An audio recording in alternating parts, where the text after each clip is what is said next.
gets into the water, goes through time and chance every day, adapts, changes shape, maybe not this particular one, but changes shape, becomes a conduit to be able to impact the lives of others. And then it goes back into time and chance, once again, interacting with the environment, with people and problems, filling up again, and impacting even. But a few days later, precisely 15 days later, I got this message on LinkedIn. And M, for the purpose of this conversation, essentially says, I recently came across your insights on the stone mindset versus the sponge mindset. And it really struck a chord with me, said other things. But he says, I find myself struggling. I want to grow, I want to absorb, and I want to have, the sponge mindset. But it's hard to do that in an atmosphere that is suffocating and draining. How many of us can relate with that, right? So in other words, sponge self. Sponge self. Don't tire. So I'm going to unveil my experiment now and try to demonstrate what M is feeling. So we assume that we have a work environment where everything is cool and nice and dandy. But in reality, we have environments where you have micromanagement. What else should I pour next? Okay, extreme competition. I like that. Extreme competition, unhealthy competition, where there's so much, it's already feeling bloody here. Then burnout as a badge, right? What are other things? Sharp HR practices. Unpaid salaries. Thank you. Please give me more. I still have more to go. What? Verbal abuse, shredding, misunderstanding. All of that happens in this environment, right? So we now have Mr. M, like myself and every other entrepreneur, assuming that this is an environment where we can grow and thrive and make ideas happen. But in reality, it's an environment where even an entrepreneur with the sponge mindset cannot make any ideas happen. Worse off, it's also an environment where that entrepreneur can soak up those negative attitudes and behaviors and then transfers that to other environments. Not where we want to be, right? So, particularly in small and medium organizations in Nigeria, we see some unique challenges.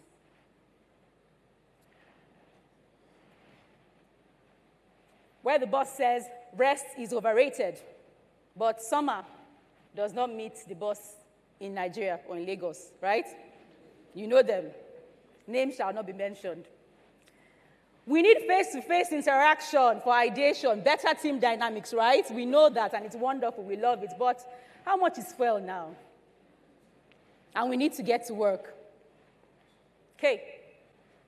So we get ourselves to work, and then we also have to get ourselves to retreats and hangouts and take all the staff selfies and have all the vibes upon vibes. But really, can someone tell us how our careers are really advancing here? And then, I like this one. We are family. We are family. We are building a future for Africa, for our future generations. But Oga, since we became family, we haven't heard anything about our taxes being remitted. We have not heard anything about our pension contributions being made. The pension that is supposed to help me even in this generation, let's even leave future generations, you have not paid it. And then we go on to say, this is an environment where we have high risk and high rewards. Okay, let's dwell on those rewards a little bit more. Employee share options. Employee share options, like we know it, right? Who has ever unlocked it? Short-term incentives, STI, TIs, or TC. And then we have this one. Promotion comes from the Lord, be patient. But you are the one to put my name on the Lord's list, and you have not done it. So altogether, we really know that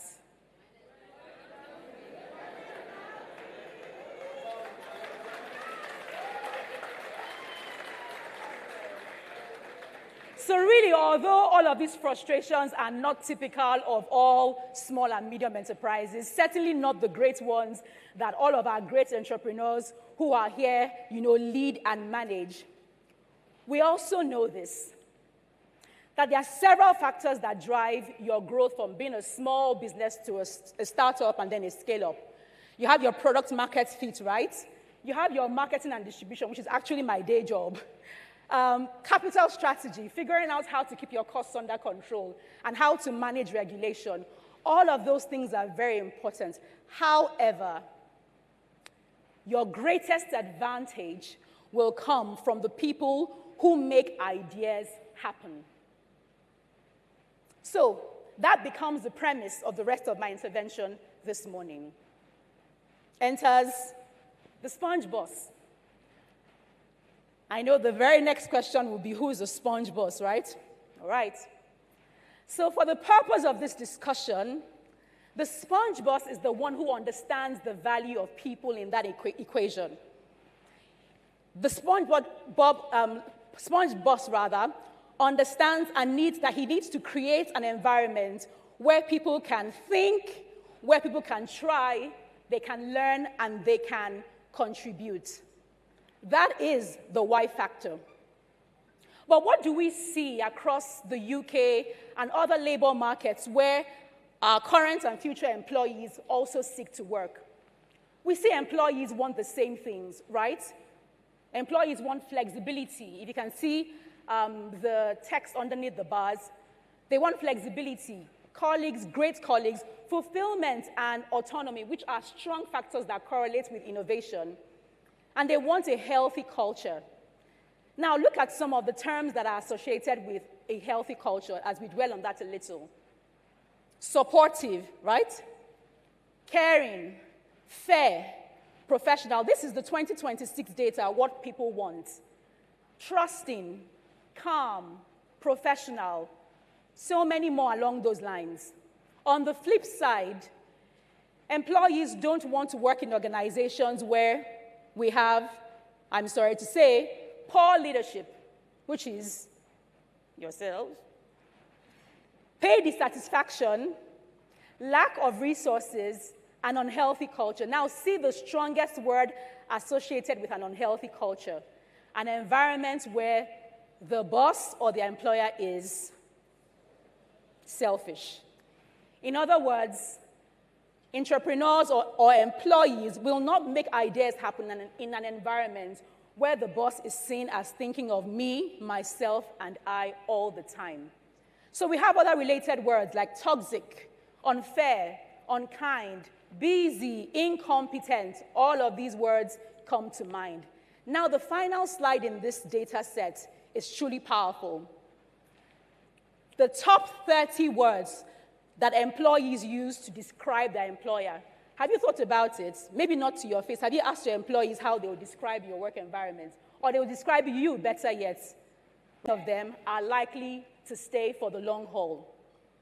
Also, on the flip side, if those who work with you describe you as selfish, overly corporate, uncaring, then 8 out of 10 of them are active on LinkedIn right now, honored to be, excited to be, very, very deeply satisfied to be looking for a job today, which is Workers' Day.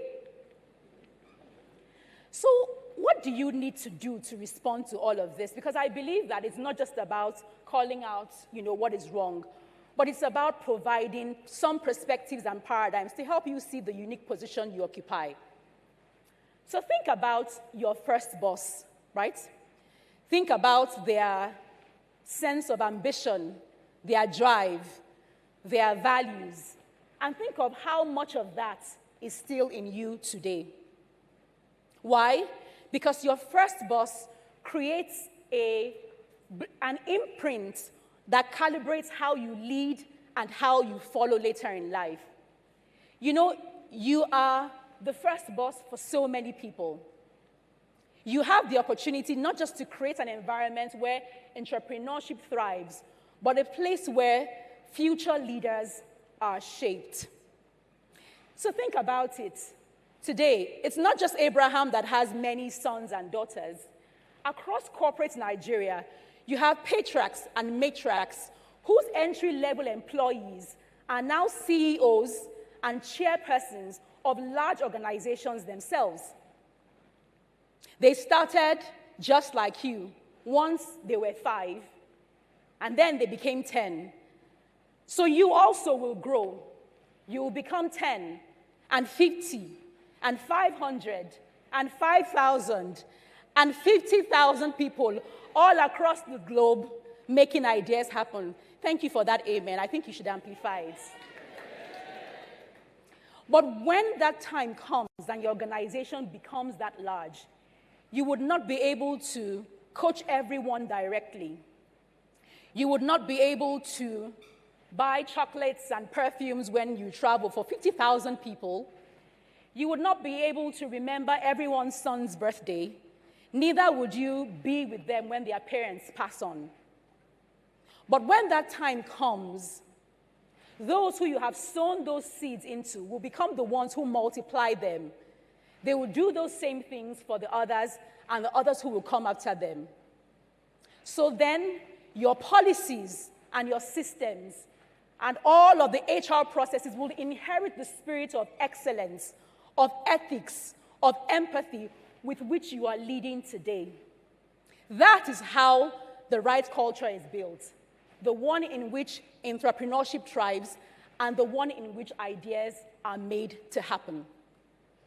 I'm not just talking about this, from a theoretical point of view, because I also have my own personal experiences across all of the bosses who I have worked with in my career, beginning with my first boss, Mr. Debo Adedinro, who owned a chain of small to medium-sized organizations. He encouraged me to go on an employability program at Workforce Center. And when I was done, he did something that shocked me. He picked up the phone and called a partner friend of his who worked at KPMG and said, "There's a young, smart girl who works with me, and I think she would have a brighter future working with you." So I got a call, took the test, and thank God I didn't disgrace him. I got into KPMG, but he proved something to me very early on in life, that vision is not one-sided. There are two sides to a vision, because vision also means you're able to spot potential and see people beyond being personnel, but see them as professionals in their entirety. So I get into KPMG, and one of the very first things you realize when you're a smart person in a Big Four firm is that you are never the smartest person in the room. You think you have always been the head girl and always come first, but you will see people who are fire, people who know so much. But very quickly you understand that that is the perfect environment to have the sponge mindset. So you are soaking up knowledge from the smartest people, like BC Lamikoran, who was the head of management consulting and the partner of financial services. She gave me my first opportunity in financial services. Until today, as she sits on several boards across the world, continues to find opportunities to open doors for me and helps me to serve in various capacities. Thank you, BC. Now, I come from consulting into Union Bank, basically an opportunity that became available because of my consulting work in financial services. And I crossed over from the culture of consulting to a 100-year-old institution that was slow and bureaucratic and seeking to become simpler and faster. That was a job that EE, the CEO of the bank, and me had to deal with. Now, one of my best definitions of culture is what the leader does and allows to be done. EE embodied what it meant to have a simpler and smarter culture. So for starters, EE was EE to everybody. He still is EE to everybody. So because the CEO goes on a first-name basis, no matter how royal you think you are, you will never be called Your Royal Highness. But he also made certain important initiatives, like separate elevators for executives were banned. Eating in offices was also banned. There were important steps to help break down those silos. And also, guess what? Literally, physical walls were broken. It wasn't just about an open door policy, but the walls actually came down. So it was a no-door situation, actually. But then innovation and initiative also became important values at the bank. And so enters level 4, Lola Cardoso, who headed up innovation and digital ventures. She brought structure to innovation, organizing the innovation challenges, the hackathons, which I would always participate in. But then we took that further into creating a digital ventures business that essentially meant that the rest of the bank was the mothership, and then the digital ventures was the speedboat. It was on that speedboat that I helped create and build several sub-brands in response to customer needs outside banking. And I had a direct boss, Joe Mbulu, who enabled my growth. There was never a time where I was unclear what was required to do to move to the next level. He was that specific. When I needed to expand my skills or pick up special projects, like when I had to pick up the project of managing the bank's centenary event, which brought me into marketing and communications and essentially brought me into my new north, which I'm absolutely loving. The sixth level, of course, was Ogochukwu Ekeze, who was my boss in marketing and communications and gave me the gift of adventure. I knew nothing about marketing and communications at that time. All I had was a flair.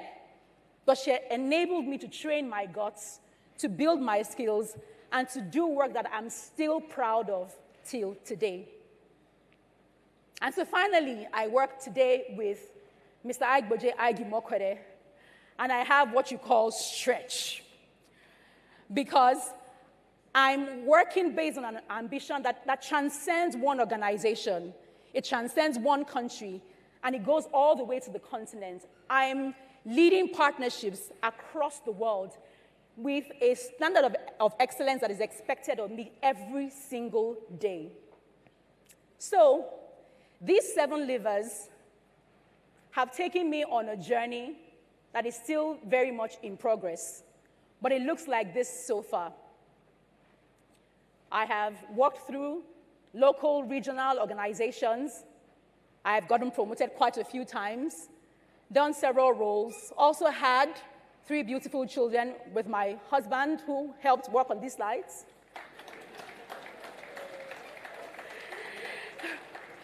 But that is on the platform of the wonderful bosses that God has brought into my life. So the question is not about if you're a good boss or if you're a good person, really. That's not what I'm saying here, because you can be a good person and be a bad leader. It's about the systems that you are building. Which of these levers are you going to be pulling? Is it vision, where you need to help people see themselves more clearly in what you're doing? Are you really opening doors for people? Culture is an important one because you need to be able to invite challenge as a business owner. How many of us have people disagree with us? Because if 2 people work together and agree all the time, one of them is not thinking. Every single day, you have an opportunity to scale trust, and if you don't scale trust, you can't scale growth. Are you going to be thinking about your structure? Some organizations do not have an organogram. If you don't have an organogram, you're simply saying you're not intentional about anybody's growth. And it's like asking somebody to climb on a ladder when they can't see the next rung. So these are all levers that you need to consider as you think of. And with these few points of mine, you still need some data. Look at this survey that essentially shows that if an employee is loyal and you provide an environment where they have great colleagues, they have all the support that they need, they will be satisfied. And that satisfaction would lead to entrepreneurship. Entrepreneurship, as it rises, will drive firm growth, which is what you want. So let me come back to remind my entrepreneurs in my own constituency, because even in imperfect systems like we've shown here, value is still multidimensional. You still have your X factor, no matter what the Y says. I know the source of my X factor. I think I get it from my parents. My mother was born in Calabar to a family of 4 boys and 3 girls. Her father was ill-advised to stop sending his daughters to school because her brothers needed the money to go to school. So she had to work her way into school, eventually got into OAU, and she had to pick up basketball to be able to see herself through school with the sports bursary. My father was born in Ado Ekiti to a large polygamous family. He got his whole life funding cut off when his mother made the tragic mistake of cooking poisonous mushrooms that claimed the lives of all 3 of his siblings in one day. So he got kicked out with her, of course, and moved to Ibadan. In Ibadan, he worked as a mechanic for several years, all across his teenage years, and eventually got into University of Ibadan without ever attending a secondary school. He also picked up football to be able to pay through school with the sports bursary. Guess where they met? I found this out on Monday. Guess where they met? They met at Nuga Games in 1976. And it was hosted in Ibadan. So you see, I was born about a decade later, so I still also have some association to this Ibadan thing, right? If you know, you know. But you see, that is the source of my X factor. Because even though I'm wearing a nice suit, inside me is still the DNA of grit, of determination, of focus, of a hungry sportsman.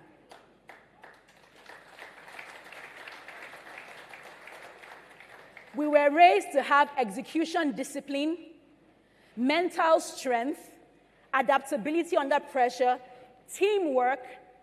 These values were things we were taught even before we knew how to pronounce those words.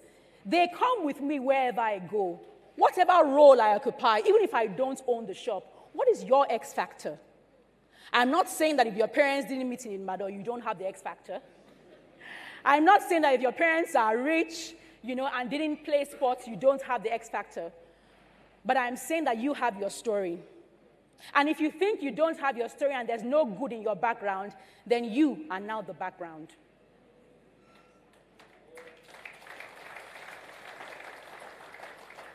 So let me end by sharing this, which is the source of my deepest convictions.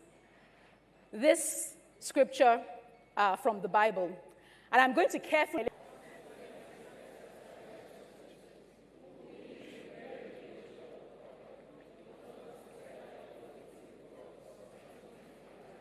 Okay, you've had your bit. Let me have mine. I read it as, have the same mindset as Christ, the greatest entrepreneur of all time, who was hired on a 3-year contract to make a great idea happen. Scratch that. To make the greatest idea in history happen. He knew what he was worth, but he didn't demand it prematurely. When he had fulfilled his contract terms, he got a great package. So let me round up by letting you know, dear entrepreneurs, that it's still important to have the sponge mindset. Entrepreneurs, I would ask you today to be a good sponge boss, or better yet, be the God kind of sponge boss. Keep the applause going. That was absolutely amazing. So, employees, you may want to send the link to your employers and tell them they have something very interesting they need to watch. Thank you for that. So they can be good sponge bosses. All right, so please stay connected with us online. Keep the conversation going. Let's share this learning. Let's make sure that this movement goes as far as it can. This is information everybody needs to have. The hashtag again is the platform ideas. Please let's use that as we are posting online. Now we're even going to go deeper. From small beginnings to industrial scale. This is what happens when execution meets courage and vision refuses to stay small. John Alamu is the founder and group managing director of Capital Sage Holdings, a multi-sector business group with interests in fintech, agribusiness, manufacturing, healthcare, and financial inclusion. His journey began with just 100,000 naira, offering small loans to farmers and market women. A modest start that has grown into a powerful enterprise operating across multiple industries. He's also the founder of John Ventures Group, a leading cocoa processing company, driving value addition and global export from Nigeria, backed by international investment and large-scale production capacity. John represents bold execution, turning small beginnings into factories, systems, and global impact. Ladies and gentlemen, this is how ideas become industries. Please put your hands together for John Alamu.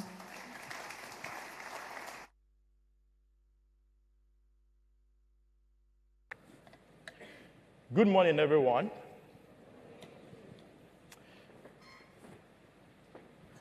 Firstly, I would like to appreciate Pastor Poju.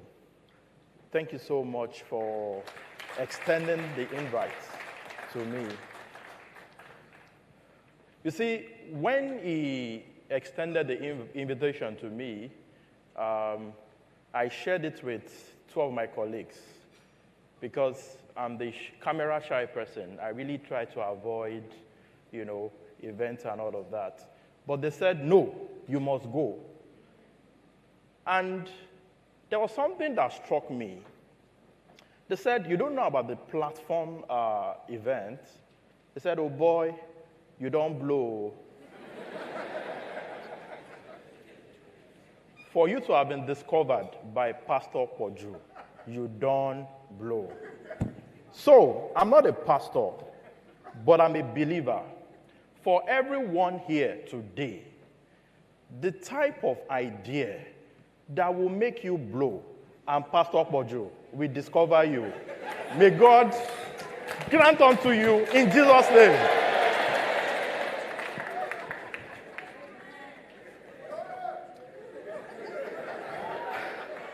Thank you.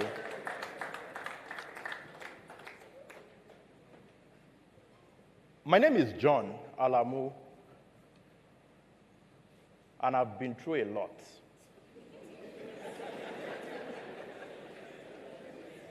And I'm here to tell you about what I've been through. Firstly, I'm from Ibadan.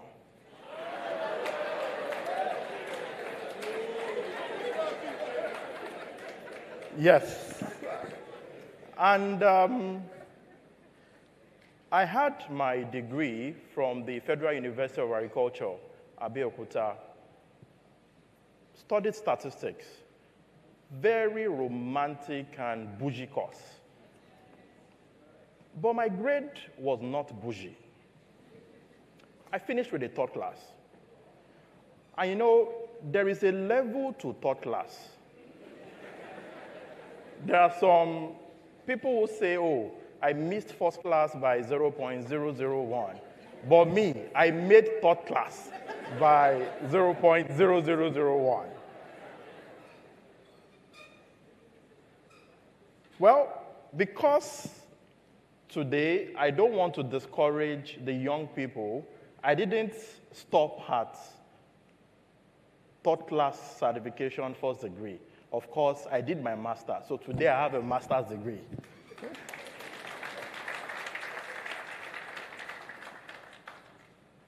I was privileged to have my NYSC at the International Institute of Tropical Agriculture, Ibadan, where I discovered two problems as an M&E person. These problems I call today opportunities, and they were the bedrock of the group we've built today.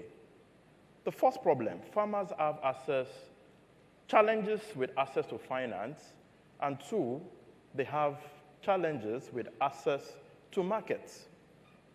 So, I spent about 5 years in IITA, and I must throw a note of caution.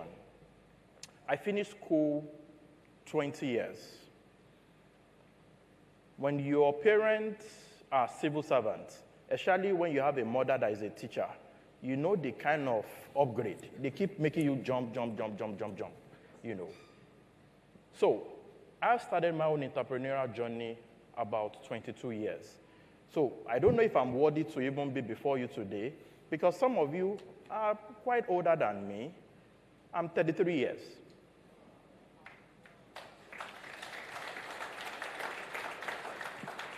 Well, saying that is at my own risk, because some of you that use sir for me, you are not too young to start that idea. You're not too young. And it is never too late. There's a Chinese proverb, the best time to plant a tree was 20 years ago. Oh, there's a Chinese clapping here. But the second best time to plant that tree is now. So, I left IITA because of these two challenges. I wasn't too comfortable, you know, with this fire burning in me. And I had 100,000 naira. I started with microloans for 10 women. I gave them 10,000 naira each, formed them into group. And then I started John Vance Consulting. You know, I was just looking for company name, and then I had many ideas in my head. So John Vance is John Ventures. I had many ventures, so I just named it John Vance. And you see, today, I will tell you for a fact that for some of you that are here, especially working professionals who have ideas in your head, and you are thinking, do you want to quit? Should I quit my paid job, you know, to start my idea? Oh boy, if you try it, you will suffer. It was not easy. When I started Jovment, I started training farmers and all of that. I remember the time when I tried to lease a farmland, 20 acres, and I leased it from, you know, a local community head, which in Yoruba is called Baale. That's the biggest guarantee you would ever have if you try to, you know, lease a farmland. But as the tractors were working on the farmland, you know, people came and then, you know, asked them to stop working. And guess what? The land never belonged to the Baale. Apparently, that land belonged to one of his chiefs, who was very powerful, powerful than him. So we were invited to the palace to come and settle. And as we were all seated, policemen came and packed all of us. Both Baale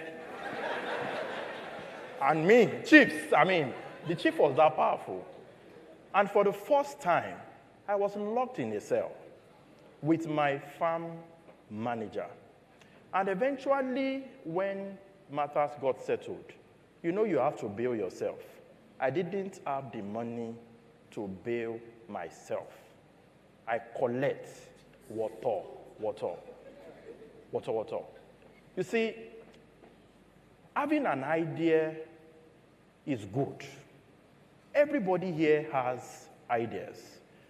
Idea is not the problem we have in Nigeria. Number one issue we have is resilience.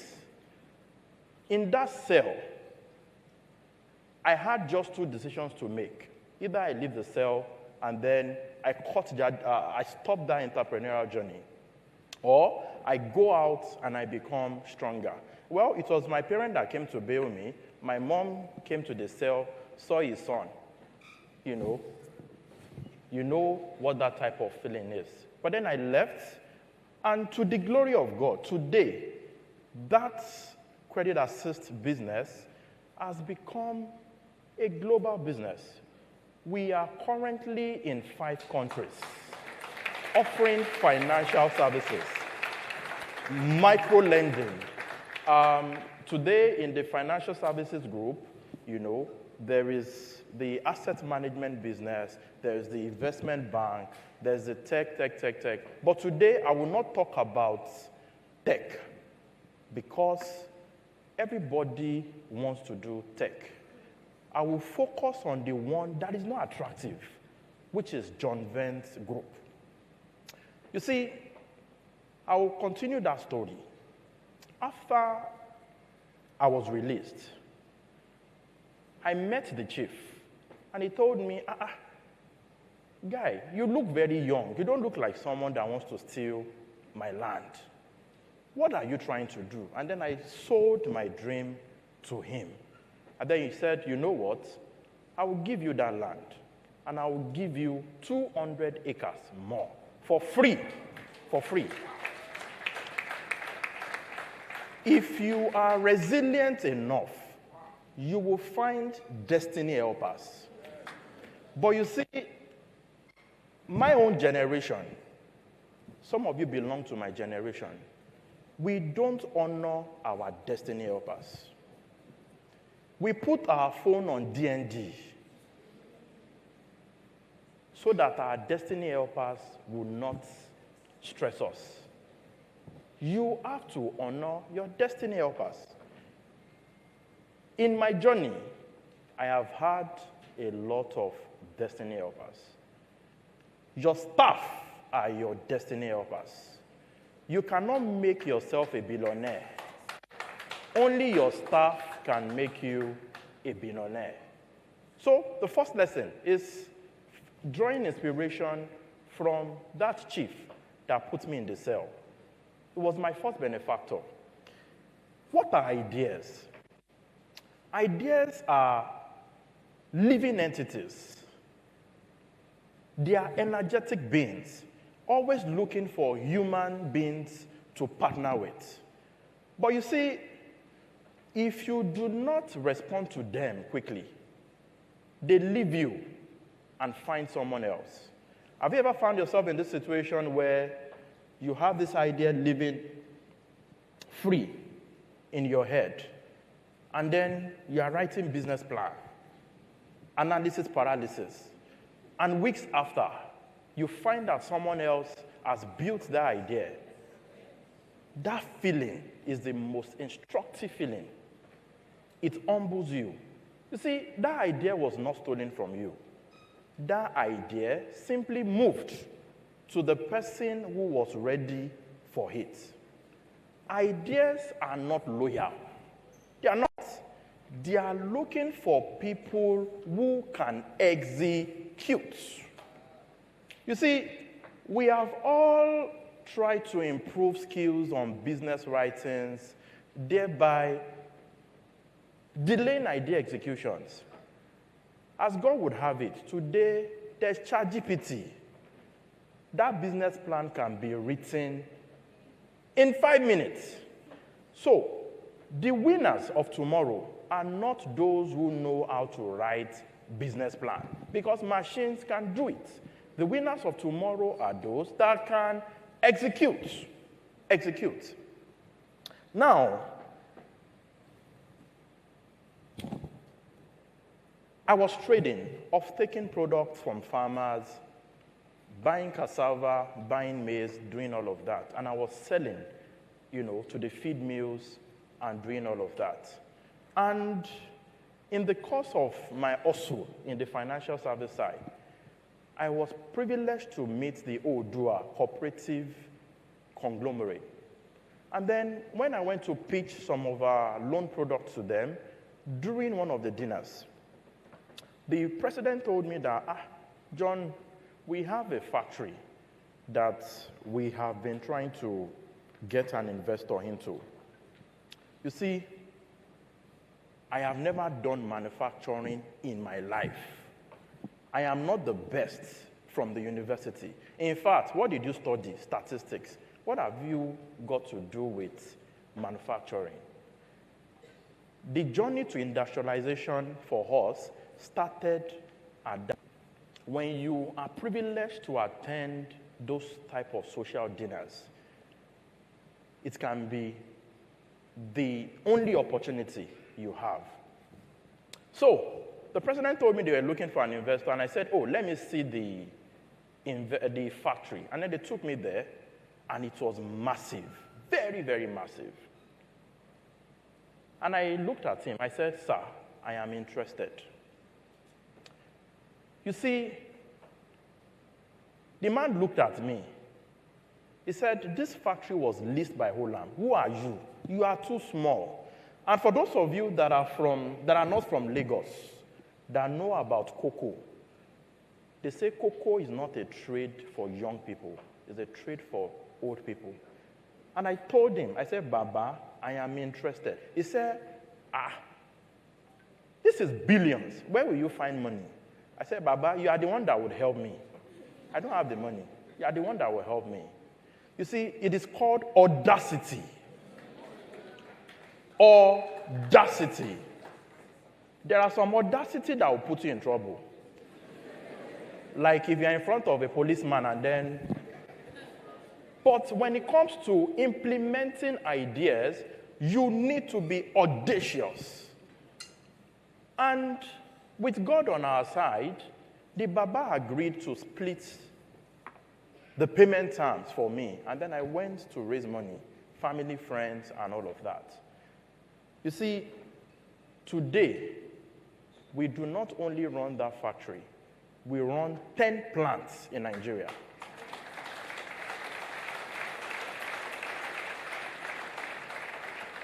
I didn't know anything about cocoa processing. Today, in Nigeria, we are the largest cocoa processor in Nigeria.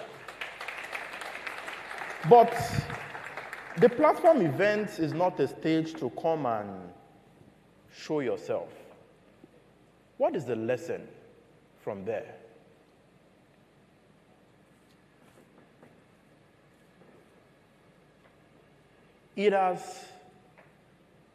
We have not expanded this far because of me.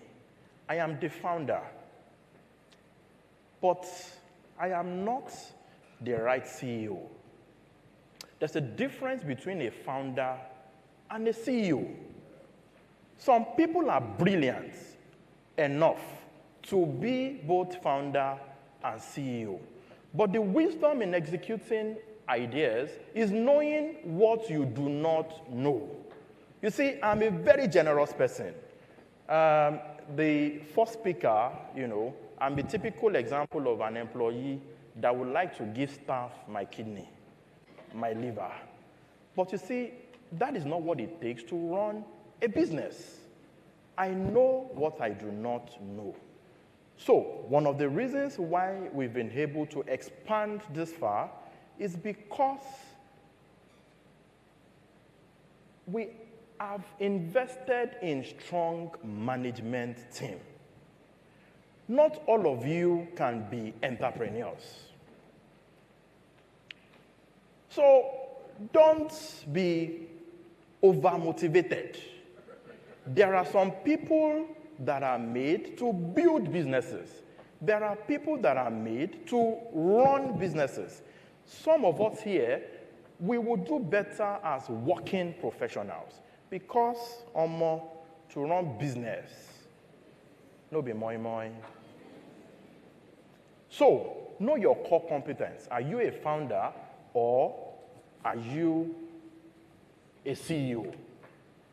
Or are you both?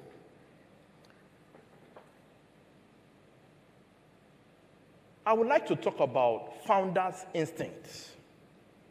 There is an instinct in all of you that gives you strong faith and belief about your idea that no one else has.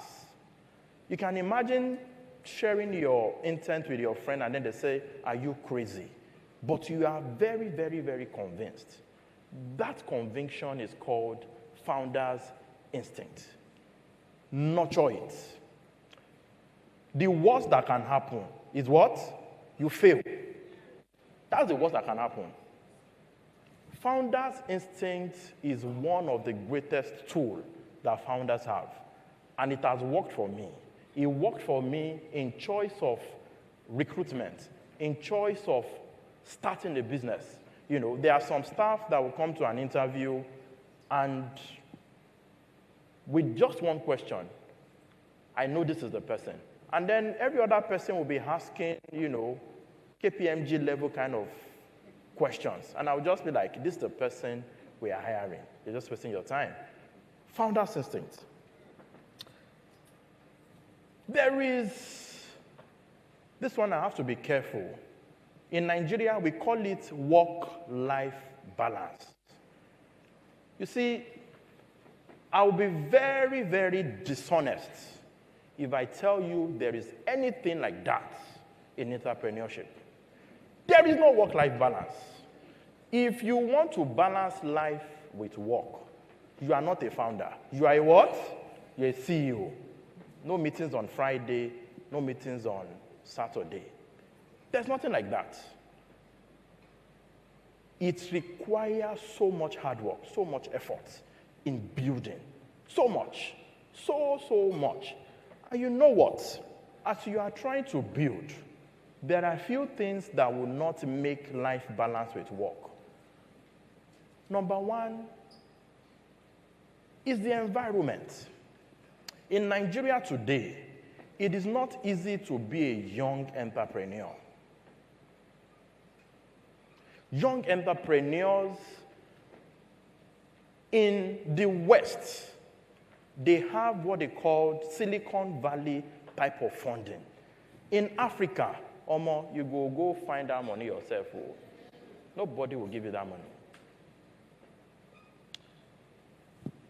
Staff will humble you. When I was still at the building stage, I remember that one of our branch managers gave out a loan to a footballer. Upcoming, not Osimhen. To cut a long story short, they misplaced that collateral. And the guy went to the police station and they wanted to arrest the staff, the accountant, because the staff jackpot. And I came from the field because I was doing multiple jobs. Remember I told you one of the biggest regrets was leaving a pay job to, you should run both concurrently until one stabilizes. So I came back and I was arrested. And I was locked in the cell again. In fact, this was Iagokun. And if you've been to Iagokun before, I mean, the first cell was better. This one, as I was entering, the boys in the cell were like, see your stomach. Oh boy, we go beat you.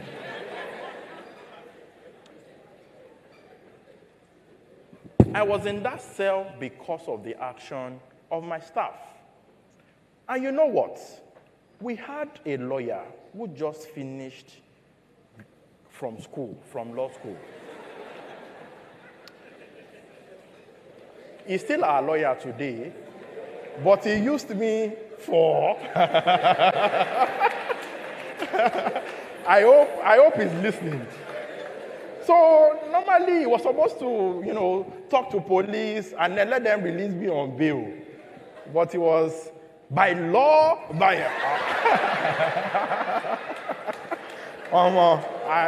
I sleep that place. I sleep that place. So your lawyers will frustrate you. Your staff will frustrate you. But nonetheless, they are still your greatest asset. That lawyer that made sure I slept, that lawyer that made sure, innocently that I slept in the cell, today is our company secretary. It's our company secretary. He will never let anyone sleep in the cell again. Today we have over 3,000 staff, but he has also learned on the job. There was something that I enjoyed doing. I enjoyed poaching staff. One of the things that has made us grow was the ability to poach staff. But it is sweet when you do it to others. But when they do it to you, you know what it feels like. So, the lesson I've learned from that is that build people from ground up. Build people from ground up. Protect your ideas. Protect it. Remember the story of that popular social media giant. I will not say the name so that I will not sleep cell again. Protect your idea. You see, there are wolves out there. The wolves can be sitting on your board. The wolves can be sitting as your PA. The wolves can be sitting as your most trusted staff. You have a responsibility to protect your idea.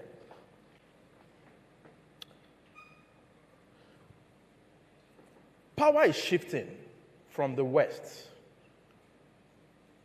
to Asia. Before we used to do made in America, made in this, made in that. But the most popular influencers today are advertising cars from China. So the question is, what are Chinese doing differently? I think there's a whole lot of lesson to get from that. Chinese people are very efficient. They don't focus on paparazzi. They focus on the job. In Lagos, there is too much paparazzi. Too much. We focus on being polished than being quality. It's not just in Lagos, because our businesses are everywhere. You see, I've tried to show a video, so I don't talk about it. So believe me when I tell you that for Africa to be the next frontier, we need to understand what Asia is doing. And then do what? Do better. So, if you're an 8 to 5 person, you cannot be the new frontier. If you are not self-aware, you cannot be the new frontier. Chinese and Asians are accountable. If you are not accountable, forget it. You cannot be the next frontier. Now, you need to ask yourself some difficult questions when it comes to idea execution. Do you have a founder market fit? You see, in the past, I used to like to innovate. But now, I don't innovate anymore. I will listen to what Tose and another will say today. And everything he says, I will do what? I will copy it. I will copy. Sometimes you need to know what you don't know. But to test your idea, you need to test what competition is saying about it. If there's nobody doing it, be careful. If there are people that are doing it, what are they doing better? I would like to wrap up. You see, I try to leave what I had written. You can be the most intelligent. You can have the best idea. You can be the best executioner. But I'll tell you this, like I said, because I'm not a pastor, I'm not here to preach for Pastor Poju. But what I can tell you for free is that without God, your ideas will never work. I'm a Christian. I'm not from the part of the world where they don't believe in God. Most importantly, you need to put God.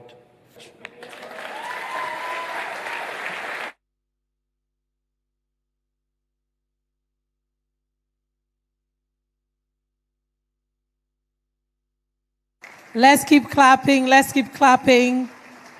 That was extremely enriching.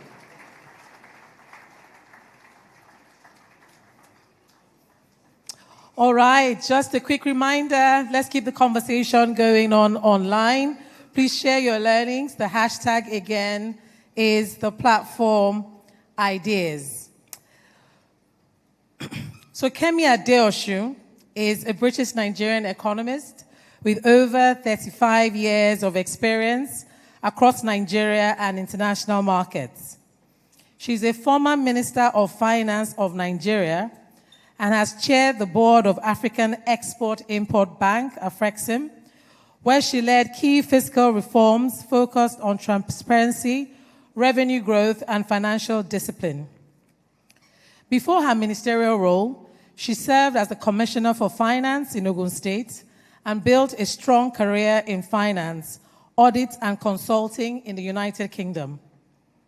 Her tenure in public office was defined by efforts to strengthen government financial systems and improve accountability.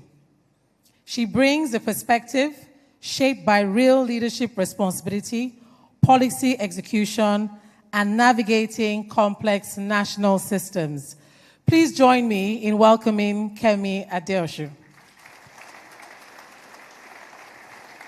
Please sit down. Thank you so much. I want to start by thanking Pastor Poju for all he does. 2017, I was here last. I was minister. He's always where he needs to be. So then he just wanted to understand what was going on with the economy. And I came here and gave a presentation. And I find it very interesting now that 9 years on, he's talking about the same things that I'm thinking about, which is entrepreneurship. So when he called me and said, would I think that Pastor Poju is onto something with what he's doing? So this country, and please, all those people that say in 2080, I think somebody's told me 2080 the other day, Nigeria is going to be the top. I said, you people are crazy. But in 2080, I'll be 113 if Jesus tarries. We can't keep on pushing the thing forward. You know, in 2040, we're the biggest economy. In 2050, it keeps rolling, right?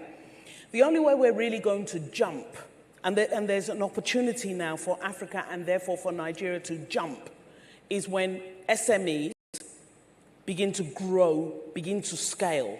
And that's why I started a new project, which I'll talk about a little bit. And that's why I felt I needed to be here.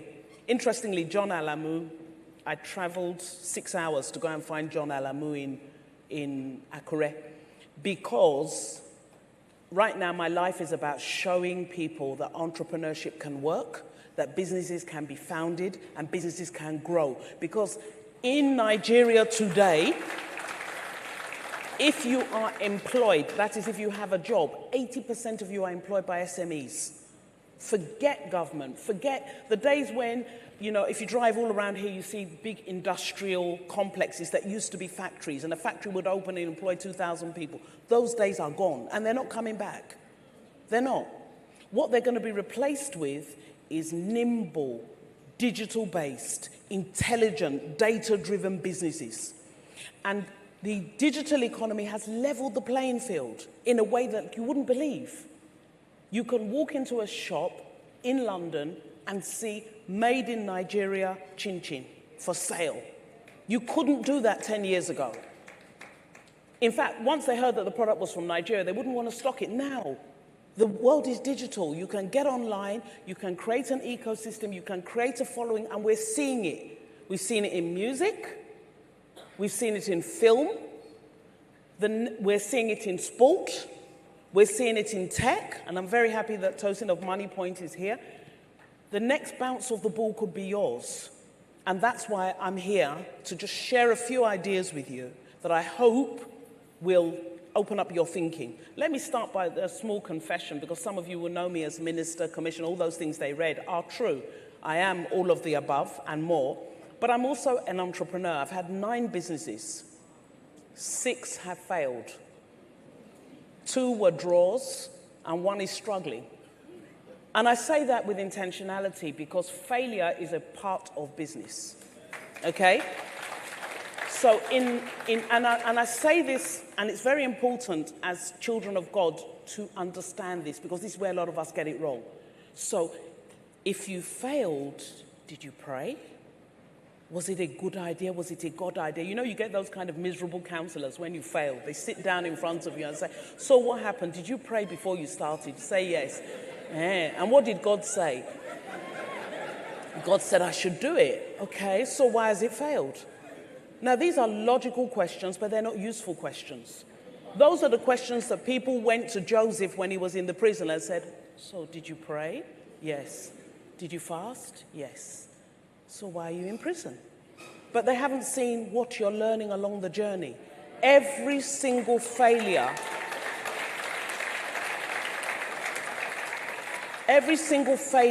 that I have had, and one day when I have time, I'll tell you about all my failed businesses. Many different. I had a Christian bookshop. How more anointed an idea can be a Christian bookshop? How more anointed can you get? So when the bills would come and I couldn't pay, I'd say, Father, this is your work. This is your word. I had scriptures that I was standing on. God gave the word. Great were the company of those who published it. I failed. Not only did I fail, I ended up paying debts. But you know what else happened? I learned. I learned what to do. I learned what not to do. So please, if there's anybody here who's failed and thinks that maybe it's not for me, I want to encourage you that if you get another great idea, and hopefully when I finish this presentation, I'll show you how to validate it. Not in a spiritual way, right? Because having a God idea does not exempt you from the market. Yeah? And being anointed, and even if Pastor Poju pours oil on your head, you are going out there, you will face competition. You will face unfair competition. You will face fair competition. You will face the impact of your own bad decisions. But it's part of the entrepreneurial journey. And it's an exciting journey. So I have a very bad habit. My staff have told me of getting them to present PowerPoints and then talking as I like. So today, I'm going to try to stick to what I've prepared. My presentation is called A Great Idea. And so I want to talk about the 4 laws that apply even for anointed ideas. Yeah? No matter how anointed your idea is, you are going to compete in the market. Angels do not bring customers. Trust me, I've prayed all kinds of prayers for business. Angels don't bring customers. Marketing brings customers.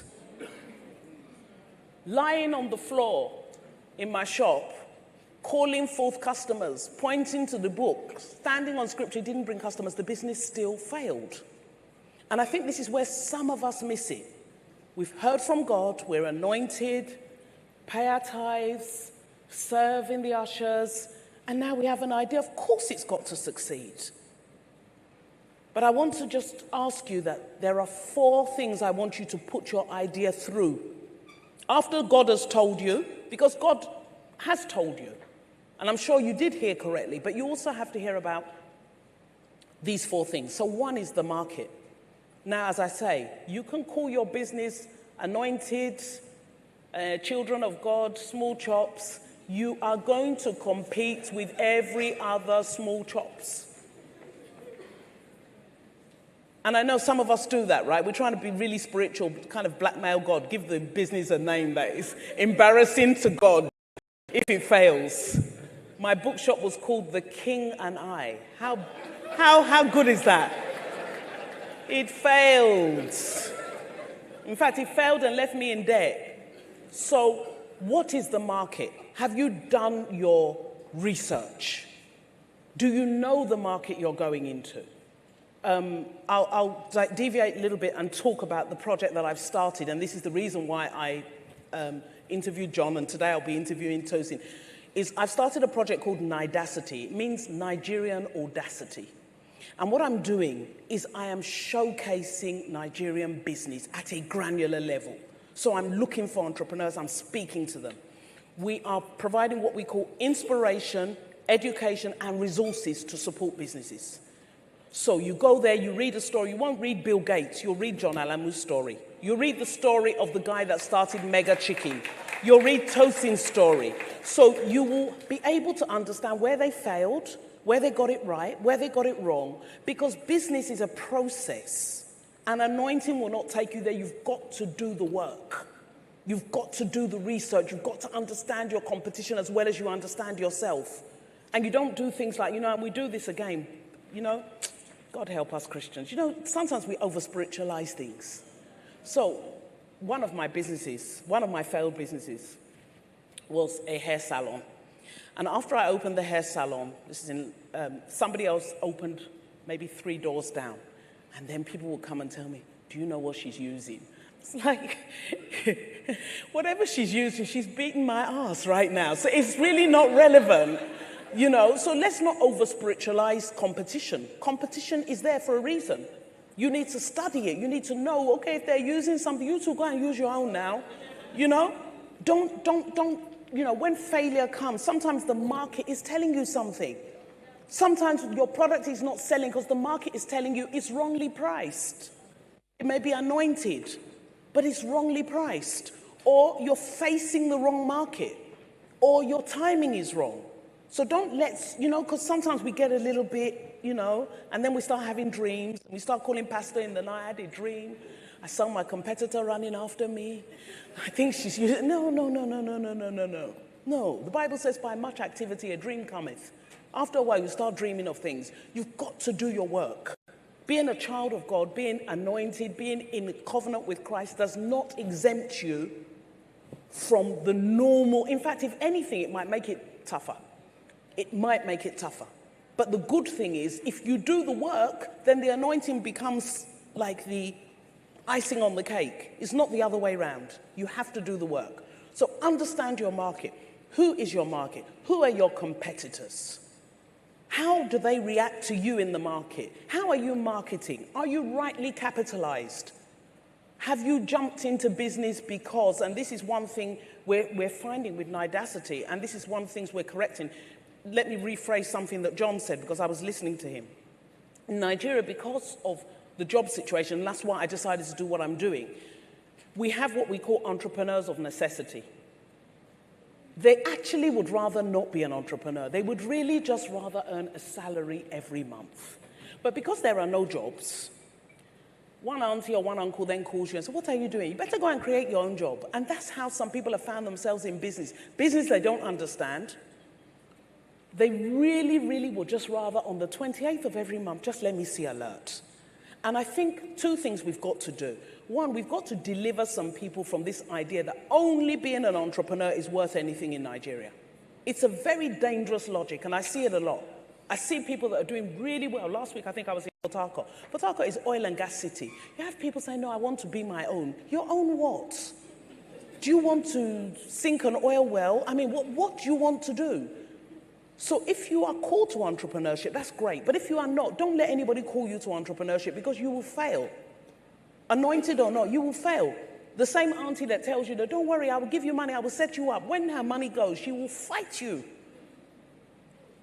So don't be forced into entrepreneurship. What we need to do is to remove the entrepreneurs of necessity and give them opportunities to be the CEO, to be the head of HR, to be the head of legal, to be the company secretary, to be the financial controller, and they will be happy doing it. And that's why getting our small businesses, SMEs, growing is economically and politically important. And we need to stop this idea that everybody must be an entrepreneur. That's the problem in Nigeria. Everybody wants to have their own. Everybody must have their own. If you look at countries that succeed, they actually succeed by a few people growing big. So we need John to be bigger. We need Money Point to be bigger. We don't need money points. But some of you have come here to come and hear, cocoa, okay, I'm from Ondo, cocoa, he made money from cocoa. And off you go into the cocoa farm. You are going to fail, oh. you will fail. You will fail. You need to have your own idea. And it has to have the right timing, the right knowledge of the market. And then you have a chance of success. And then the anointing then takes you where you need to go. But without that, please don't, nobody should come and, anyway, I just told you my own story. I can tell you all my businesses had phenomenally Christian names. And they failed. So, let's go on to the numbers, which is something I'm very passionate about. You cannot run a business without knowing your numbers. You can't. You can't. And this is where a lot of businesses struggle. So we, again, I'm plugging, but Nidacity is a not-for-profit, it's a charity. We are working to help people to understand their numbers, because what we're discovering is, especially the creatives, the fashion, the catering, there's a lot of busy doing nothing. There are a lot of people that are busy. They're running around in circles. They're not making any money. And they don't know they're not making money because they don't know their numbers. So we started creating tools. We started running workshops. There's one next week for fashion and for catering entrepreneurs, which I'm teaching myself, getting down into the numbers. What is your revenue? What is your variable cost? What is your gross profit? There are 5 numbers you've got to know. 5. You must know them for whatever business you're in. Your revenue, your gross profit, your net profit, your cash flow, your break-even point. If you cannot define them, please don't go into business. That should be the first thing you do. Research the business you're going into. Some businesses have very high gross margins, but you don't sell that many. So if you're a fashion entrepreneur and you sell an outfit for $500,000, your gross profit margin may be 300%, but you may only sell 4 in a month, and that's enough. A lot of us go into businesses where the margin is very low. The number of people I've had that come to me, especially these entrepreneurs of necessity. Auntie, please, can you loan me money? I want to start a business. Okay, what do you want to sell? Provisions. Just look at them. Please, can you? Do you know the margin on provisions? Do you know that the margin on provisions is like 2%? How many are you going to have to sell to make any money? So any business you want to go into, please go and do the research. Ask the questions. Go online. Come to our website. We're doing profiles. We're breaking down numbers. We're showing people this business. So like cement now, on a bag of cement, do you know how little their margin is? So don't just see, and Nigeria can be funny like that. I'll tell you a little story. I think I've got enough time to tell you the story. So when I was in, and as you're doing your research, do it with skepticism, one eye open and a whole lot of wisdom. So when I was in financial services, we used to go out and look for deposits, look for money. And I had this client. I'd just come into the country from England, so I had this client. So they used to send me out because my accent was good, right? Then it's changed now, but my accent was really good then. And I used to go out to market, and I always used to get checks because I would just, hi, how are you? I just come back from London. And they'd be like, oh, this nice British girl, she's not going to steal our money. And so they would give us, I became although I was actually employed as a financial controller, I actually became the top salesperson because, I just go out and just speak some English, and it was working. So we had this particular client in Lagos Island, and she said to me, where did you say that your office is? And it was in Marina, so I pointed to the building. She looked up, she said, yeah, okay, let me test you. So she gave us 5 million cash. And I was looking at this woman like, what business can this woman be doing to just, you don't know me. If I run away with this money, you're literally... Anyway, over time, she became a really strong client of mine. And I became, a friend. You know how you endear yourself to people. So she used to sell wine. So I said to her, Ma, this wine business is like really good. And, and the entrepreneur in me is thinking, wine, okay, where do you get your wine from? So she said to me one day, she just looked at me, that kind of pity, like, you don't know anything. So she said I should follow her. So we get in the car, we drove. I'm like, okay, this is Ijebu-Ode, we're still driving, okay. Anyway, we finally get to some clearing, and I literally mean clearing. Those places where there's a sign that written says, this way to. It was, this way to, and so that's where we ended up. And maybe as far as the eye can see. So if you imagine this auditorium times 10, she had catfish ponds, little earthen catfish ponds. So I said, Mama, she said,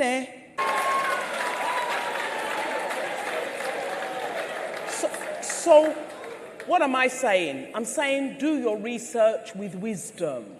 Some things are not what they seem. And that's why knowing your numbers will help you.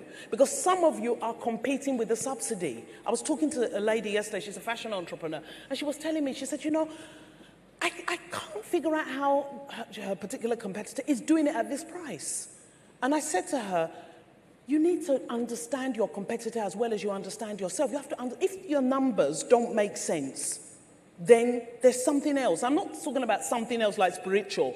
I'm saying something else. Some businesses are only alive because, I won't say a husband, so let me say a wife. A wife who's successful is sitting down, seeing the husband sitting at home, say, what are you even doing? Okay, well, yeah, go and open a business. Just be going out of the house. She's paying the rent. She pays the bills. So if you go and compete with that person on price, you will fail. Because that person only has one thing to do. They're not paying the rent, they're not paying the bills. So they'll just discount. And you will follow them, discount. Two of you will go down together. In 3 years, the subsidy will end. That person will pack up their business, and yours would have gone with it. So you have to know the numbers of your industry. You have to. You have to know them, you know, with almost religious passion. Because that's the only way you can compete. So that way, if you see a competitor make a particular move, you should be able to cost it. And if you can cost it, you can say, no, I'm not playing that game. Like now, I was reading something where they were telling people, Black Friday, ignore Black Friday. Let me do my own at 15. Those are not your customers. They'll just come, they'll buy from you at 15 and they're gone. You're trying to build a business, you're trying to build customers, you're trying to build an ecosystem, you're trying to build a brand. And if your only strategy is cost cutting, I would strongly suggest you get out of business quickly. Because you will lose your money and you will lose motivation, which is very difficult to replace. It's really, really hard. You know, I've failed before, right? The only thing is, with me, all my businesses were side hustles. So when I failed, I'll adjust my salary, go back to my career, you know, lick my wounds. Sometimes, you know, my mum would say, hey, what of that you are? Oh, no, I'm not doing that anymore, you know. Moved on. But along the line, and this is where I started the whole Nidacity journey, I discovered something, which is that I'm a far better mentor than entrepreneur. And so I started mentoring people, and that's where this all started from. That, look, why can't I do this on scale? I can only mentor maybe 10 people at once. Do it properly. You know, be at the end of the call. Let's look at the numbers together. What should you do? What should you not do? I'm a better mentor than I am entrepreneur. But if I hadn't been a failed entrepreneur, I would have been a rubbish mentor, if you know what I mean, right? Because honestly, the worst people, sorry, I shouldn't say this, but you know, once someone says I'm a doctor of entrepreneurship, if you can't show me the business you've run, please, help me, please. Because unless you've made salary, you know, the entrepreneurs, you know how hard it can be some months to make salary. Or have to look at people in the eye when you haven't paid their salary and encourage them to keep working. It's hard. So you need to learn, which is part of what we're trying to do. Please learn from those who've done it. Come to platforms to this kind of thing. That's why this is exciting to me. Bring the people that have done it. Don't bring the people that say, an enterprise is, you know, where you know those lectures where you know you're not going to learn anything. What is a business? Let's start with the dictionary. They will start with the dictionary. Collins Dictionary said, you have nothing to teach anybody. Go and sit down. So let me move on. I'm trying to stick to my slides, and I'm not doing very well, but anyway, I hope you're getting something. Okay, that's good. That's what we want. Right, so law 3 is timing, and I can't stress this enough. Your timing, so God can give you an idea and tell you to go and incubate it. Go and incubate it. Go and learn everything you can about that industry. Go and immerse yourself. Go and equip yourself. I'm a very impatient person, and I look back on my failures, and I think a lot of my failures were having an idea and jumping. In fact, before God has finished the idea, I've already hired 3 people and opened a shop. And then I'm like, God, okay, what next? Then the prayer starts. Because sometimes it's a right idea at a wrong time. And sometimes you're in a job, and this is where some entrepreneurs make mistakes. You're in a job and you're, I just want to have my own business. I just want to have my own business. And you're not doing the other person's business particularly well. Use it as a period of learning. Use it as a period of immersion. Know everything there is to know about what it is you want to do, so that when that opportunity does come, you're ready. You're ready. Prayer will not make you ready. It will assist your readiness, but you have to do the work. You have to do the work. And a lot of the people you're competing with, remember, they're also praying, So don't think that it's not a contest of who can pray the hardest. Out there in the market, people that are praying are there. People that are praying to other things are there. People that are praying like you are there. And God is not inefficient in how he's a respecter of nobody.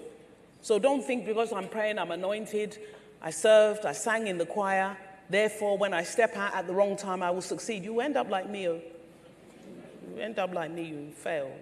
You pay the debts, you move on. So, I'm speaking from hard experience. Well, if I had more time, I would tell you about one of my businesses and how I failed, but I don't have the time. So the fourth law is the team, and I think John handled this better than I could have. You need a team. You can't do it all alone. You can't. You need a team. You need to build them from the bottom up. Recently, I did a recruitment. I couldn't find, because there's a problem in Nigeria, There's a real problem. Entrepreneurs are not calling out. But there's a real problem in Nigeria. Because as many as are unemployed are as many entrepreneurs that cannot get decent staff. I had a conversation with Alhaji Aliko Dangote recently, and he was telling me that he's having to he said, it's not that I want to employ foreigners. I can't get staff. Meanwhile, we have an army of people. Every day I'm seeing CVs. I just want a chance. I just want an opportunity. So something's wrong. Something's wrong. We need to understand where is the next bounce of the ball and be ready. Sitting there, I did a recruitment exercise. You ask people, okay, tell us about yourself. They start off with, and once somebody tells me their surname before their first name, I've already cancelled you before you even say anything else. My name is Makanjuala Tosin. So, what do we call you? Makanjuala? No, Makanjuala Tosin. You've already confused. Just say your name. I'm Tosin Makanjuala. Don't do that. People do that, sorry, in interviews. It's very bad. When they ask you for your name, they're asking first name, surname. Please don't create problems for people and don't cancel yourself in interviews, because a lot of people do that. Anyway, we had this person, she came, she started that way, so I knew the interview wasn't going to go very well. And then she just listed all her qualifications. I did this, first school leaving certificate, this one, primary school, okay, what else have you done? Nothing. And that's a problem. So that person is going to struggle in the marketplace. You're a student, acquire skills. Now you can teach yourself anything on YouTube, on Instagram, on TikTok. That's why with Nidacity we've got a very strong social media drive, because we realize that people are scrolling. Let them learn business while they're scrolling. Let them be inspired while they're scrolling. Don't just scroll, you know how there's this kind of content that, is consuming our time like a spirit. You just sit down, sometimes in my house, I just hear a laugh. I ran over. What's that? See this monkey? The monkey is turning. Like, really? And that's what's making you laugh like that? It's a thief of time, It's a thief of time. I'm not saying don't be entertained, but I'm saying, time is an asset. Time is an asset. So I'm going to quickly flick. So I'm going to then, I was going to tell you about Nehemiah, but go and read it at home. He's the biblical case study, of how I feel that an entrepreneur should approach a task and a business. He prepared, he prayed, he did all they need. But I'll leave Pastor Poju will do that one. Let's just move on to that. So, and I've talked about what I learned about God-given ideas in the real world, both in government and in the private sector. In government, it's the same problem. The same 4 laws apply. The same 4 laws apply. I had an idea. I wanted to do something. I ran into opposition. It's interesting when people talk about my tenure as minister, they say, oh, whistleblower scheme, oh, this one, oh, ghost workers. If they list how many things failed, you'd be shocked. You'd be shocked. But it's part of the process. So I've learned over time to discipline myself by applying those same rules to anything I do, whether government or private sector. Just stick to it. Just be rigid and be disciplined about it. What are the numbers? How's this going to work? Do I have the team? Because sometimes you have a good idea, you don't have the team to execute it. So what do? Should you outsource? Interestingly, one of the podcast interviewees was Zephans, and she said that for the first 3 years of her business, she did not sew a single item because she realized that managing the tailors meant she wouldn't be able to grow the brand. So she outsourced all her production. It was only after 3 years that she actually bought her first machines. So understand your business, understand where you're going. I am running out of time, so I am going to close with a Nigeria-specific reality check. The statistics tell us that 91% of our startups fail within 5 years. That's the statistic we're trying to change. And we see in that statistic a lack of rigor, a lack of things like this, a lack of learning, a lot of just jumping, and also our entrepreneurs of necessity. You don't have a job, or yeah, go and start something. So that we hope and pray we'll be able to reduce. Finally, what do I want? I have an ask. I'd like you to please follow Nidacity on Instagram. I'd like you to watch our podcasts. John's podcast, you need to watch John's podcast. You need to watch John's podcast. John is quite inspirational. And Tosin is going to be recording his after. I've been privileged with this mission. God has been good to us. Some of the biggest entrepreneurs, I've been using my platform as a former minister to get them to talk. So last week I had Mrs. Alakija. I've recorded her. Tell us how you got here. And I'm doing that. I'm knocking on doors on your behalf to say, oh yeah, you're there. Tell us how you got here. So in exchange, shameless ask from you, please follow us on social media. They're not giving me a fee now. I have the right to ask. So, and we're a social enterprise. We're not for profit, you will see. So please follow us, like our posts, and share the information with another founder. There may be something on there. There may be a profile. We profiled a guy that is exporting hibiscus. People have gone back to us saying, this is inspiring us. And the final thing I want to share with you, and it's important, this idea that I want to start a business, but I don't have capital. Please, today, can we bury it? Put a gravestone on it and let it die. One of the things we're doing is we're featuring a whole series of entrepreneurs. We call it No and Low. People that started with no capital or low capital. You'll be shocked at the businesses that started with 1,000 naira. You'll be shocked at one of the people that we've profiled. She now employs, I think it's 26 staff. Her first capital came from, she went to a party, she tied somebody's gilly and they liked it. So she tied 26 gillies in one day. That's how she got her seed capital to start a business. She now employs 26 people. So please, don't cancel yourself. Money is actually not the first thing you need. You need, first of all, a great idea. So there, I will close. Thank you so much for listening. Wow, keep the applause coming.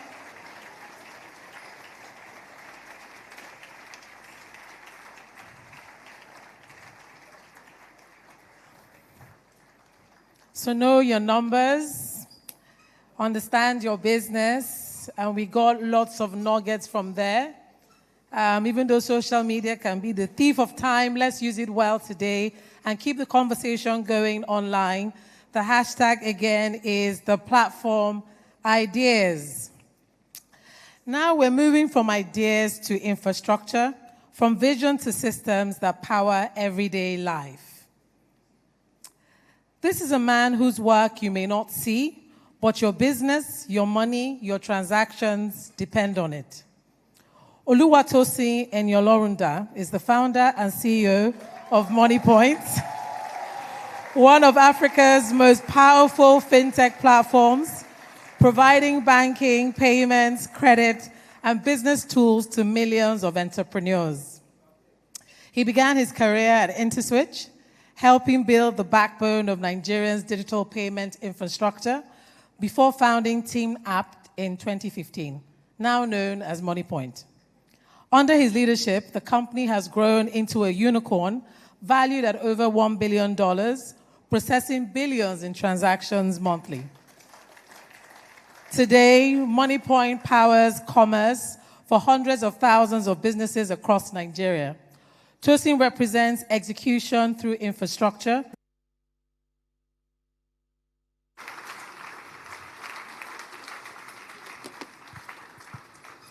Thank you very much, everyone.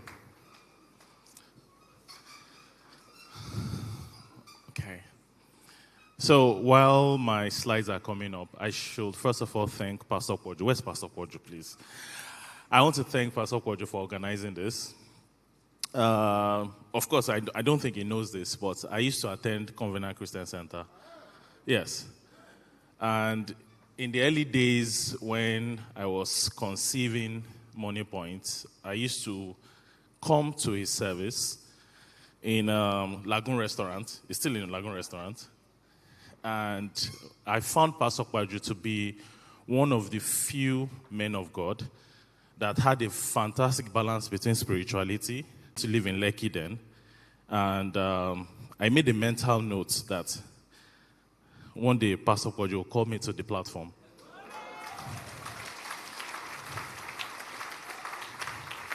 And so when John said it, I was like, I got it.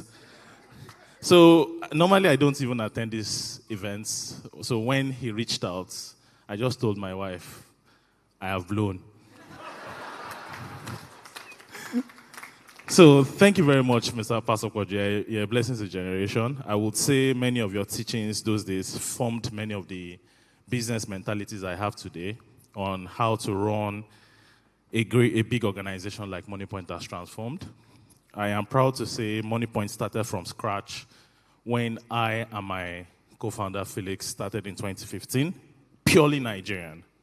Everything we've done in MoneyPoint today is purely Nigerian. I was born in Lagos. I grew up in Ibadan.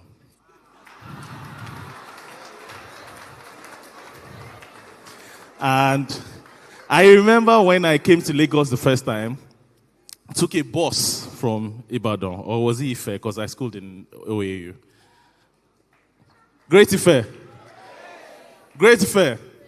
You know how we represent, right? So I took a bus and I landed in Ojota. That was my, I think, first time in Lagos, and that was in 2007. So your small Ibadan boy is now, the founder of a unicorn. So every one of you here, just know it's possible. I would tell you some of the teachings that I have learned along the way. Many of them I'm hoping maybe it's not too advanced. I'm hoping that it's not too theoretical. I'm hoping you note them down and just use it to form a mental model of how you run an organization and how you create something big. But my Lagos story is when I landed in Lagos and I saw the chaos in Lagos. Imagine all those downfall buses. If you have lived in Ibadan before, raise up your hand. Now, coming from Ibadan to where everything is calm, cool, you take a bus, they wait for you, you slowly will go and meet them, to one in which if you don't get that now, they will just drive off and you fall. I knew in this life, I had to make it as I'm coming to Lagos. So when I landed in Lagos, I fortunately got a job with InterSwitch, and in InterSwitch, I met my co-founder, I met my wife. I was initially a software engineer, became a product manager. I think I just briefly said I met my wife, right? Okay, so I became a product manager, but I had always had it in my mind that I was going to create something big. And initially, I thought I was going to create like a hardware company. Along the way, I realized that there's this country in this side of the world called China that's going to beat the world in hardware. So I stopped my hardware dreams and focused on software.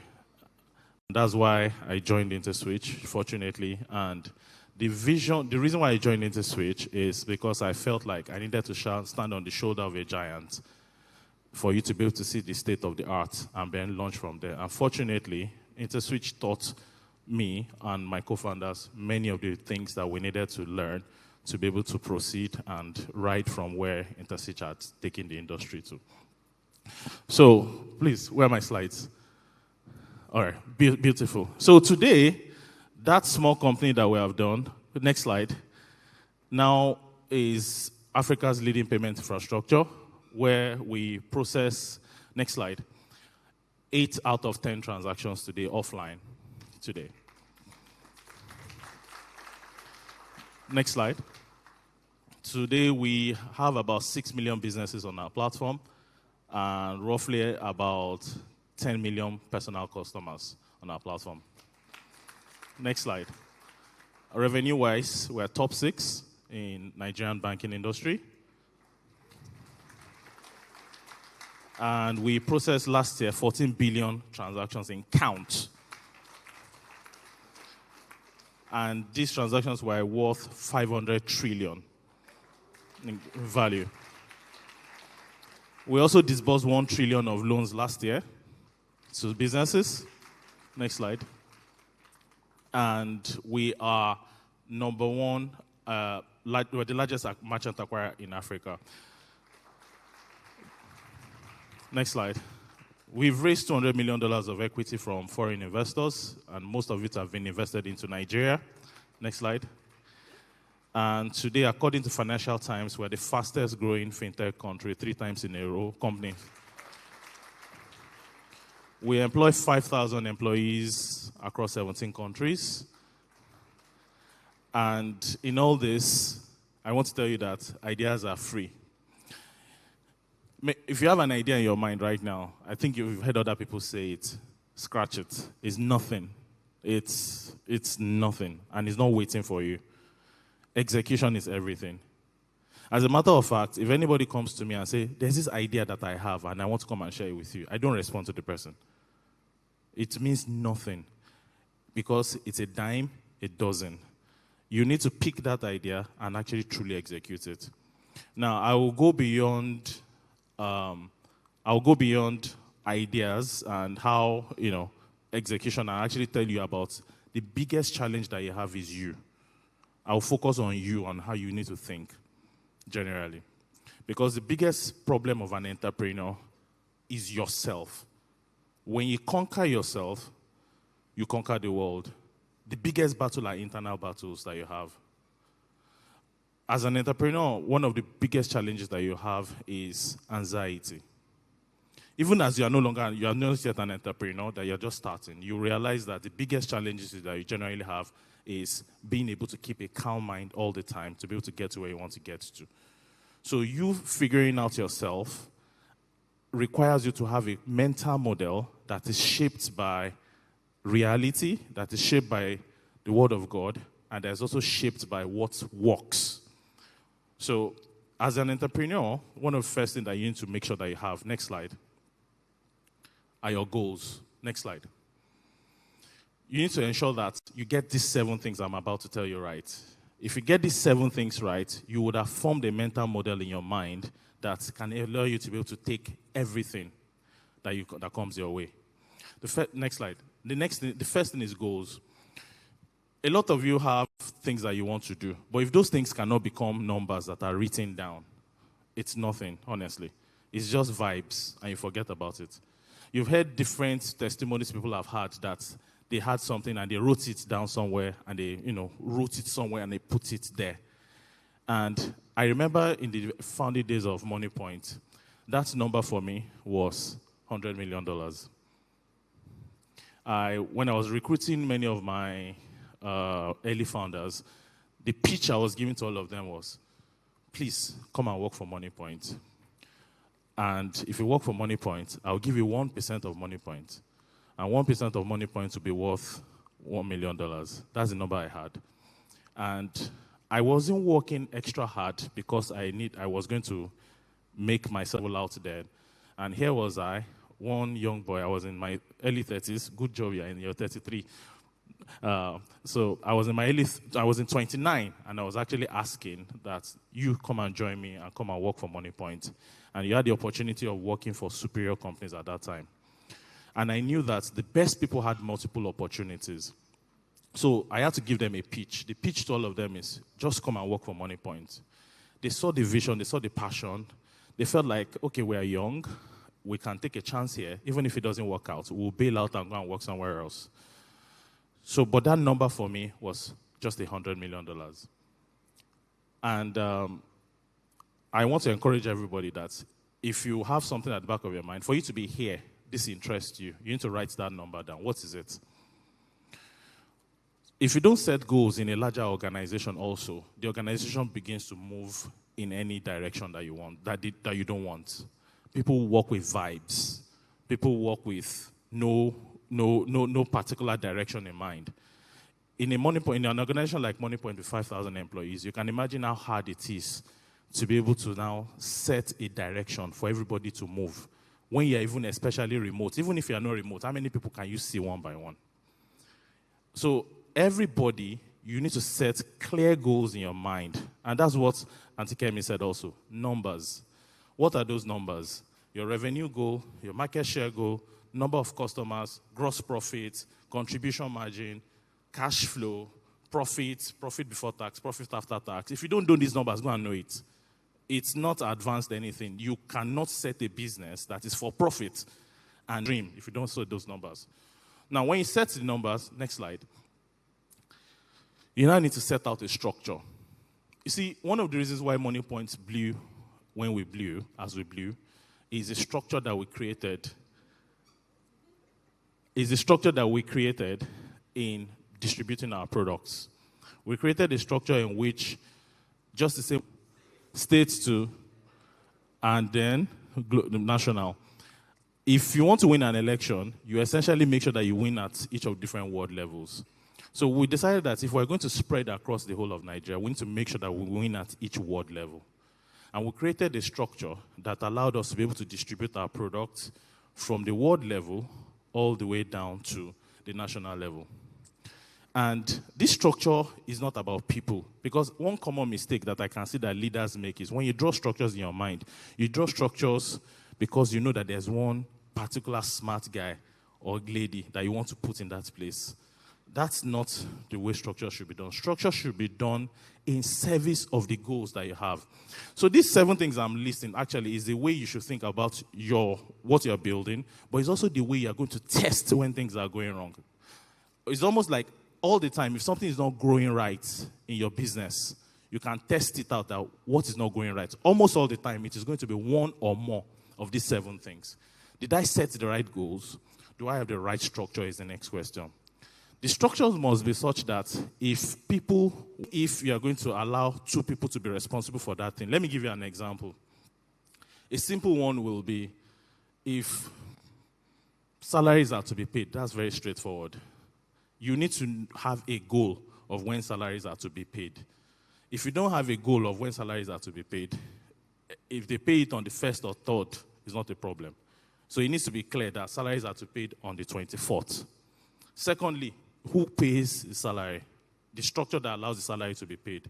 Now, if you say that HR pays the salary, if HR say I want to pay salary and they don't have the money or the ability to press go into the bank account and press the salary payment, you still don't get those goals, right?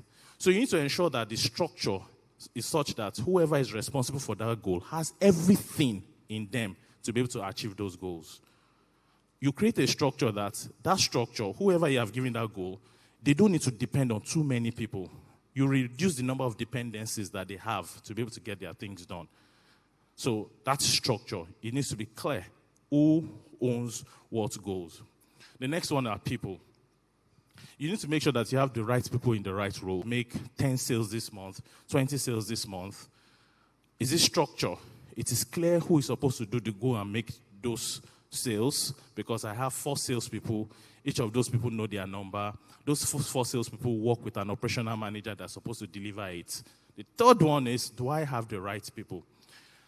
You know, it hits me to the bone when Auntie Kemi also mentioned that even Alhaji Dangote was saying that Nigeria, we have, if you go to Money Point career websites, which you can go and apply if you want to, we have probably maybe 500 vacancies or so. And we are struggling to find people to fill those roles. We did not make an attempt to start hiring from Nigeria. As a matter of fact, in 2024, we made a decision that we will no longer hire from any other place than Nigeria. And we chopped the cane in 2025. We chopped the cane in 2025. Not only could we not find the people at the quality and the quantity we needed them, the few people that we found were not up to the global standards of quality that we needed. And we're competing globally. You're not competing with just local players. You people know my biggest competition. You know where they are from. They are from China. I'm competing globally. I need to make sure that I have world-class people working on the organization. And here I am, looking for Nigerians that cannot meet the requirements that we need to meet to be able to compete and build world-class products. I blame quite a bit of things. I blame our education system. I used to feel like Nigerians are really, really bright. And I am honestly beginning to feel like we need to do something to prevent the general IQ of this country from going lower. I am really, really worried. I used to feel like intelligence is equally distributed around the world. But I am realizing now that environment shapes a lot of things. I am realizing that the social media that we are consuming all the time, I am realizing now that the values that are shaping our systems now, the hookup culture, the Yahoo culture, the let me just do cool things because that's what matters culture. The level that people are reasoning in this country is not as high as it used to be. And this is coming from me, that I am a die-hard Nigerian that want Nigerians to grow.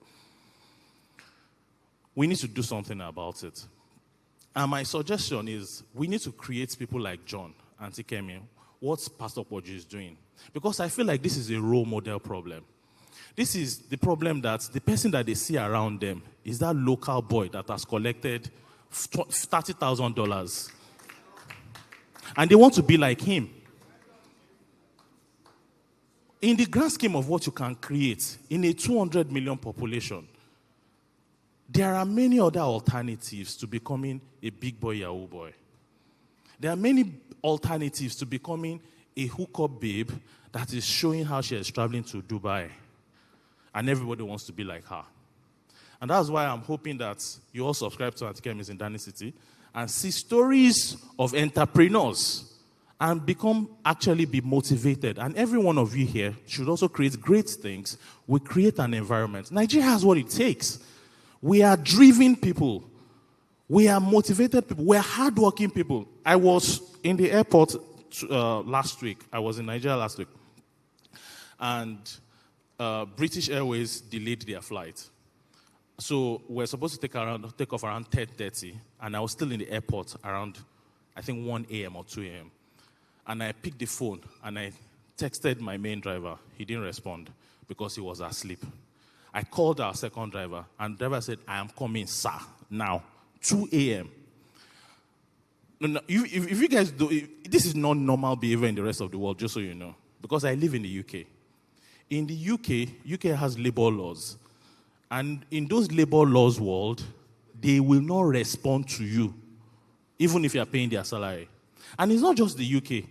Most of the side of the world, we have this level of grit natural inside all of us, that if we just need to harness it in the right direction, what we will create in this country. When you want to compare Nigeria and the rest of the world, think of Nigeria as having an American mindset. It's a hard-driving, gritty, I want to succeed in life mindset compared to the rest of Africa. I sometimes see, if I want to compare, I will say maybe Kenyans are like Europeans, Nigerians are like the Americans. So we have it in us. All we just need to do is develop our human capital, change this mentality that we have about within our current youths that don't see any other path because of maybe the failure of our governments and the lack of faith that they have in them, and they are thinking in a different direction. And lastly, also the fact that there's a mass immigration of talent from the country is also leading to this. So back to my people question. Now, for people generally, wow, I have just 8 minutes left. There are about 8 traits that you need to check out on people. The first one is customer obsession. You can't, when you want to describe people, what kind of person are you looking for? Let's describe them in like 8 traits. The first one is you need to ensure that people are customer obsessed. The number one thing in business is for your customers to love you. That's the number one thing. It's not even just your revenue. The number one thing you need to make sure that happens is your customers love you. And why will your customers love you? They will love you when there are 3 levels of why customers will love you. There's something called delighter, performative, and basic. If you give customers their basic requirements, they will say you are okay. If you give something you do more of something that they're expecting. Let me give you an example of something that is basic. So in Nigeria, about 5-6 years ago, when all of you were using most of the Nigerian banks, more you want to go and buy something and it will fail. And when it fails, what will happen? You will wash plates. Nigeria had a very, very low expectation of what a good financial application should look like. What did Money Point to come and do? We only just did reliability. That's all. Only. It's basic. We only just try to work on making sure that you have the confidence as a business owner to receive payments. And it worked during cashless. But you see that only reliability that I mentioned? Building a reliable infrastructure in an unreliable country is something else. So that's when your service will go down because somebody is doing excavation that has cut main one's cable. And nobody cares about that. They just say your network is not working. That is when one bank that is supposed to settle you is having core banking application problem and they will not give you the money. That is when one employee that was supposed to deploy something overnight said his internet is not working. Building reliable systems in an unreliable country is something else entirely. But what's the main point? It's basic. It's basic that what we are having an expectation of is that payments should just be reliable. The next thing is performance. It means that customers expect their money to come in quickly. The faster I settle you, the better it is. If somebody will give you their money after, normally banks will typically give money back to their merchants. Who is a merchant here? Who uses POS? Okay. Normally, banks will give merchants their money back after the next day, many years back.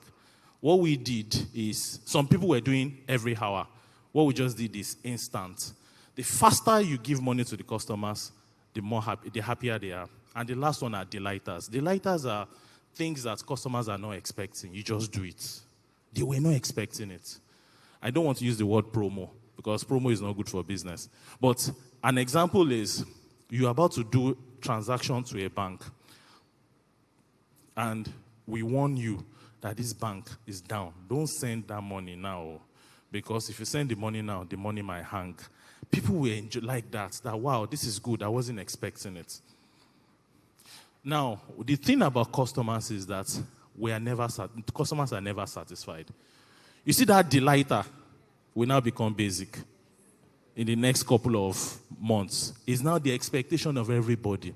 And that is why service providers or businesses, you cannot stop. You will continually be improving it and improving it and improving it, such that your customers will consistently be seeing you as somebody that is delighting them. So you need to make sure that you have people that are customer obsessed, because that's the number one thing. When customers love you, the money will follow.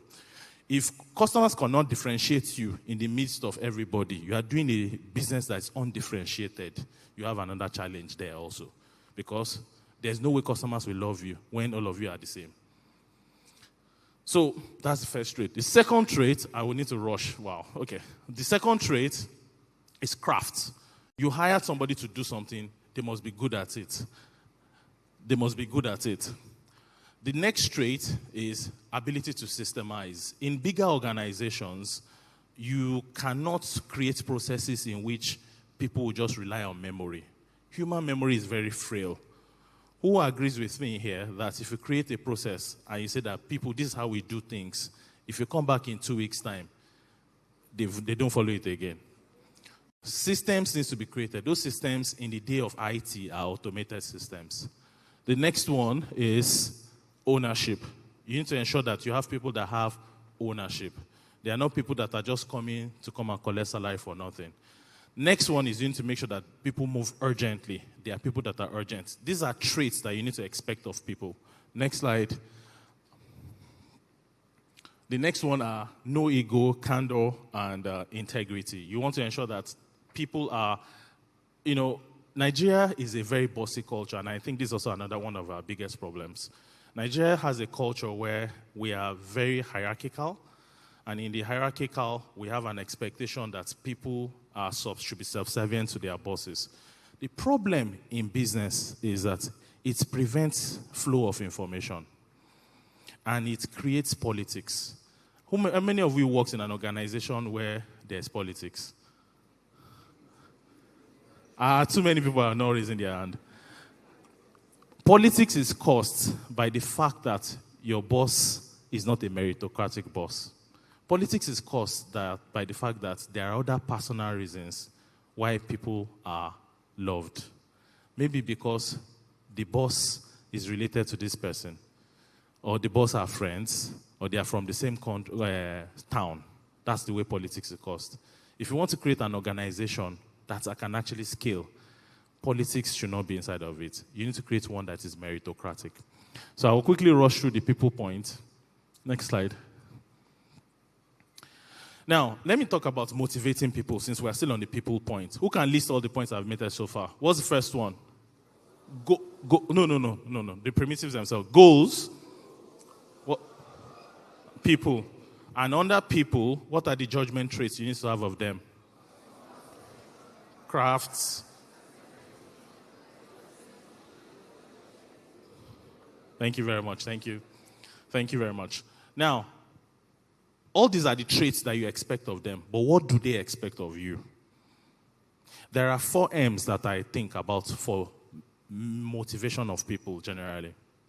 If you want to make sure that people are motivated to work for you, the first thing is that they need to have meaning. Why are we doing this thing?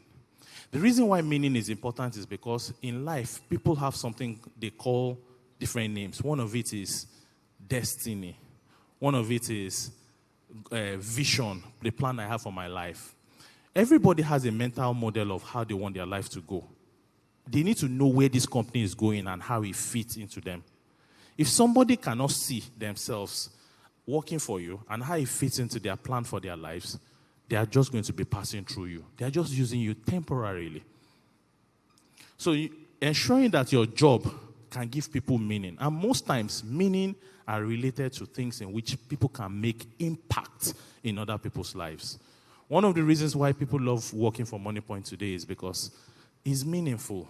The work you are doing every day, you can see it, how it's helping businesses make money, how it's growing businesses. You need to create one for yourself. Obviously, if you're working for Covenant Christian Center, you see the meaning of your job every day. If you are working for Mr. John's company, you see the impact that it's having on people's lives every day. You need to create this meaning in them. Nobody wants to stay on one point. Everybody wants to get better. So you need to ensure that you create an environment where people are challenged. Who has noticed that if they are challenged in a particular job, even if the money is not very high, they know how to, you love that job. The next slide is membership. People want to work for an organization that they recognize them internally and they are recognized outside. Everybody wants to be part of a tribe. I work for GT Bank. Money. That's people's basic needs are met. Money is no longer the highest. People will work for you when they are challenged and the job is meaningful, and somebody else will offer them a higher salary and they will not take it. Next slide, please. My time is up, so I need to move. The next thing is you need to make sure that these people are incentivized. You need to make sure that you've set the goals, there's a structure, you've brought the right people, give them the right incentives. And incentives are essentially things like, there are performance-based commissions, rewards, public recognitions, things that even if you are not around, people are thinking about you to ensure that they continue working. Next slide. This person is bad. Sometimes the person is not bad. Sometimes it's your own problem. Sometimes you have not given people information that they need to be able to make the right decisions and do the right job. How many of you have actually sometimes not done the right thing because they did not tell you the way it's supposed to work? Next slide. Systems. You need to ensure that it is not, because humans' memory is not trustworthy. You need to ensure that people have systems in which, even if they're about to make mistakes, it aligns them. And it encodes good judgment in an organization. Next slide is governance. This is the last slide for what you need, the 7 things that you need to do to build a great company. 1 is set the right goals. 2, internally, this is internal. I'm not talking about the idea itself. I'm not talking about product market fit, competition. I'm not talking about those ones. I'm saying your own mental model of how to create a great organization inside myself. First one is what? Goals. 2nd, structure. 3rd, people. 4th, context. Next, systems. And the last one is governance. Governance is essentially how you correct drifts between the reality and the actual. This is how you make sure that, are we doing the right things? Is what you call MPRs, QBRs, performance reviews. This is how you make sure that things are going the right way. And when things are not going the right way, what do? You diagnose again with one of these 7 principles. If things are not going right, it's either the goals are wrong, people have a problem, structure has a problem, or whichever one. Next slide. All right. So now, an important point about this is that this judgment, as you want to use it, you can use it to judge yourself, but it's also what your boss can use to judge you. And it's also what you can use to judge people under you.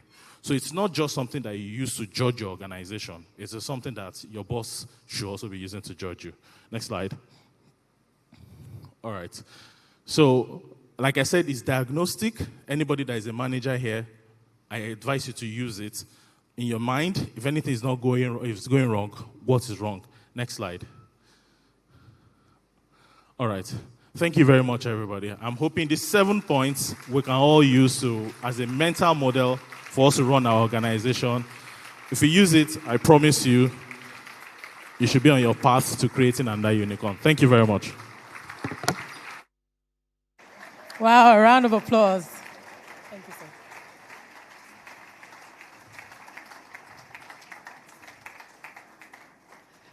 Okay, people conversations are very important.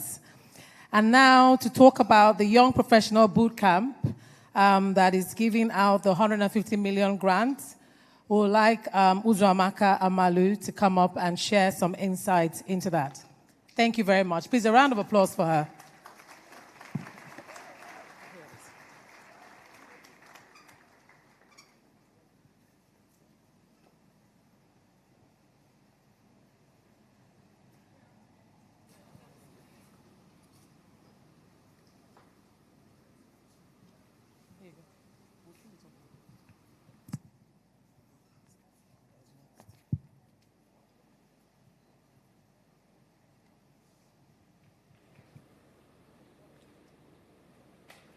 Okay, good afternoon, everyone. My name is Oyemade Amalu. I am a faculty member of the Young Professionals Bootcamp. It feels to me like most of our speakers today have preached the YPB message. So a lot of equipping, a lot of, employability skills, and a lot of things that have to do with young people. So what is the YPB? The YPB is the Young Professionals Bootcamp is an offshoot of the Platform Nigeria. It's powered by the Covenant Nation. And what do we do at the YPB? For a whole decade, 10 years, we have remained steadfast on the mission to equip high-performing young professionals with critical skills and mentoring skills, to inspire innovation, to drive success in the marketplace, and to transform the Nigerian economy. So this is a boot camp. It's a 3 days in-residence boot camp. And for 3 days, we'll have innovators, we'll have founders, we'll have investors who will be listening to creative professionals, corporate professionals, and entrepreneurs. We're taking 300 selected participants away from the noise, away from the distraction. We're bringing those 300 people together. We're listening to stories of successes, failures, challenges, growth, and scaling. Who are we expecting to see at this boot camp? Are you 20 to 30 years old? Do you have meaningful impacts that you're driving, either within an organization or as an entrepreneur or as a creative? We're expecting you to log on to www.theyoungprofessionals.ng.org. You log on to it, you fill the form. There is also a grant. We have up to 150 million grants to be given to founders, to scale your venture, to corporate professionals also, and to creatives who are doing really massive things in the creative space. Applications close on the 24th of May, 2026. It's on a rolling basis. So what that means is the earlier you apply, the better your chances. Your future collaborators, your future investors, your future founders will be in the same room as you would. So please hurry and apply. Thank you. Thank you very much. So please take note of the website. I think information will also be shared as to how you can apply. All right, so moving on to our next speaker. Afyong Williams is the founder and CEO of Real Fruit, a 14-year-old agribusiness that converts fresh fruits into high-value, healthy, dried food products. Under her leadership, Real Fruit has grown to distribute products in over 1,000 stores across 20 states in Nigeria and exports to the United States, the Netherlands, UK, Canada, and South Africa.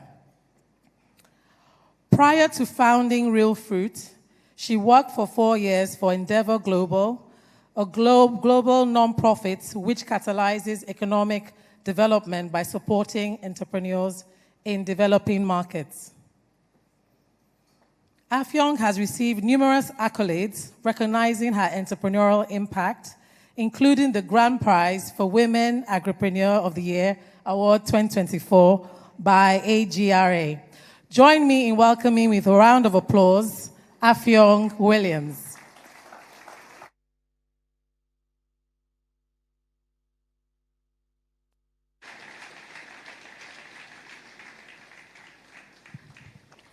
Good afternoon, everyone.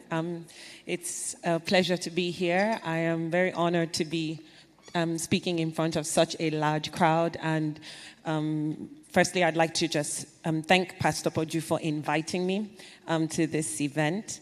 I must admit that I am a newbie to Covenant Nation and to the platform.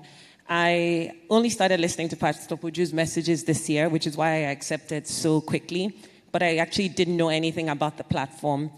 And I got quite nervous when I asked, I was very surprised that he reached out to me and said, well, here's the event. And I said, okay, sir, please send me the topic of discussion. And I was like, he's like, no, you can talk about anything you want for 30 minutes. And he's like, whatever you're comfortable with. And I was like, I didn't know what to say because I'm not so comfortable just speaking off the cuff for 30 minutes.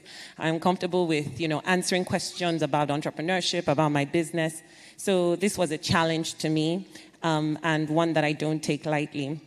I also got quite nervous when my staff sent me my picture on a billboard, and I then went to research, the platform and what an esteemed kind of initiative it is. And for that, I'd like to thank you, Pastor Poju, for this initiative and for the work you're doing to spur, develop, and support entrepreneurs in Nigeria. I think I would like to start with a video which I sent prior, just to give some context to my talk today. Rooted in Nigeria, but everywhere in the world, again, to kind of really showcase what's the best thing about Nigeria, which is we have this crazy resiliency and people just think they can do everything and anything. And I want to prove that to the max. Be somebody who hopefully become somebody who can build wealth, so I can also share that and give that to make Nigeria better, or the people of Nigeria, let me say, better. So yeah, it's about a legacy of that my work and my sweat can kind of pay off into the future. And it's like a tree. When you plant a tree right now, it takes like 5 years to grow, but it keeps growing and producing for 70 years or 50 years. That's what I want my work to do, to be productive long after I'm gone, to continue to bear fruit, like in the long term. So it's not just for now, it's for the future.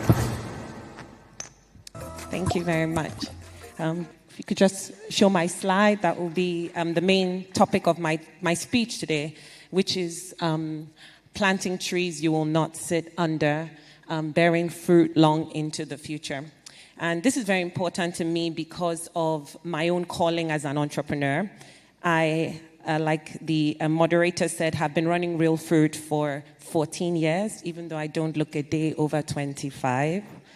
I actually turned 40 this year, so I have been running this company for a very long time, and I believe that my calling is really to do something that, is not just for today, but really builds an industry and builds, fruit that other Nigerians and younger Nigerians will continue to reap from long after I'm done. If people don't know me, Real Fruit is a dried fruit snack company. I hope many of you do, because you should be my customers. We started off when fruit was not a snack in Nigeria. Nobody knew about it. And, I came here with this mission to basically create enterprise, because I wanted to build a business, bring it to Nigeria. That was going to be my big win. But it turned out to be actually what would be a very, very long journey, but you're just driven by vision. So I want to start by saying that I'm going to just use the life of a mango tree as kind of the metaphor for my speech today. I'll be focusing on 4 stages, which is the planting season, the waiting years, the maturity, and the long harvest. If people don't really know, a mango tree is a gift that keeps on giving. And I do say it with some bias, because obviously I'm in the fruit business, and mango is probably one of the best fruits in the world. But it is truly remarkable. As somebody already stated, the best time to plant a tree, as they say, was 20 years ago, and the next best time is now. When you plant a mango seed today, the work begins immediately. You prepare the soil, you water it, you fertilize it, you monitor, you prune, you treat for pests, and you nurture and grow, and that's a constant. All of this demands your time, your money, and attention, but you'll have nothing to show for it for the first 5 to 8 years. A mango tree does not bear fruit till year number 5, and if you are a farmer planting for income, you'll wait 5 years for no return. But then something shifts. If you've planted and nurtured your tree right, it will begin to produce. And once a mango tree matures, and once it's gone deep enough into the ground, wide enough in its canopy, and strong enough in its trunk, it will start to bear fruit. A healthy mango tree can produce food for up to 70 years. That's 70 years of harvest from one act of planting and continued nurturing. The person who planted it will enjoy of its fruit. Their children and their grandchildren will bear and earn from the harvest. But no matter what, you will get a harvest season after season, come rain or shine. And this is the kind of vision that I want to charge Nigerian builders of today, that we need to be builders who plant trees, who make decisions not for this quarter, not for this decade, but for the Nigeria that exists in 2025, even 2075, 2095, and beyond. People who build knowing that they may never see the full harvest of what they started. This is the charge I'm bringing to entrepreneurs today. And it's really authentic to me, because this is the journey I'm on. I really believe that I'm building for the long term. And I think that more Nigerians and more Nigerian entrepreneurs need to be building with a long-term horizon. And that's why my speech today is titled, Plant Trees You May Never Sit Under. So I'll go into the planting season. Of course, it starts with the first decision, which is about deciding to plant. And that's the most consequential decision you will make. So for people here, it's about deciding to start your business, deciding to start in the path that you're going to walk on. And everything that follows, follows because you've taken a decision. When you plant, where you plant, and why you plant. In Nigeria today, a lot of business decisions are guided by short-term thinking. And I'm not saying this to really be critical. The pressure is real.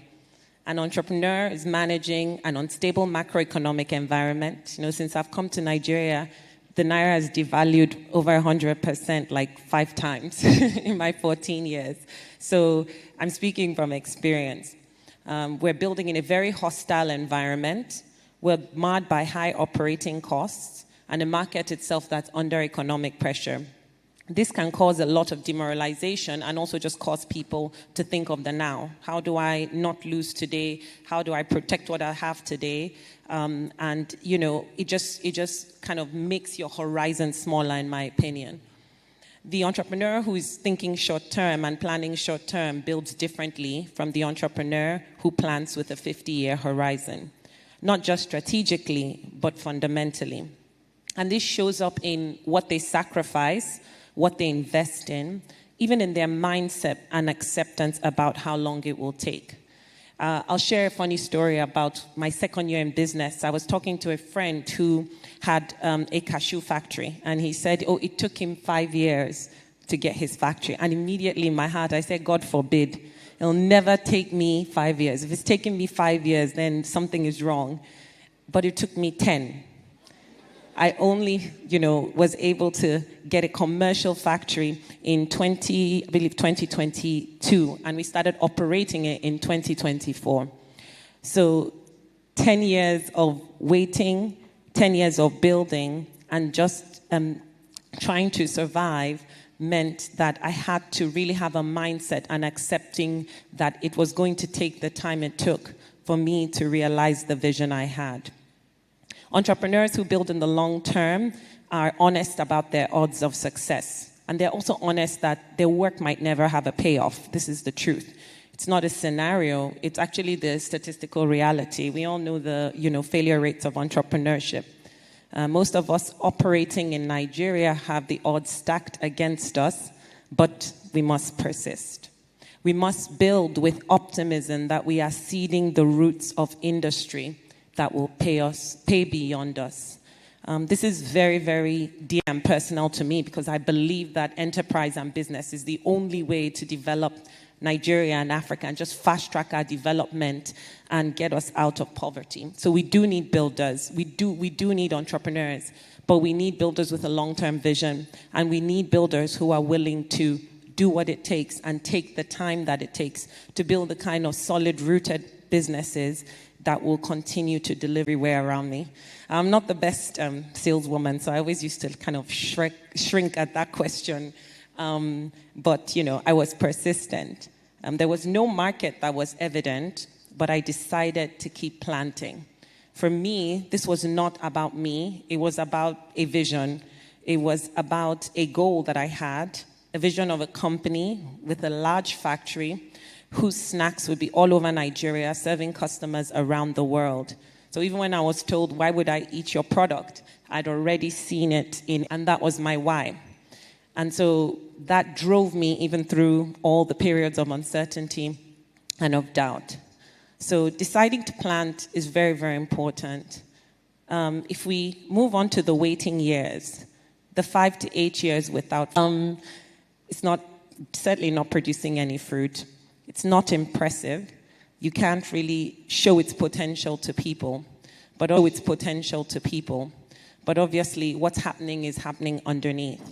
The root system is going deep, and it is finding water.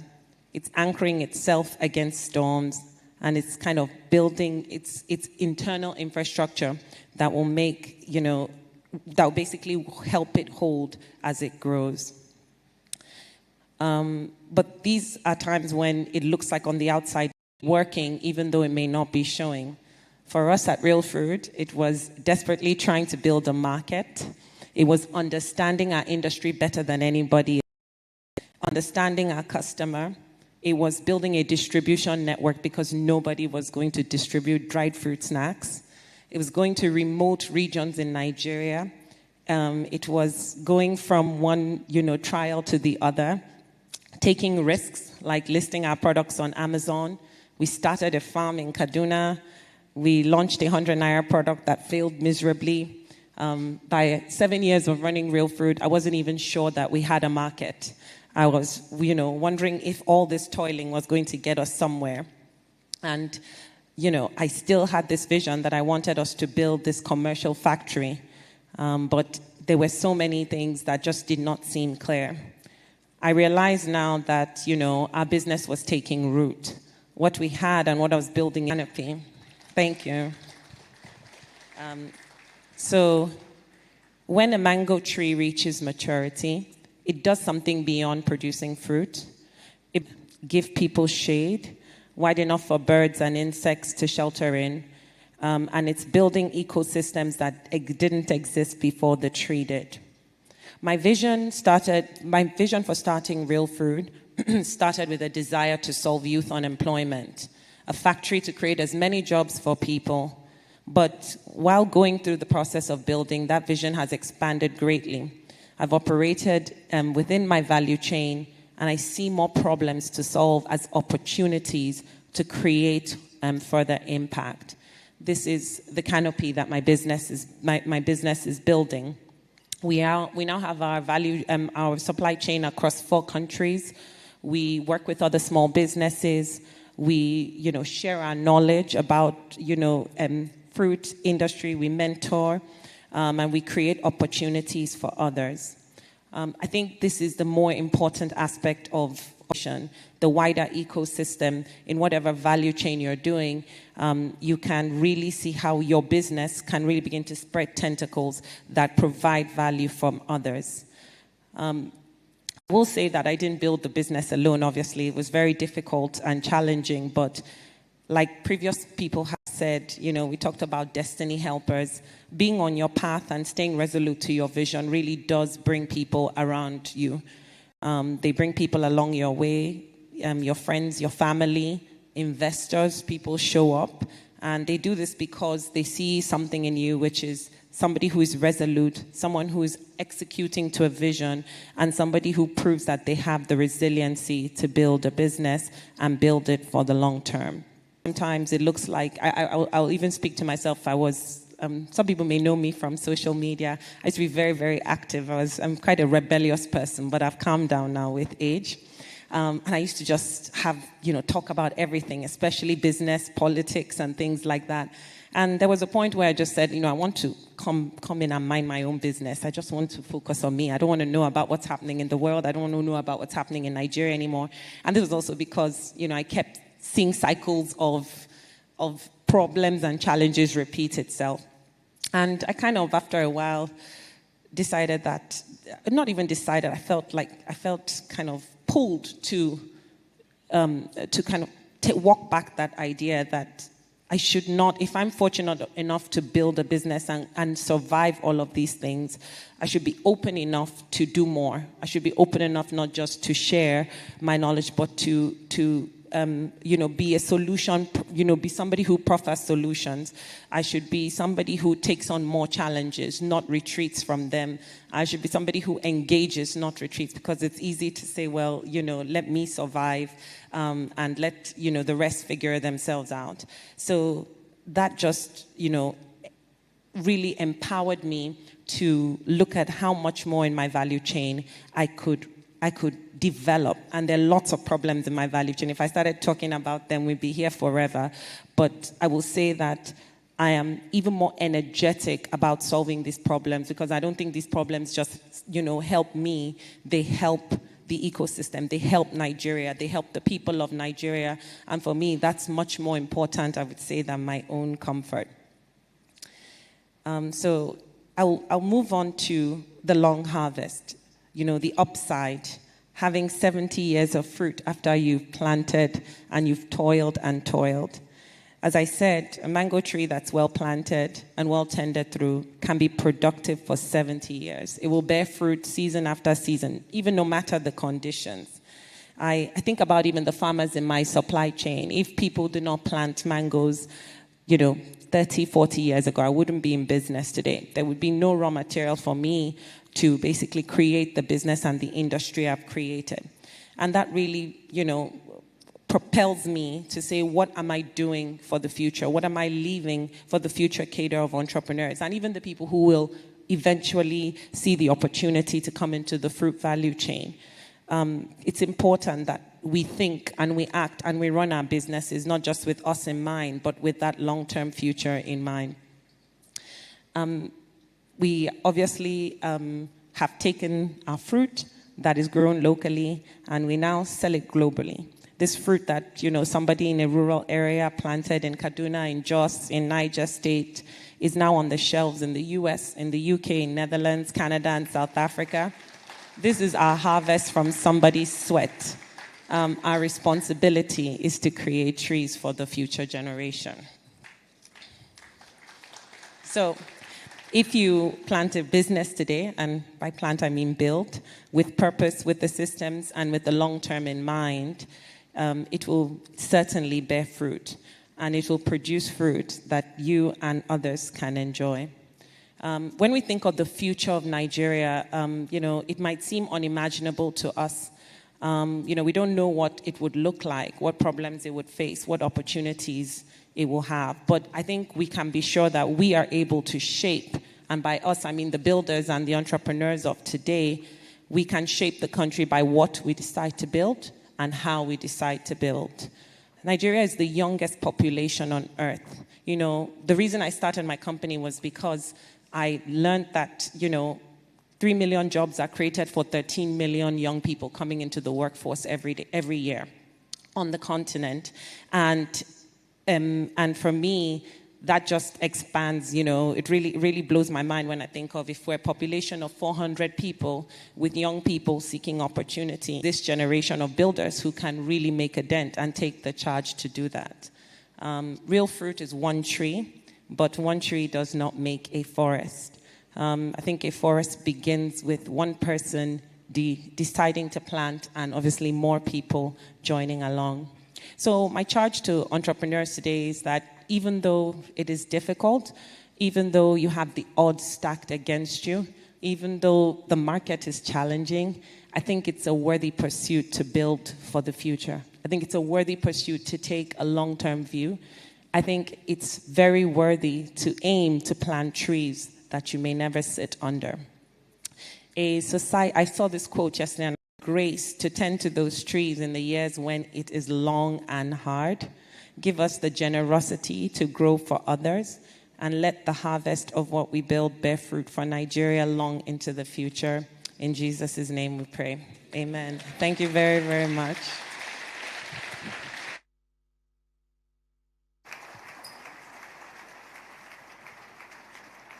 Oh, thank you. A round of applause, please. Let's keep clapping.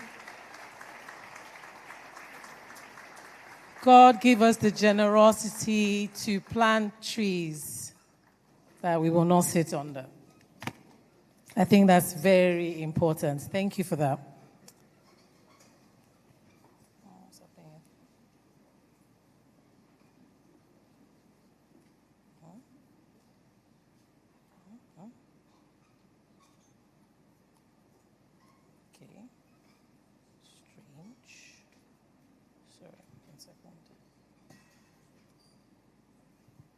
Conversations going, and don't forget our hashtag is the platform ideas. Now we move into the future of work, where ideas are not just created, they are monetized. This is a voice shaping a new generation, where skills are currency and knowledge must produce results. Nancy Ogwenwosu is a digital marketing strategist, educator, and social impact leader, redefining how Africans translate digital skills into real income and opportunity. She's the founder of the Business of Social Media Marketing Academy, where she has trained over 1,000 young Africans in AI-powered marketing, content strategy, and digital business systems. With a master's degree in digital marketing analytics, her work focuses on practical execution, helping individuals move from learning to earning in the global digital economy. Beyond business, she is also committed to social impact, supporting vulnerable communities and expanding access to opportunity. Nancy represents a new generation of execution, where knowledge becomes income and ideas become.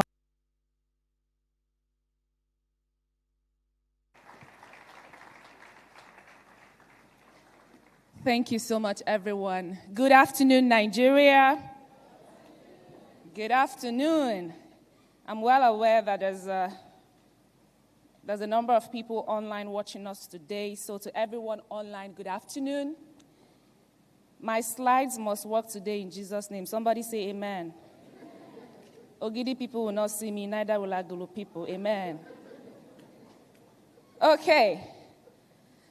I want to thank Pastor Poju so much for bringing me here. Thank you so much, sir. Thank you, Pastor Toyin. Because I know, some of these things, he will mention it. Pastor Toyin will say, who is that girl? Let me see her. No. She has not been behaving well. I know her from the women's salon. You don't know that part of her. But she was able to say, no, she's a good girl. And here I am today. Thank you so much, sir. So there's a storm hold, correct? Sister, the bootcamp didn't hold. You guys moved it to 2023. Yes. In 2022, I applied for the bootcamp. And I was accepted. And in 2023, April 24th, I left Nigeria. So in 2023, they sent the emails first to the people they accepted the year before and said, we are holding it this year. Please, we are telling you guys first. And I responded and I said, unfortunately, I won't be able to attend anymore. I'm out of the country. So if you're sitting in this room and you feel like it's magic that is happening here, I want you to know that I'm a testament of growth, that the same person who wanted to be in this boot camp where you're being given 150 million naira is now standing here today as a speaker. So thank you, sir. Today, I'm a teacher. I teach. I run the business. Beautiful. I want you to open that phone, and I need you to go on Google. And when you get to Google, I want you to do something very simple. I prayed over these slides, so. Right. So, Google prompts. Who is Nancy? Well, that's my name. Put your own. Who is Nancy? So put your name where mine is. And I want you to choose the AI overview answer. And look at the answer you see there. Is it something that describes you properly? I'm going to give you a minute. A minute.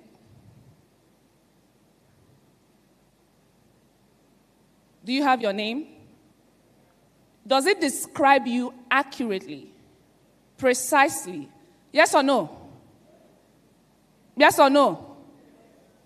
Everybody, yes. Where are the no's? Give the Lord a wiper now. Don't be shy. Leave these yes people. Don't mind them. Right now, creating job opportunities across the world. 2023, I was very niche to marketing. I was doing launch strategy for personal brands and digital products who wanted to go online and make profit from their presence and their products. And I would have founders come to me. These are people who are doing well offline. The John Alamus of the world, even though these founders I was working with were not 33. Nancy, I am experienced. I have the money, I have the capacity, I have the results, but I have nothing to show for it when you look for me online. So take me online. And I would Google them, and we'll find absolutely nothing. And some of the things we will find will not be anywhere close to what they really did. So it showed us one thing. Everybody already exists online. The question is how. So if you're not the one curating your digital footprints, I want you to understand that it's being curated from the things you comment on, the silly posts you make, your football banter, The algorithm is aggregating all of it to form an opinion about you that may not be accurate. So at the end of this session today, I will be empowering you on how to correct that and maybe build a profitable business at the end of the day. Let's see if we achieve that in 24 minutes. How did we fare with that idea? I would hire to know what I was doing because execution was poor, even though ideation was great. So I went back to the board. And one morning, I got so frustrated. I had 7 clients at the time, paying you so much in dollars, looking for results, and you're telling them the team is not working well. So out of frustration, I went to my Instagram and I said, I am looking to hire social.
Okay, can you hear me?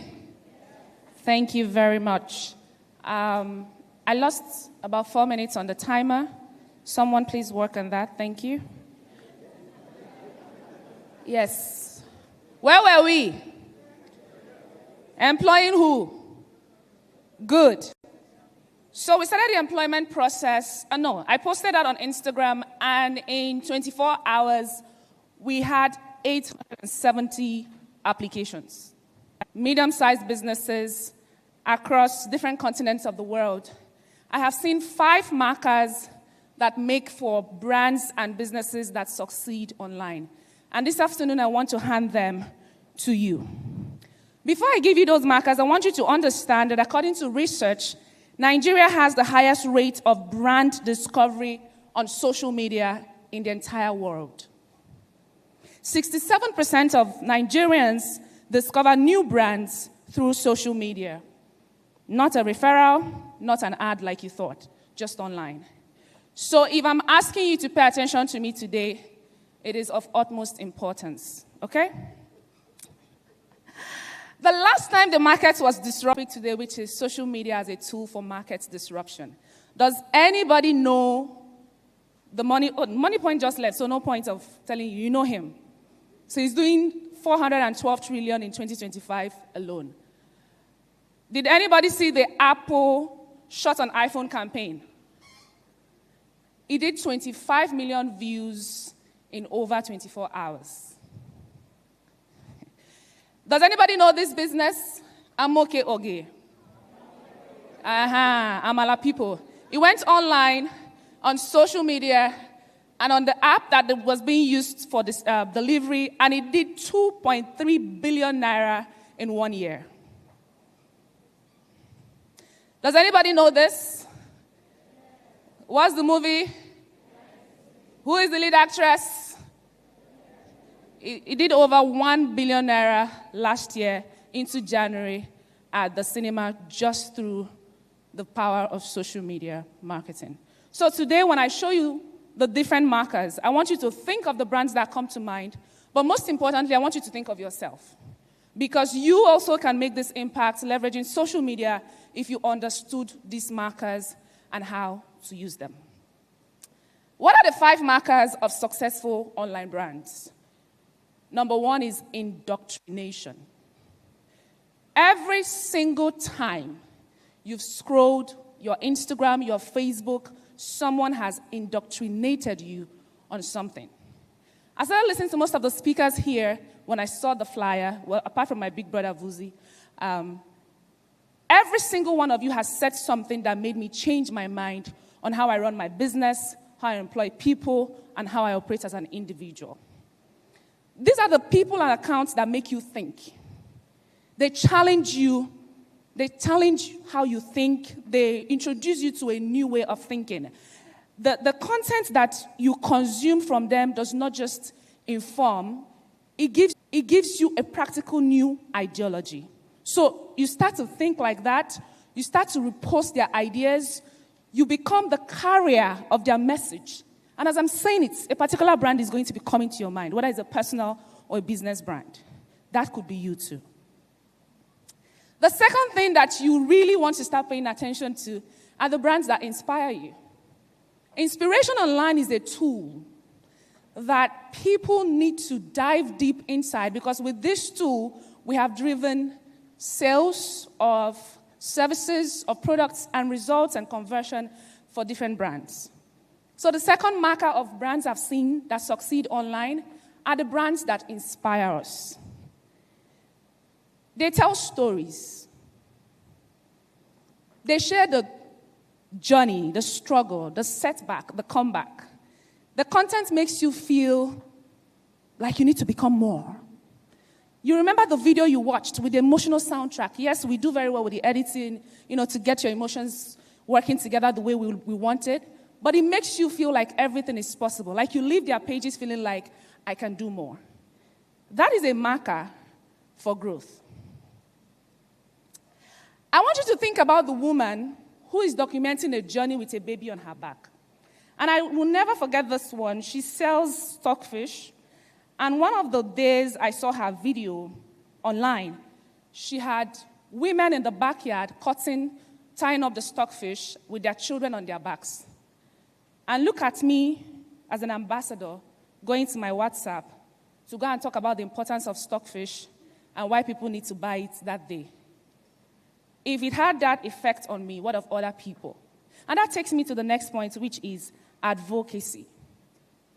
These are the brands that you defend in comment sections you were never tagged in.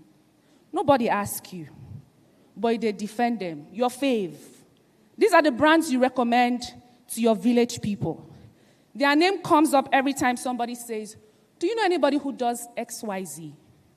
The reason why you are thinking that way is because they've shown attention is expensive. It is one of the valuable things that social media can build for you. And the last point, the last marker I want you to be aware of before we go to sales, which is what many of you do at the beginning, is the marker we call awareness. You see the accounts everywhere. These people show up everywhere. They're like bed bugs. You're not even sure when you started following them. You cannot remember the first post you saw. But every time their name comes up, you know it, because you know that they're about to give you some quality information. They break down complex things. They add value to your life. They add value to your business. They are quoting data from Korea. And even without opening Google, you are like in agreement, yes, because they cannot lie. They do the work. They sabi this thing. Yes. What they are doing is bringing you to a higher level of awareness and making your human condition better. Not because of one viral post, because they showed up so consistently for so long that now you have become familiar with them. Because online, familiarity builds trust. Marker number 5. This is the last, but people do it first. So you show up online and you're selling and you're selling and you're selling, and you're wondering why people are not buying. It's because you've not done 1 to 4. And if you miss 1 to 4, 5 is always a struggle. So if you're struggling with 5, I hope you got 1 to 4. Now let's get into 5.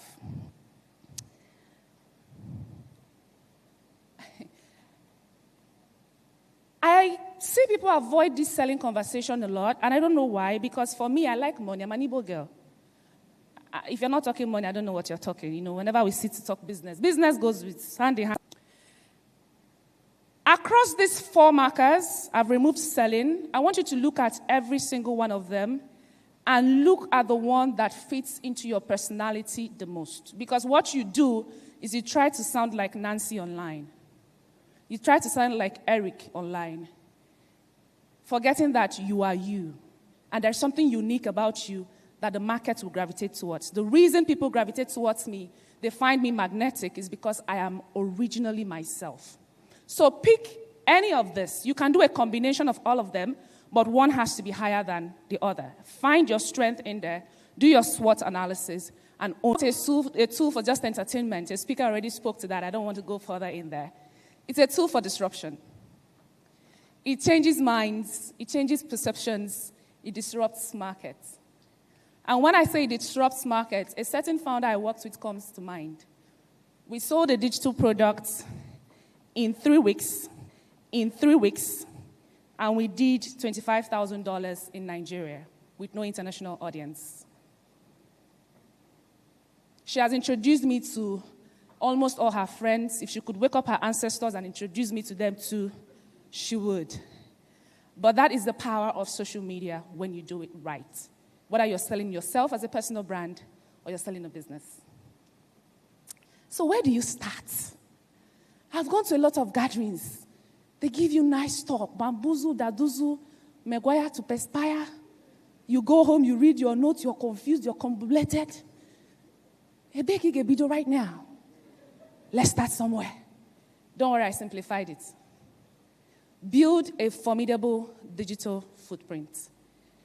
The moment I saw this flyer, I Googled every single person. In fact, I went to ChatGPT and I said, pull all available online data and tell me who these people are. And he did. And when it was done, I read through it, and I remembered I had met you at an economy event 2 years ago. And I didn't remember. It was this that told me that, because I put it online. Every employer that will employ you will do this thing we just did today. A very simple Google search. Before any company funds you, any investor, they will do this research. So build a formidable digital footprint. If you doubt me, Google my name, your father. Put my name on your Google search. Then if God wants to catch you, if you see my ad, click on it. You will see me in your dreams. Because I am very intentional about it. We've already said that. So the question is whether you are building for or against you. For entrepreneurs, silence online is not, I'm being neutral. No. To your market, you are irrelevant. I understand the need for privacy for some people. There are people that work with the FBI, but they also want to make money. So there's that struggle. I don't want people to know it's me. And there are people that are working in offices and are doing almost what the office is doing, so they're hiding. Whatever your case is, please be visible. Make your business visible. Okay? Number 2, build clear offers. Is that the offer? Yes, that's number 2. Confusion kills conversion.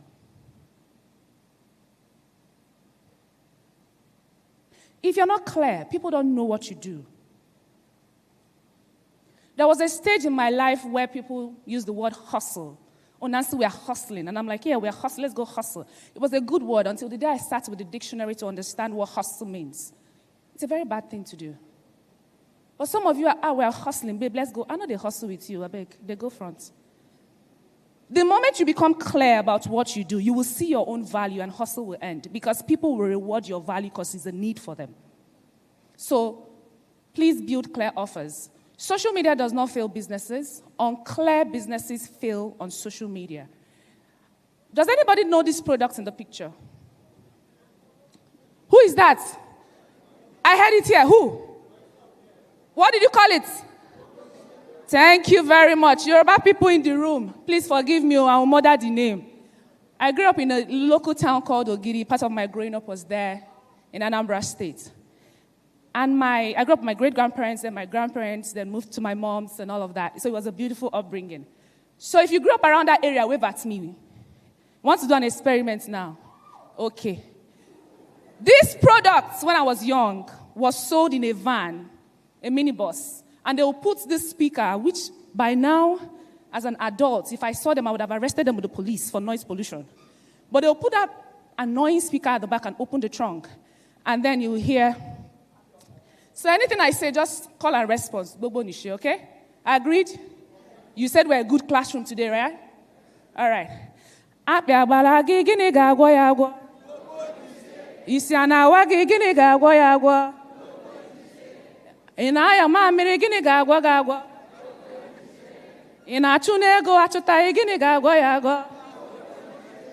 This product cures everything and anything.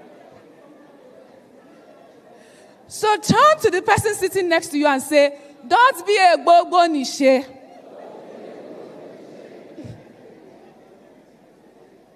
Please, I'm begging you, build clear offers. Don't be confusing. Be clear. And if you're not selling anything, you are a brand.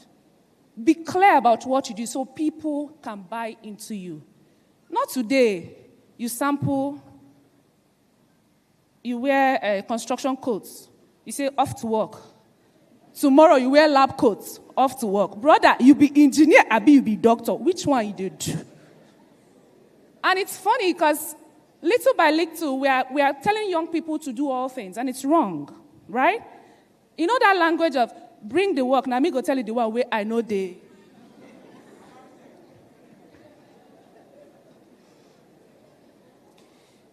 At the early stage of your life, being a generalist sounds nice. But if you want to make it, if you want to sit in positions where people call the shots, be a specialist. Be known for one thing. If they bring me and you in a room today to deploy African talents when it comes to the specialty of marketing, and you come in with your degree from Harvard, your father from whoever, and I stand in that room, you will go home. No, my dear. You understand my point? Because I'm very clear about the brand that I am. So this is not just for products, it's for personal brands as well. Build a clear brand identity. What do you do? To answer this question, if you tell me, Coach Nancy, Coach Nancy, you don't even know. Tell me, what do you do? So, I'm actually a professional HR professional. Mm-hmm.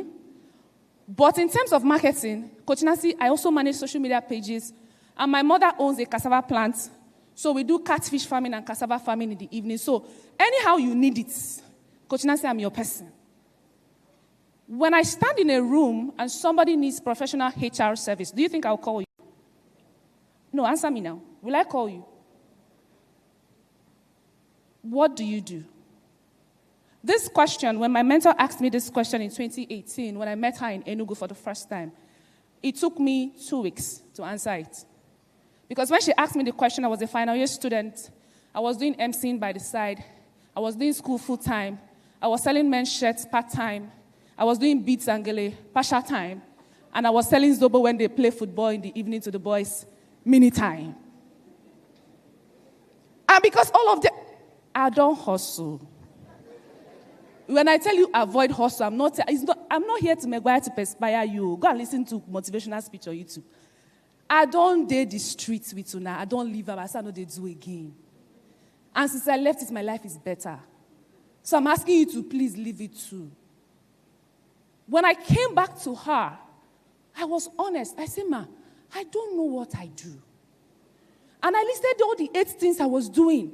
and all of them that were bringing me money. And she sat me down and said, let's draw. Give me a paper. How much did the bid and gele do this month? Guess what? There was no profit. How much did the Zobo do this month? The Zobo one was worse. The shirt business, how much did you do? People were still owing me. So mentorship set me around it. So I know you're doing a lot of things because you go parents now. Set me around it. So I know you're doing a lot of things because you go parents now. Person go chop now.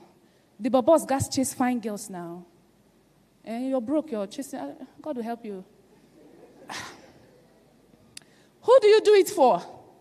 When you clarify what you do, clarify also who you do it for. I don't work with broke brands. Members of my staff know. So you send an inquiry, somebody gets on a discovery call with you. Part of the things you fill in our questionnaire is how much does your business make annually? Give us an estimate if you don't know. Some people don't know their break-even points. There's a figure you put there. You will never see me on the call. Somebody will be, they're very nice. They will not shout at you. You just know that. They know that this person cannot afford us. But it's because we know who we do it for. So who do you serve? Entrepreneurs. Do you know the woman selling akara and this thing down the street? She's an entrepreneur. Anybody that can trade, can give you a product or a service in exchange for your money. That's entrepreneurship, nah? To an extent, Abi. Let's forget self-employed and all those ones going in depth. So who do you serve?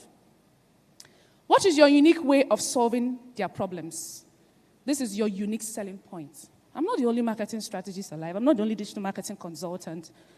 But why do my clients want to stay with me? Because I know my USP.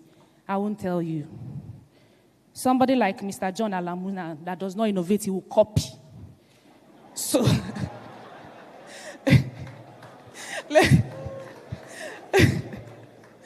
let me carry my own and be going.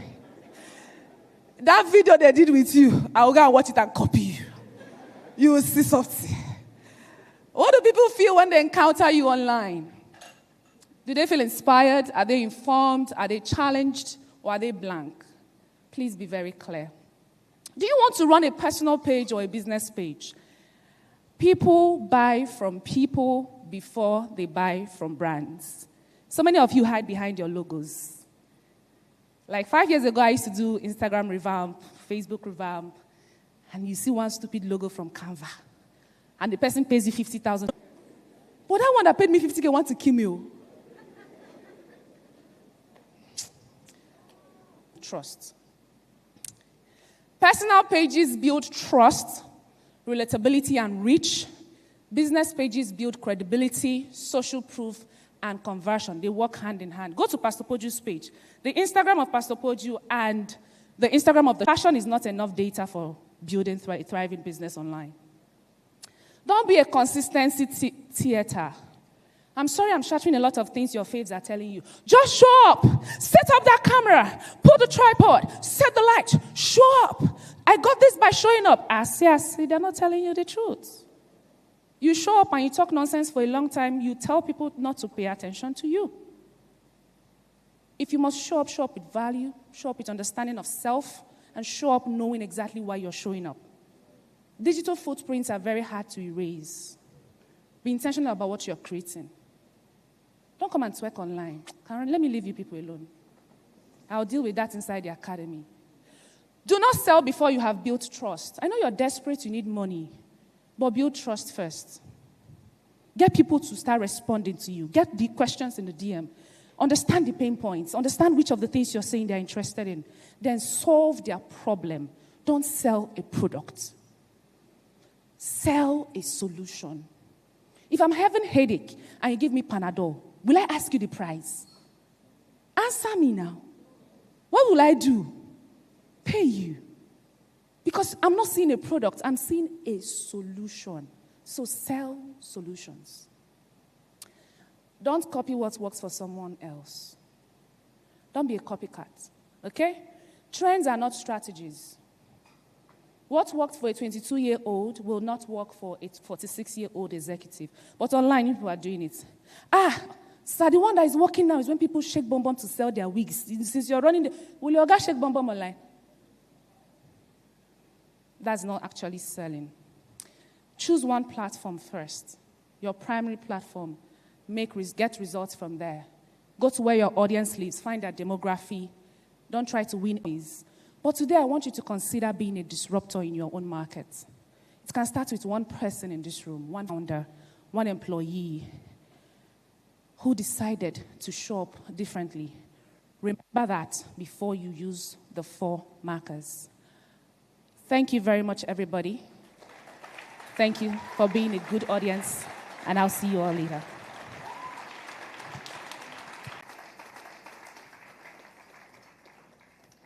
So let's be intentional about what we're putting online.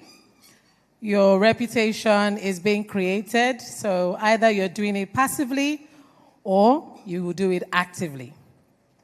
Now let's quickly go into something deeper, not just about starting businesses, but sustaining them across decades.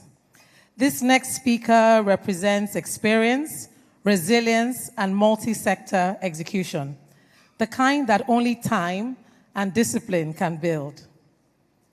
Sinari Bolade Daranijo is a distinguished entrepreneur, investor, and business leader with over 3 decades of experience building ventures across technology, telecommunications, manufacturing, security, oil and gas, and export trade. He is the CEO of Symbol Group, a diversified enterprise with multiple business interests, and serves on the board of trustees of the Lagos State Employment Trust Fund, supporting thousands of entrepreneurs and small businesses across Lagos State. Ladies and gentlemen, please give a round of applause for Sinari Danjo. Thank you, sir.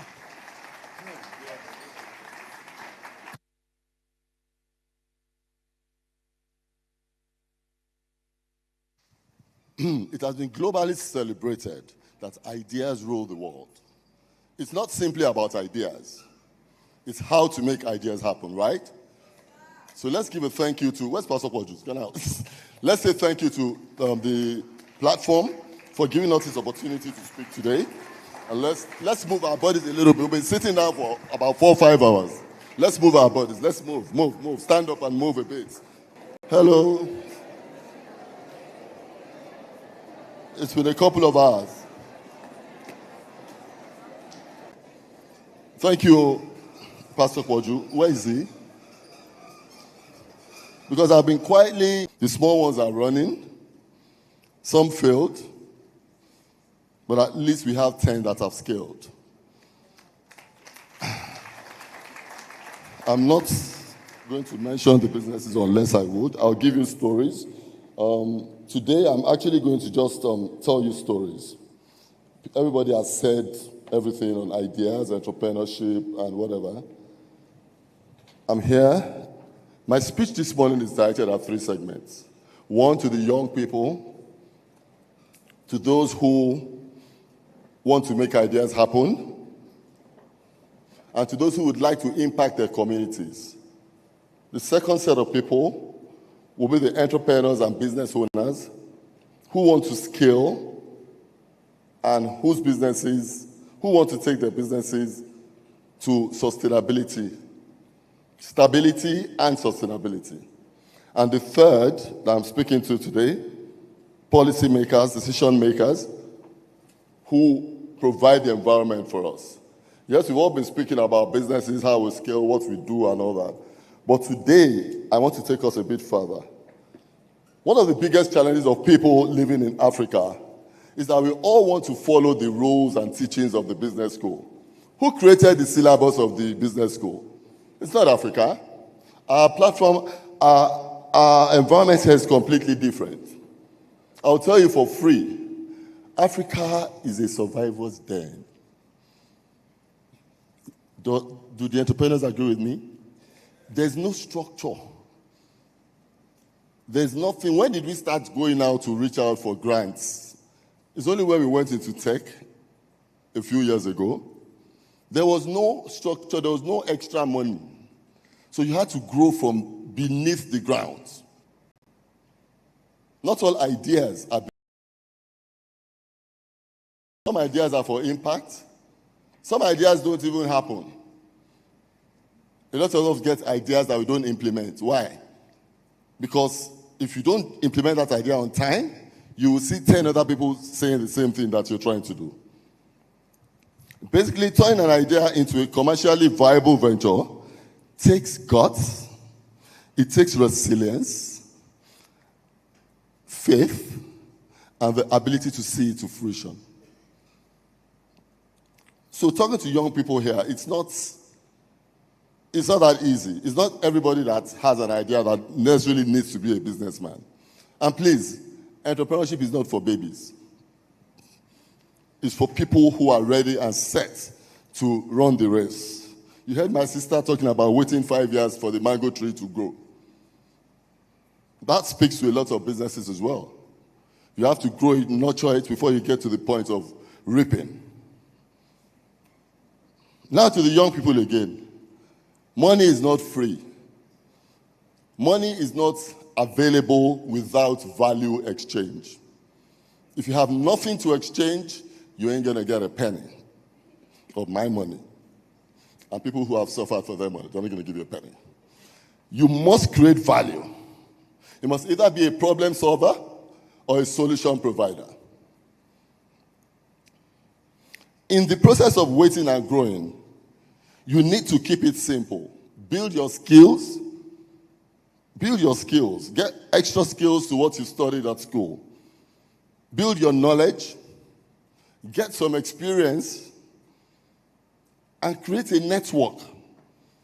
Because eventually, apart from your friends, family, and neighbors, your network will become your net worth. Correct? So, I would say to you, start small, keep it simple, and grow. I enjoyed doing business as a natural entrepreneur. What I found out very early in business was that the bottom of the ladder was the most profitable. We sit here, talk about raising funds, yes, that's another level, that's what's happening now. But let's go to where all of you can reach. What can you do? What kind of businesses can you do as someone who has zero naira? Problem with ideas is that, one, if your idea cannot solve a problem, and it cannot provide a solution, and it cannot help other people, money is not going to follow it. I'll give you a little story. Sometimes, some couple of years ago, 10, 20 years ago, I was going to get a microfinance back license. And I said, before we get this license, let's 5 women. Do you know those women that carry buckets, that cook rice and stuff in it? What do they call them? I don't know what they call them. I just saw them sitting, so I thought these people would need help. Let's speak to them. Anyway, they carry buckets and they look for viable locations to sit down. And I just used to see a crowd of Okadas and people running around them every evening. They had a large crowd buying stuff from them. 20,000 to each woman. Every evening, my PA would go there and collect 10,000 from them. Apparently, that's whatever that business was. It was giving 100% a day. 100%. They were getting about 40, 42, 45,000. So my PA goes there and picks up 10,000 from each of them. And they, because of financial illiteracy, they thought they were paying us back what we invested in them.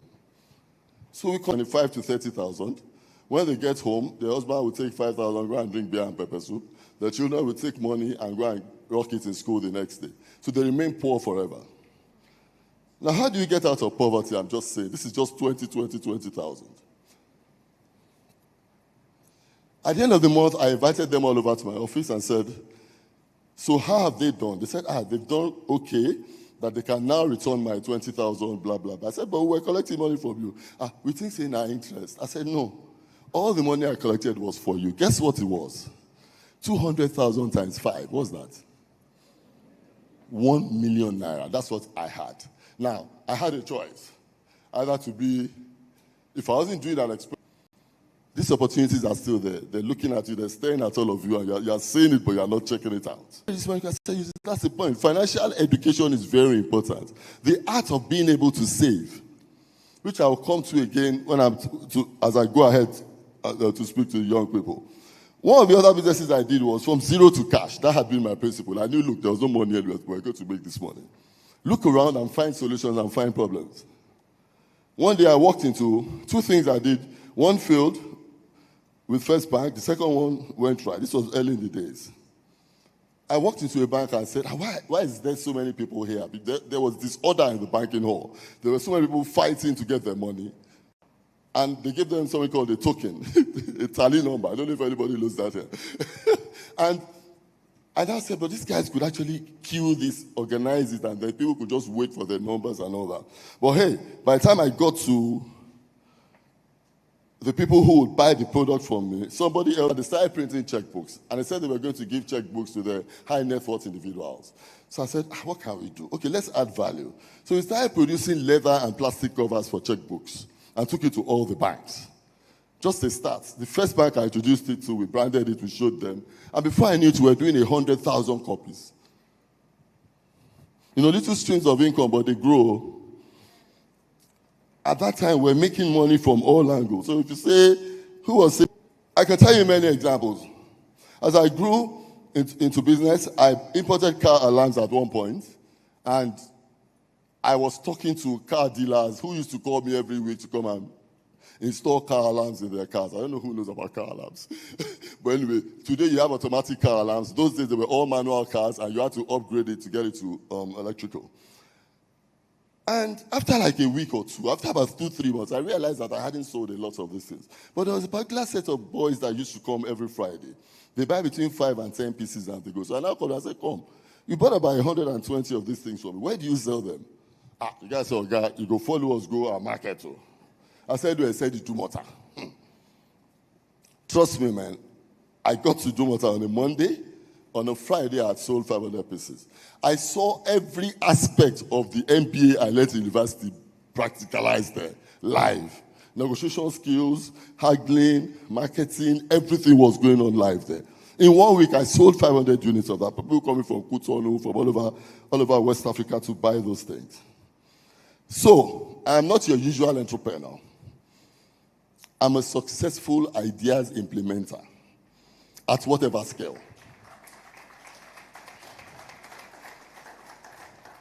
If it can turn to money, we will do it.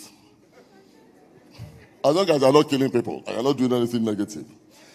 Yes, so living in a country where survival was and is still key, I had to go with the flow at times. There was a lot of policy changes, a lot of regime changes. You start doing this, and the next thing they ban it. The next thing, foreign exchange moves on you. You can't import, you can't export. Things just go crazy. So you have to create, you have to innovate, think, implement, and prosper.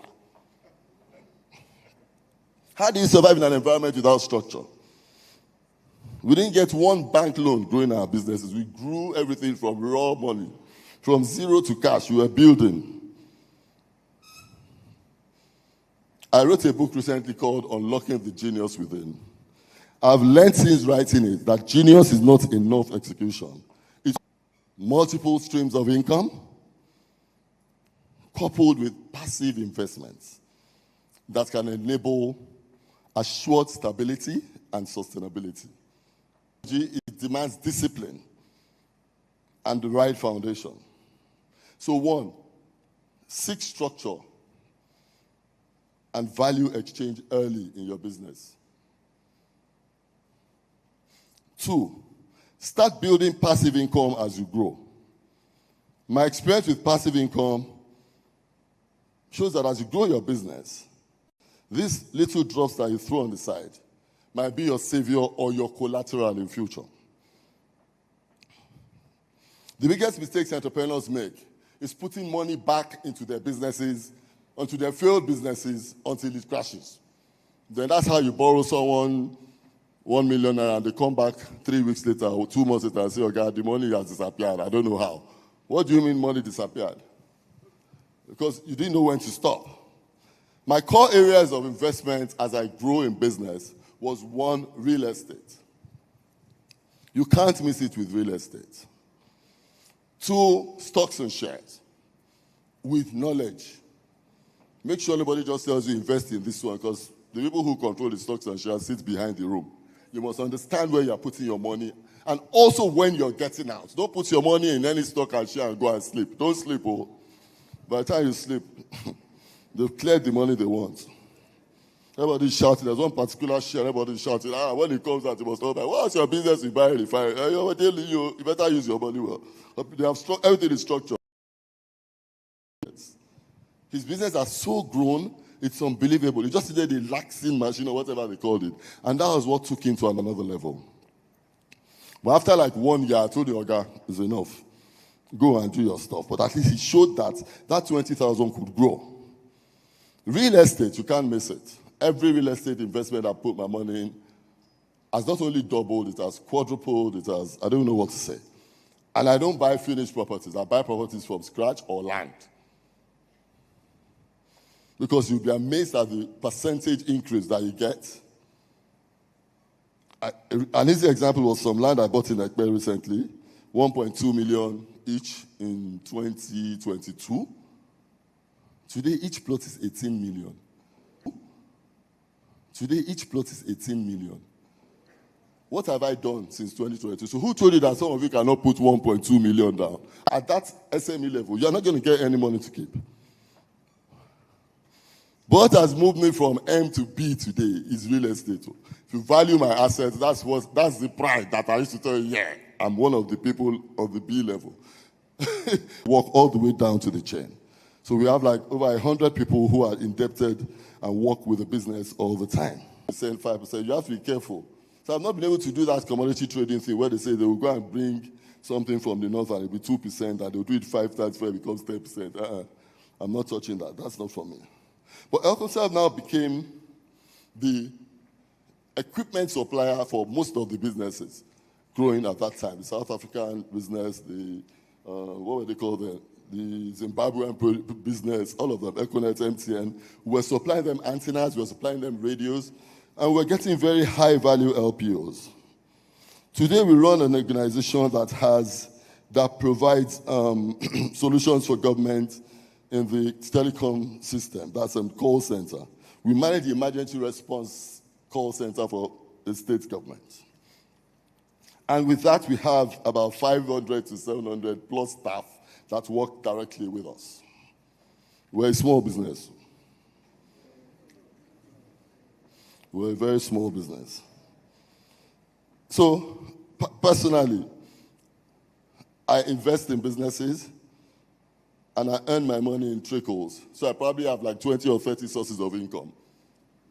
So whoever taught me in MBA school to say, focus on how to make tire, you chair and oversee. And also, I'm in a lot of different boards. So my income comes from several.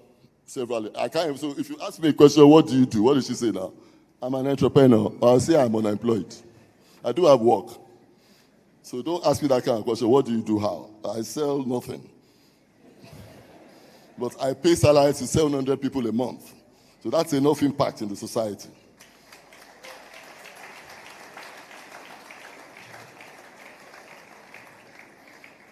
So guys, I hope you've taken out what I've just said. Basically, to entrepreneurs, growing and scaling, keep something aside. Because one day, that which you kept aside, I remember one of the speakers, someone was talking about how he kept money in shares and had to sell those stocks. Yeah? And sometimes you might need to use them to buffer your business because you could lose money in business anytime. You are risk-taking. No matter how big your business is, one small push. You can see how the chief of businesses came out on TV and started shouting when they wanted to show him paper. Aliko, you say, I said, oh, guy, you didn't talk for TV. You say, I go talk, they won't kill me. I spoke out. It's not easy for entrepreneurs, man. It's not for babies. It's tough. It is, oh. So basically, I hope my small points, I'm not going to delve into what an idea is, but you need to be able to make your idea happen. And you need to know that scaling in this environment requires more than ambition. And you need to ensure that you are targeted towards stability and sustainability. Don't ever forget those two words when you are building a business. And also, very early in your business, make sure you structure. Structure early. So, what else? I cannot even tell you everything I've done. I've exported brooms to London, Ibale. I've exported yams to Spitalfield markets in London. I've exported charcoal. I've exported timber to Italy. Door and window frames. They are looking for it. I exported. I went there to sit down. I got my money. 200%. I got my money. 200% profit. Not small cash. You must always have running money. Your structures are set, they're running, but everybody cannot be like me. I'm just a chronic entrepreneur. I just love to invest and, I don't know how to bid for a grant or stand before investors to ask for 100 billion naira. I don't know how to go debit before. I don't know how to go debit to credit, not credit and back to debit. Because I saw a lot of businesses in my time who set up businesses, they all had cars and all that. 2 years, they were all gone. They collected a loan from some people, finance houses. In 2 years, they all disappeared. And a lot of them ended in prison and police station. And we've seen so many people start and stop. I'm sure you understand what I'm saying. I've been here long enough to tell you, start simple. Be clear in your vision and understand your environment. Nigeria look at recently, the government just changes policies as they like. Because we don't have people who are business people in government. They don't think like a business person will think. So tomorrow they just come and say, okay, we have banned importation of rice. Oh, okay, tomorrow go and set up a rice factory. In 2 weeks' time, your factory is not producing enough rice for Nigerians, so we have removed the importation. So if you find work, you better be collecting your salary. Ask that woman and said, 5 years to wait for mango to grow. It's not easy. So people came to me, and one young man came to me to do a presentation recently. And this guy was so neatly dressed. When he started talking to me, he said, that he has, and you'll still be waiting in the farm for 4 to 5 years. And you'll still be waiting in the farm for 4 to 5 years. What will be happening to my money then? He said, nothing, 0 interest. Come on, get out. If I want to grow up, I'm carrying myself. I'll do his investment for my grandchildren. You, this yuppie-looking young guy, with your nice canvas, I can't give you money. You're not a farmer. I can't give you that kind of money. Is your father a farmer or your uncle? You're not a farmer now. Why should I give you money? So that's what happens. You get... Clap, clap, clap. Appreciate enterprise. Appreciate enterprise. It's different. We're not talking theory here. We're talking as it is. So finally. I'm sorry, Poju. We have to talk to these people. The role of government in making ideas happen. The leadership mindset is key to delivering value to the people. We all know that infrastructure development is a key factor to enhancing prosperity. You come back again. That's what they do. Here, you don't get any grant. The money that your mother brought out of her bed to give you with prayers, this is my whole life savings. So make sure you can double it. I know someone whose parents lost their whole house because of his idea. They became tenants in old age. I'm not joking. So there's no child that can come to me now with any idea. I will never sell my house for you. I hope you are listening, my children.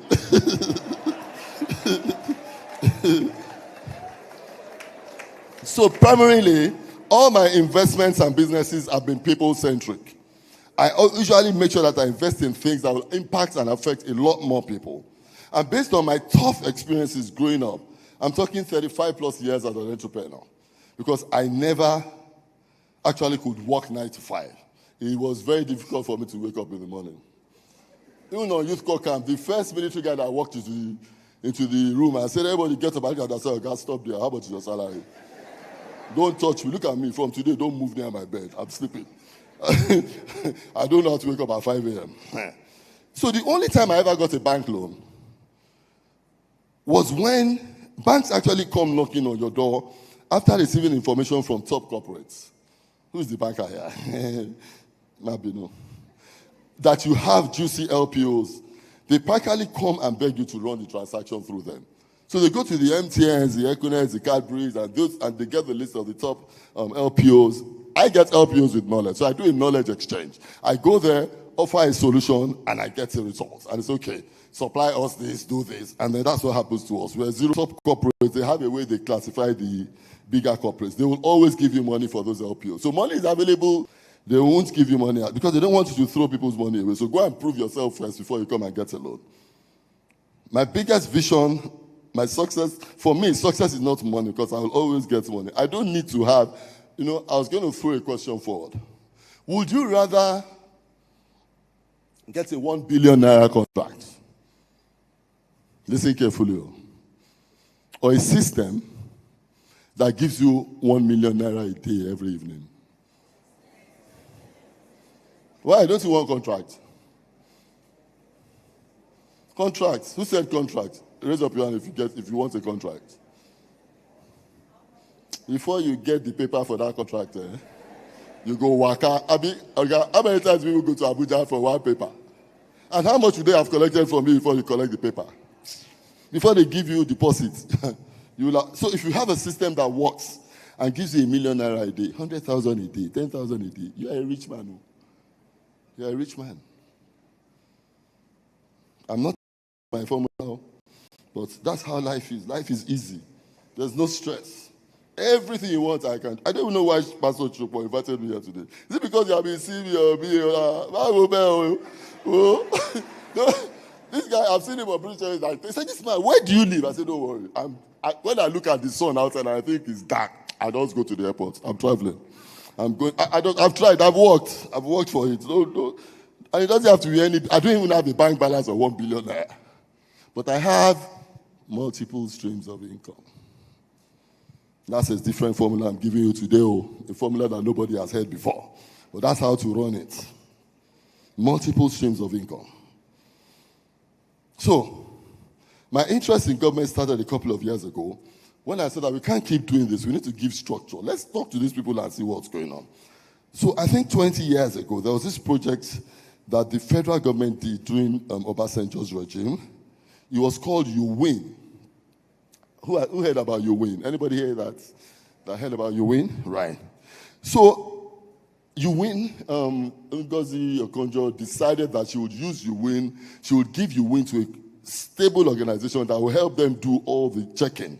So they now gave it to Lagos Business School, EDC, and employed us as consultants to work with them. So there were only about 10 of us. So we had the code to mark all the pitches and everything. So we had like 2,000, 3,000 pitches at that time, and they gave me like 500. This was work without money, but it was passion. So, but today, if you know how many successful entrepreneurs have grown from You Win, you'll be amazed. That was a federal government project that was extremely successful because they took it away from the hands of politics and gave it to private sector to deliver. And private sector delivered it properly. I don't know if in this room there's anybody who was part of that and who got a loan, but there's a lot of people that benefited from that. The other program that was done was SureP. Again, I was called to come and teach them what to do at one point. So we did, SureP was a project that was done during the Jonathan regime. They actually did go around all the local governments in Nigeria. They empowered, they upskilled, and they invested in different businesses. And that's how to grow a nation. Because really, a nation that does not make ideas happen cannot prosper. Am I correct? If ideas don't happen, the nation cannot prosper. We cannot be a monoproduct company. And the biggest resource we have in Nigeria is human resources. We have 220 odd people who have capacity and capability to deliver. But where are the structures to help them? There's no day that passes that I don't get a call for me 50,000 every day. Why? Because people just don't, some people don't even have what to do. So my company played a major role in implementing the SureP program, which went a long way in impacting the nooks and crannies of this nation. And, basically they were reskilling, upskilling youth in all local governments, setting up sustainable businesses by creating hubs, infrastructure to support their growth. But guess what? Another government comes, they kill it. Today, I'm a trustee of the Lagos State Employment Trust Fund, an arm of the Lagos State Ministry of Wealth Creation and Employment that helps entrepreneurs, startups, micro traders to get financially educated, to skill up and to get single-digit funding. We borrow money at 9% till today. The money is available and people are not coming. I'm wondering, is it that they don't know, or Nigerians they don't have work? They don't want to bring their ideas forward. So go on to lsctf.ng, apply. I'm sure we'll have some testimonies. lsctf.ng.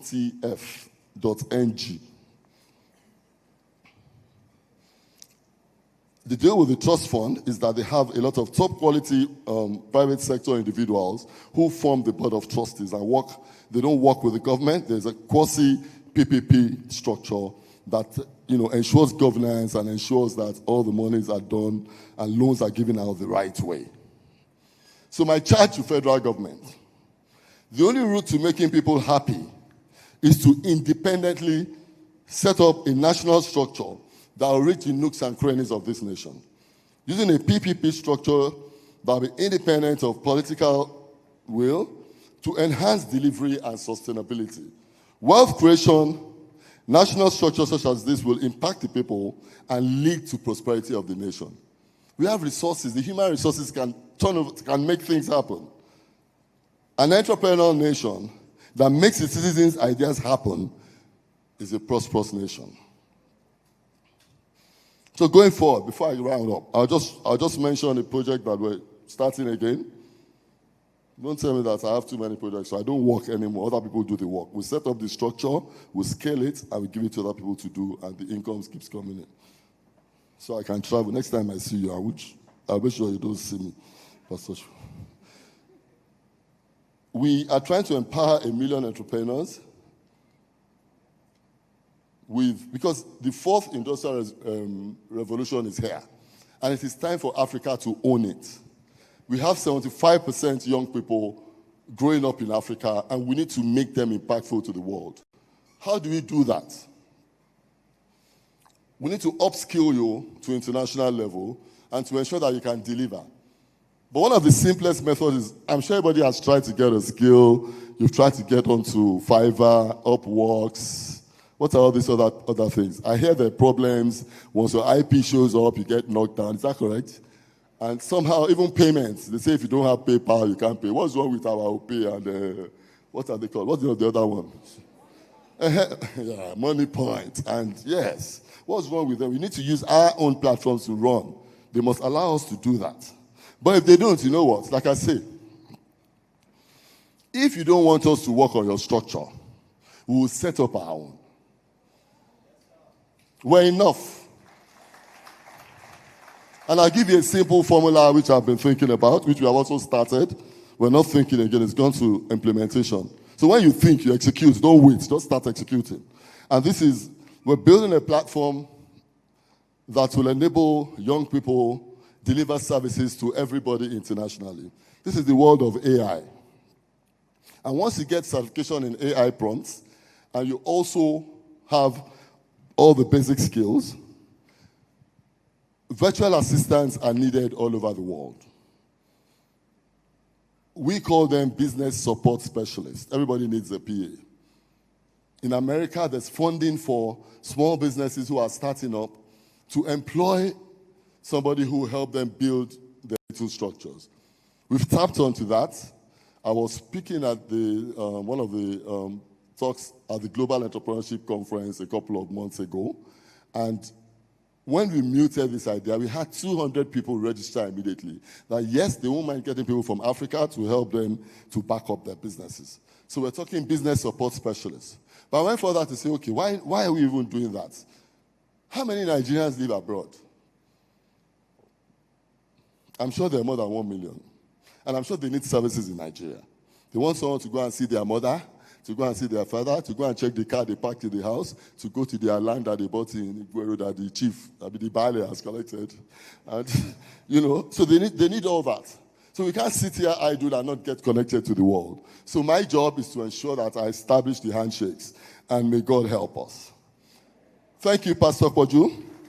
Thank you for this opportunity to impact my world. God bless you all. Thank you.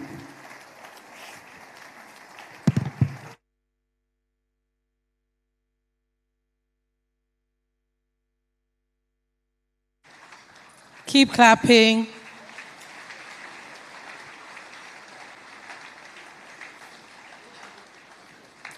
Right, please, just a reminder that we have stalls outside. We have over 100 service. Please take a seat. Thank you. Just to remind us that the second stage of this platform will be taking place outside. We have over 100 service-oriented organizations that are outside and ready to engage with you. You know, this is the platform. We network, and then we also see how we can collaborate. Okay, so now let me introduce you to a man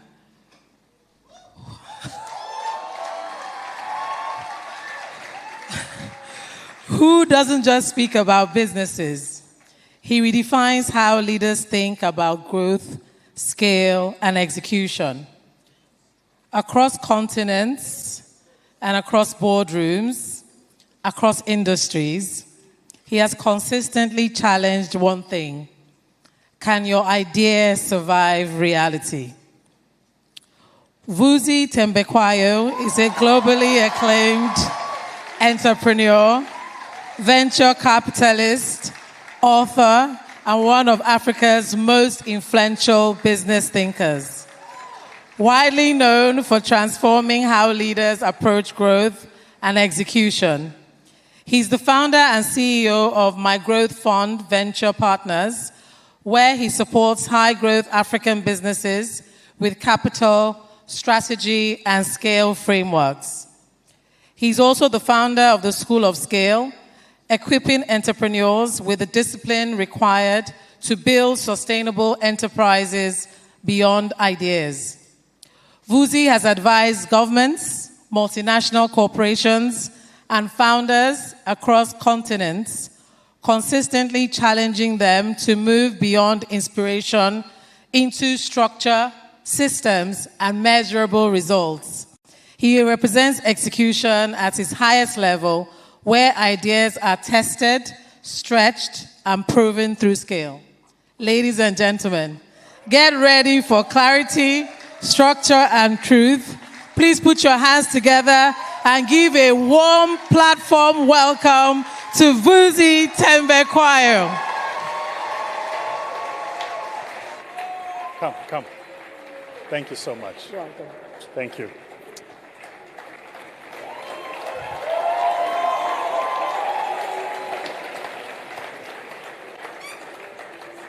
Thank you, ma'am. You're too kind. Whew, what a day. Good afternoon, everybody. Hey, Charlie. We are here. Biko Abego. We are here. Oh. Hello, family.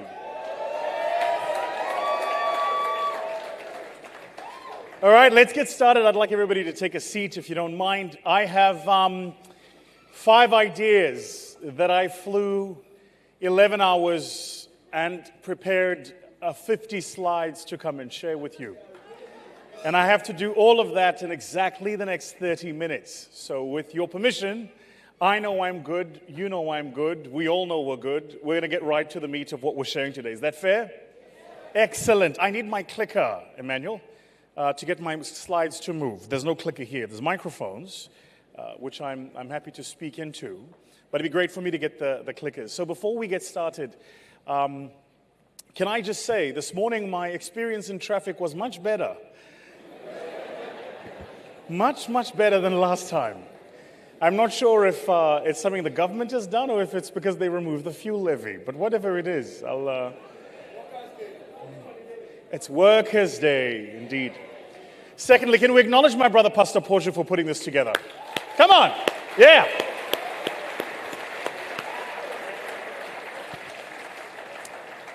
He's a gentleman and a scholar. He really is. And I love the stuff that his media team has been doing, by the way, online. It looks absolutely great. And I know he's not here, so I know you're going to tell him for us. Let's give him another round of applause. Excellent.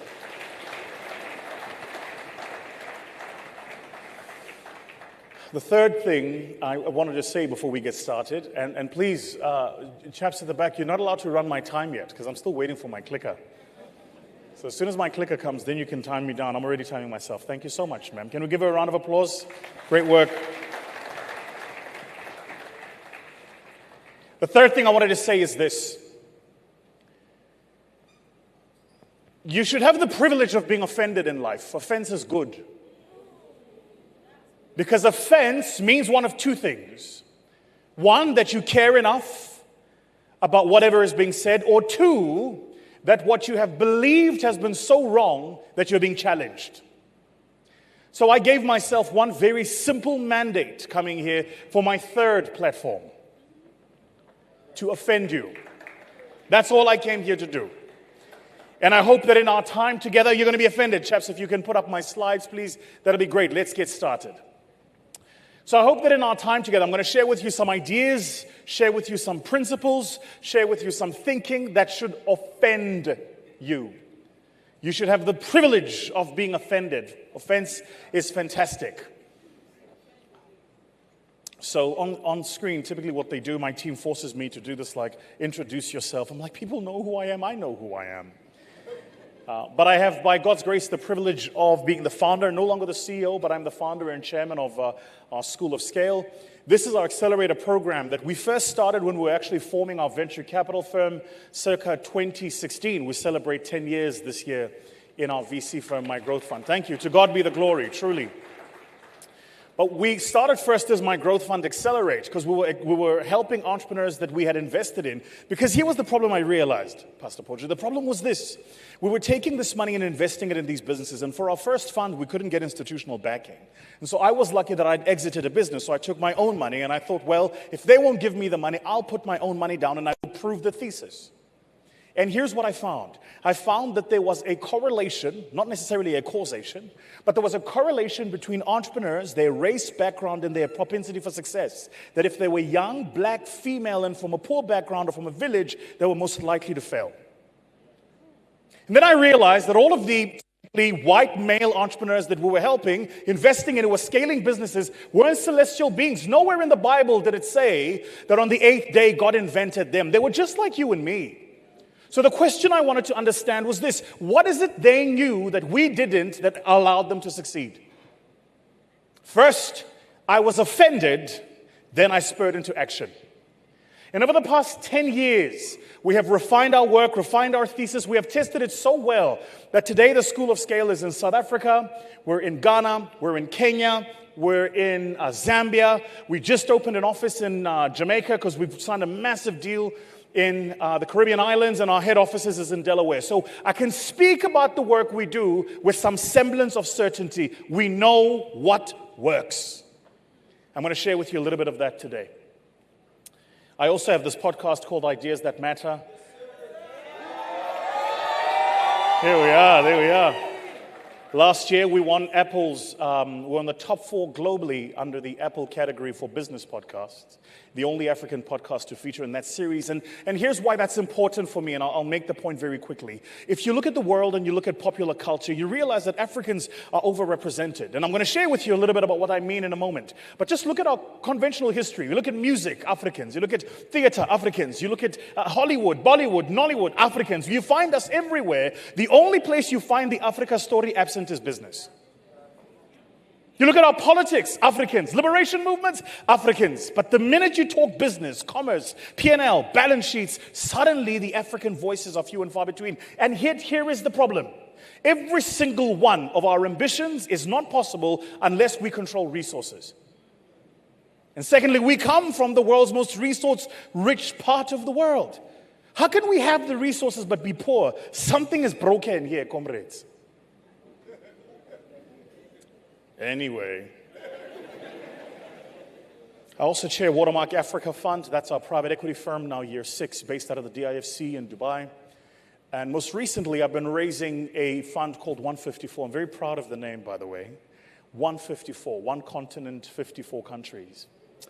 It's a Pan-African fund that targets family businesses, and effectively what we're doing with our thesis is we're looking for family businesses that are in generational transition. There is something fascinating happening in the world at the moment, and it's even more acute here in Africa.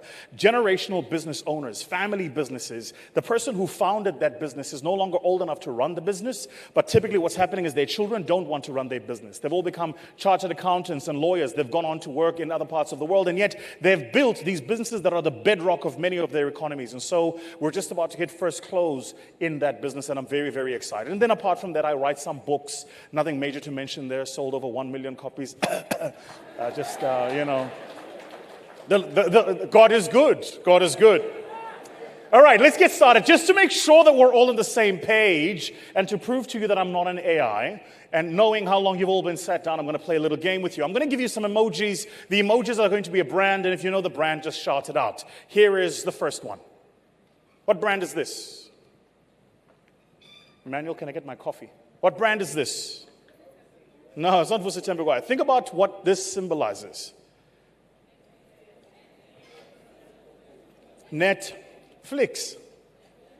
Come on, use your third brain. Here's this. What about this one? What brand is this? Thanks, Manny.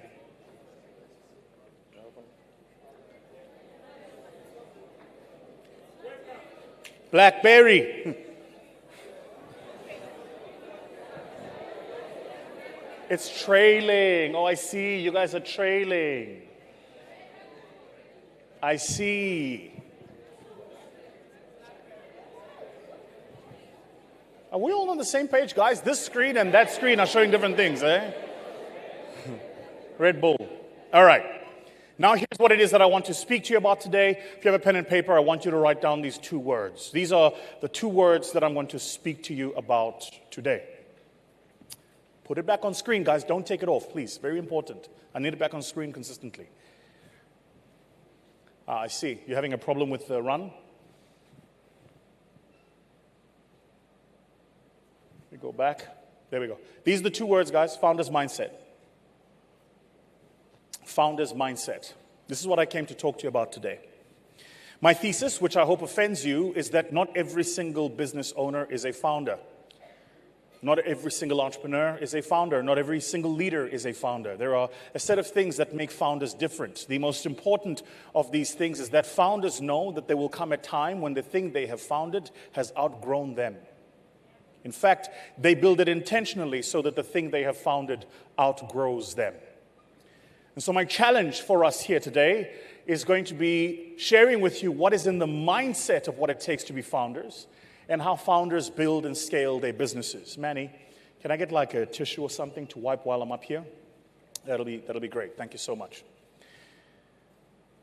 The greatest poet of the 20th century, a man whose contribution to poetry outpaces William Shakespeare and T.S. Eliot, a man whose contribution to poetry outpaces many of our best poets, including Rumi, by the way, is the man who, in my opinion, is the greatest poet of the 20th century. His name is Jay-Z. That was a joke. But Jay-Z says, men lie, women lie, numbers don't. I'm a numbers guy. I live in the world of numbers. I spent most of last night running a Monte Carlo simulation on our recent capital raise. So I'm going to share with you some numbers here today. Now, for any of you who ever find yourself raising capital, I'm going to give you a little tip here. Don't forget, there's one of two things you need to do when you show numbers. First, if it's on a graph, it must be true. So always present your data on a graph. Secondly, if it's a statistic, always share it within 2 decimal places, because 69.98% just sounds a lot more certain than 70%. I'm giving you tips here. Write this down, right? They're not paying attention. Right. Some work done by PitchBook, and they're a publication that talks about the world of capital markets, venture capital, small businesses. They did some work to look at the number of deals that have been done where companies that were founder-led were bought. This is the actual graph of what that looks like. It starts in the year I was born, the year of our Lord, 1985, and goes up until May 1924. I'm going to break it down for you. Don't worry about it. Just let me help you understand it quite quickly. This is the number of actual mergers and acquisition transactions done every single year for all of these years. Said differently, there is more money looking to back founders' businesses than there are founders building businesses. So if you're not attracting the capital isn't the problem. You are. And a lot of what that you are has something to do sometimes with the business you're starting, often with the timing you're raising money, but more important than not, with the geography of where you're actually based. I'll show you what I mean in a moment. So again, I'm a numbers guy. I broke these numbers up into the trend lines, and I looked first at the first quartile period, and then I looked finally at the last quartile period. And what do you notice? Between 1985 and circa 2000, by the year 2000, there were 40,000 deals. 40,000 deals where money was buying businesses led by founders. There was only 12 months in a year. So that's about 3,800 businesses being bought every month. There's only 4 weeks in a month. That's about 1,000 businesses a week. There's only 5 working days a week. That's 200 businesses every single day, somebody transacting and buying a business that somebody has built. And by the way, none of these people are angels. They're just human beings. They're just like you and me, and they just figured out a way. And that number had grown. By the time we got to the year 2020, it was around 60,000. These numbers are, and it's going to increase. I'm not sure if you're aware of this, so I'll share it with you very, very quickly. There is a statistic that says over the past 5 years, the United States has printed, listen to this, the United States over the past 5 years has printed 50% of US dollar currency that it has printed since the existence of the United States. The comrades are not following me. The United States was founded, you could argue the time, but it was founded circa 1776 at the Gettysburg Address. Abraham Lincoln, 77 years ago, our forefathers set foot on this continent and brought forth a new nation. That was 1776. And between 1776 and 5 years ago, all of the money that they printed, for all of the problems that they printed, all of the USD that ever went into the global economic system, not only physical money, but digital money that goes into your computers as well, until 5 years ago, they have now printed half of that over the last 5 years. There is more money today than there are good ideas and good founders, and I am absolutely certain of it. The question is, how do we unlock it? And that's what it is that I came here to share. Well, first we need to start with where we are. Let's look at your own economy here. What are you guys? $340 billion economy, give or take. It depends on what's happening with the Naira. I can't laugh, but I laugh.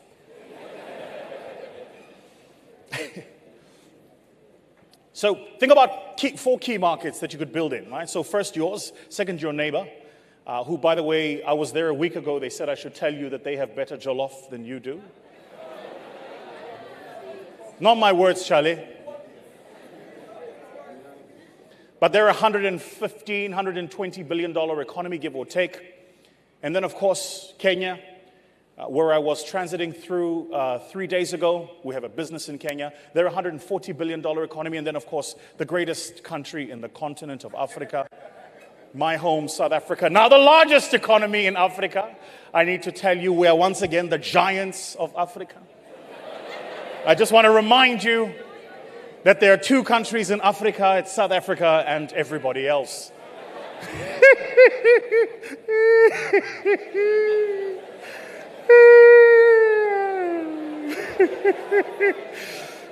Don't worry, that's the rich man's laugh. When you're rich, you laugh like that. That's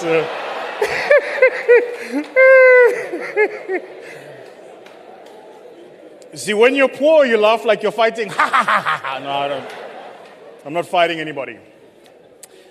These markets alone present a $1 trillion economic opportunity.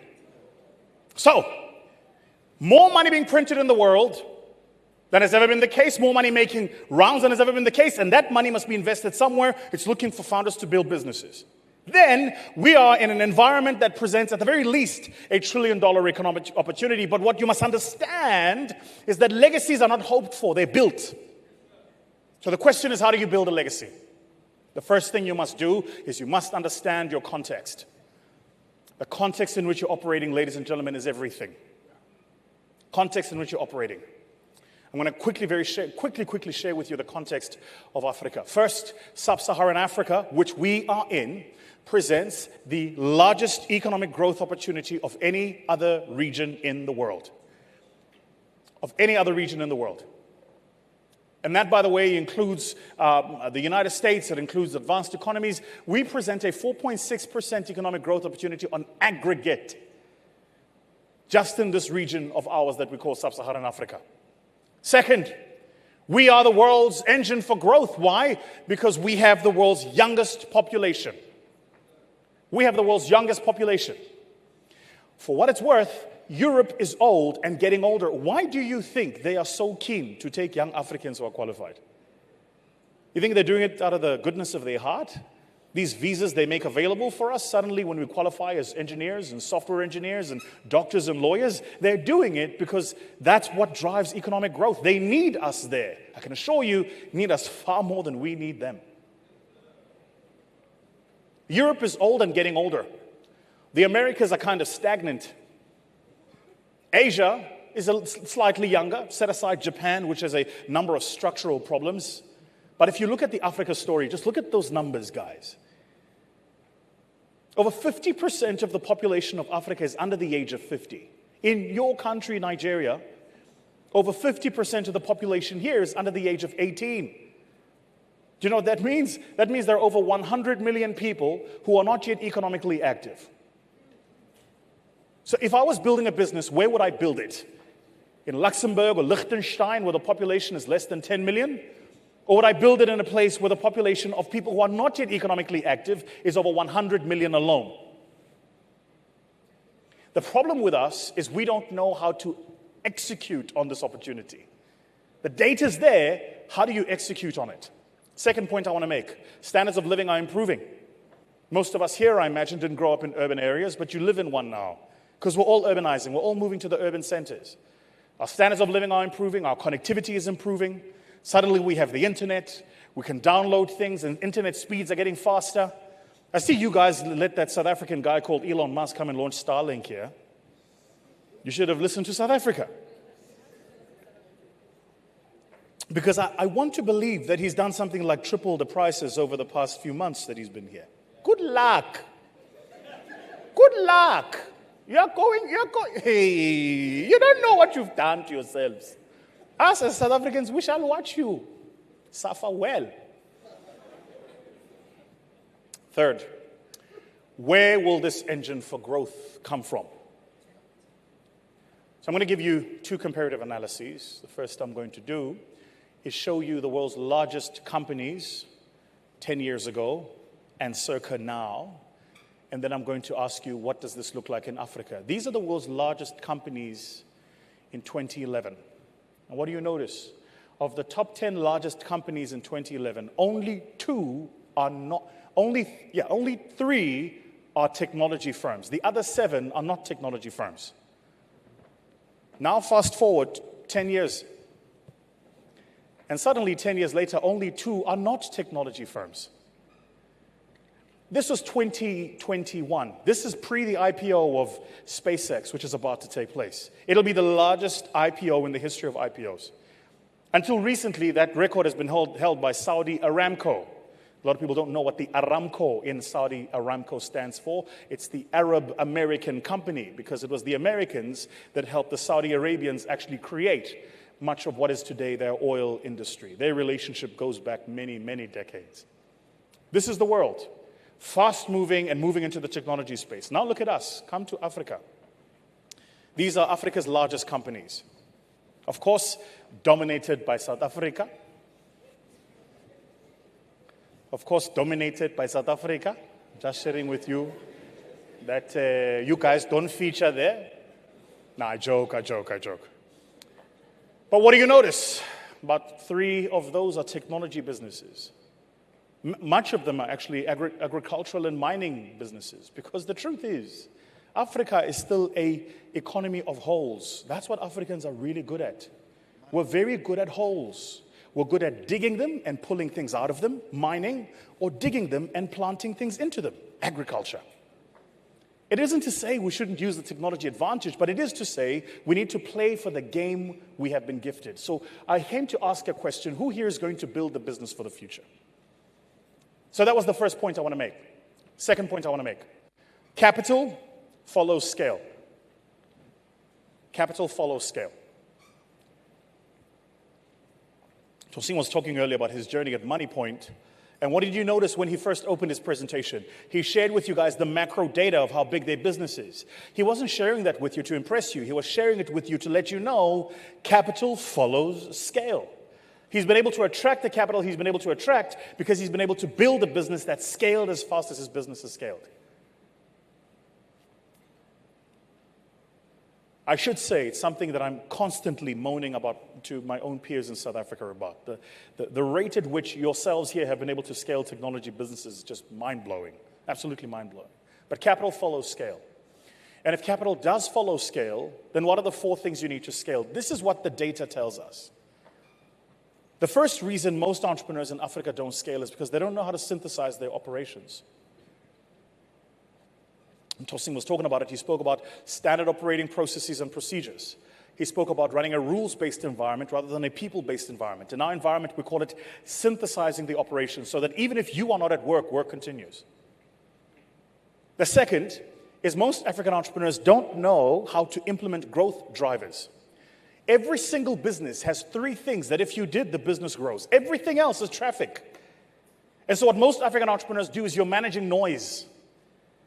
The role of a leader is to remove the noise and focus on the signal. So let me ask you here today, those of you running a business, what are the 3 things that if you did today, your turnover would double? Do those things. Everything else is noise.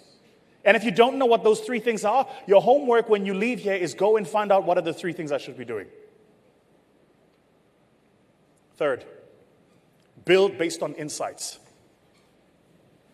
This is probably the one I feel most passionately about. When you first start a business, you succeed because of instinct. But to scale a business, you'll succeed because of insight.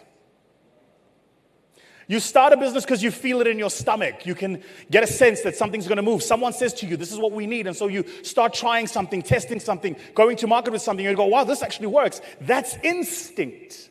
But what you've got to figure out are what are the tools and technologies I need to put in place to move from instinct to insight. Instinct is what I feel. Insight is what I know. And so too many of us are still 10 years or 5 years into a business and you're still running it by how I feel. And then the last.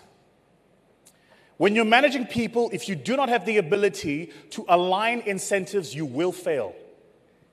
Your people must have incentives that are directly aligned with the business objectives you want to drive. Tosin's called it structure. It's exactly the same idea. I'll prove it to you. This deck that I'm sharing with you, this is my 4th keynote this week. Next week, I've got 6 keynotes in 3 continents, in 6 different countries. No, don't clap. Let me make the point I want to make. I didn't see this keynote until last night. I didn't see it. I didn't need to see it. I have a team of people around me whose incentives are aligned with mine. In fact, my brother, when I was supposed to be on the meeting with you on the call, the briefing meeting, because this is how my process works. When a client invites me to come and speak, we jump on a call, we get a briefing. The first time, I think you were busy and had something going. The second time, I was flying somewhere, so I couldn't jump on the call with Pastor Poju. But I had 4 people in my team who jumped on my call. My head of operations, my head of protocol, my head of marketing, and my executive assistant. All of them jumped on the call. They listened, the call was recorded, it went to an AI system that we run that told us of all of the ideas and things I speak about. What are the 3 simple ideas I could speak about to synthesize it? Then it went to my design team, which is headed by a young lady who sits in South Africa, but is aided by other people who sit in India, Pakistan, and Sri Lanka. They designed the whole presentation, sent it, my quality control went through the whole process, headed by my marketing team. 2 nights ago, she sent it to me. Last night when I landed, I checked it. Synthesized operations. Now, everything I'm sharing with you is not rocket science. It's just put the system in place. So that regardless of where you're expected to deliver, the outcomes are as near as makes no difference the same. But you have to align incentives. So what does aligning incentives look like? Well, I'll share it with you. When I leave here, the good people here at Covenant Nation will get an email from my team. That email has a link. It'll direct them to a scoring sheet where they get to score me and how I've performed. And in that scoring sheet, they score my performance. Be nice. They'll score my keynote, but they will also score my presentation, my ideas, and the design. So when we come together at the end of a quarter and we're dispersing quarterly bonuses, it's not just based on who performed well based on their own feelings, but actually based on what clients have said. That way, my team has to do the right job because they get paid to do the right job. Simply aligning incentives. So you're running a business, a retail business, and while you're here, you've got somebody in your shops helping customers. How do you know that they're helping customers? We have a young man in our business who runs a business called Poju Afrique. He's a young Zimbabwean man, a young man from Zimbabwe who grew up in Zim, then moved to South Africa, started this business called Poju Afrique. And they sell apparel, but they also sell oud. They sell those very deep, rich kind of perfumes that come from the Arabias. 2 years ago, I said to him, the market here is too small, you need to move. He moved. He now has a store in Beverly Hills in Los Angeles. But I know, anytime I walk past any of Chase's store, I know that if any of his salespeople see me, the first thing they're going to say is, sir, I have a smell from Cape Town. Would you like to smell it? That's a sales script he's developed for the people in his team. Then when you walk into a store, they have a rule. No customer is allowed to take 4 steps into the store without somebody having a point of contact with them. Have you been assisted? Have you been helped? What would you like? Is there something I can assist you with? Come and sample this. No holds. That is a rule that is developed. Why? Because he's worked out a system to align incentives. So he's got a shop in South Africa. He's got several in South Africa. He's in the US. He's in the Middle East. But he's only one man. How did he do it? Aligning incentives. Aligning incentives. Don't worry, I'll share with you exactly how to do this in a minute.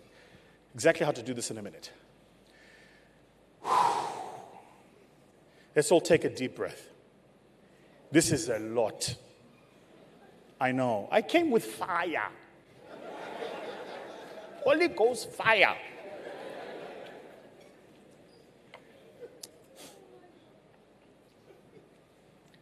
I told you there is levels to this thing. Entrepreneurship is not just entrepreneurship. I'm going to go through this quickly, but I want you to make a note of it. The first level of being an entrepreneur is where you are something we call a professional. You have a specialized skill, you do the work, you execute the work. Here, you are the lawyer, you're the accountant, you're the engineer, you are the butcher, the baker, the candlestick maker. If you're not there doing the job doesn't take place. Despise not the day of small beginnings. All of us start here.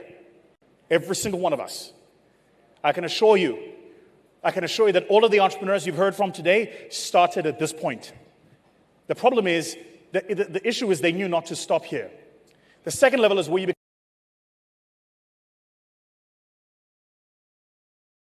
If you can't take 90 days away from your business and your business still runs, you are not an entrepreneur. You are self-employed.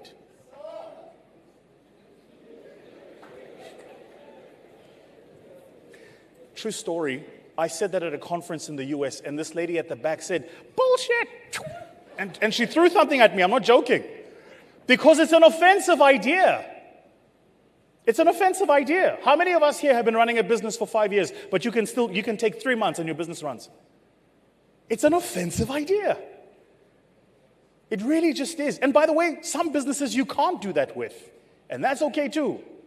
What is a self-employed person? A self-employed person has 2 or 3 trusted people around them to whom they give parts of the work that are non-value adding. So if you've ever been to a dentist practice or you've been to a lawyer's practice, there is somebody at reception, there is somebody handling accounting. The doctor or the dentist doesn't handle the reception, they don't handle the accounting, but they will assist you, right?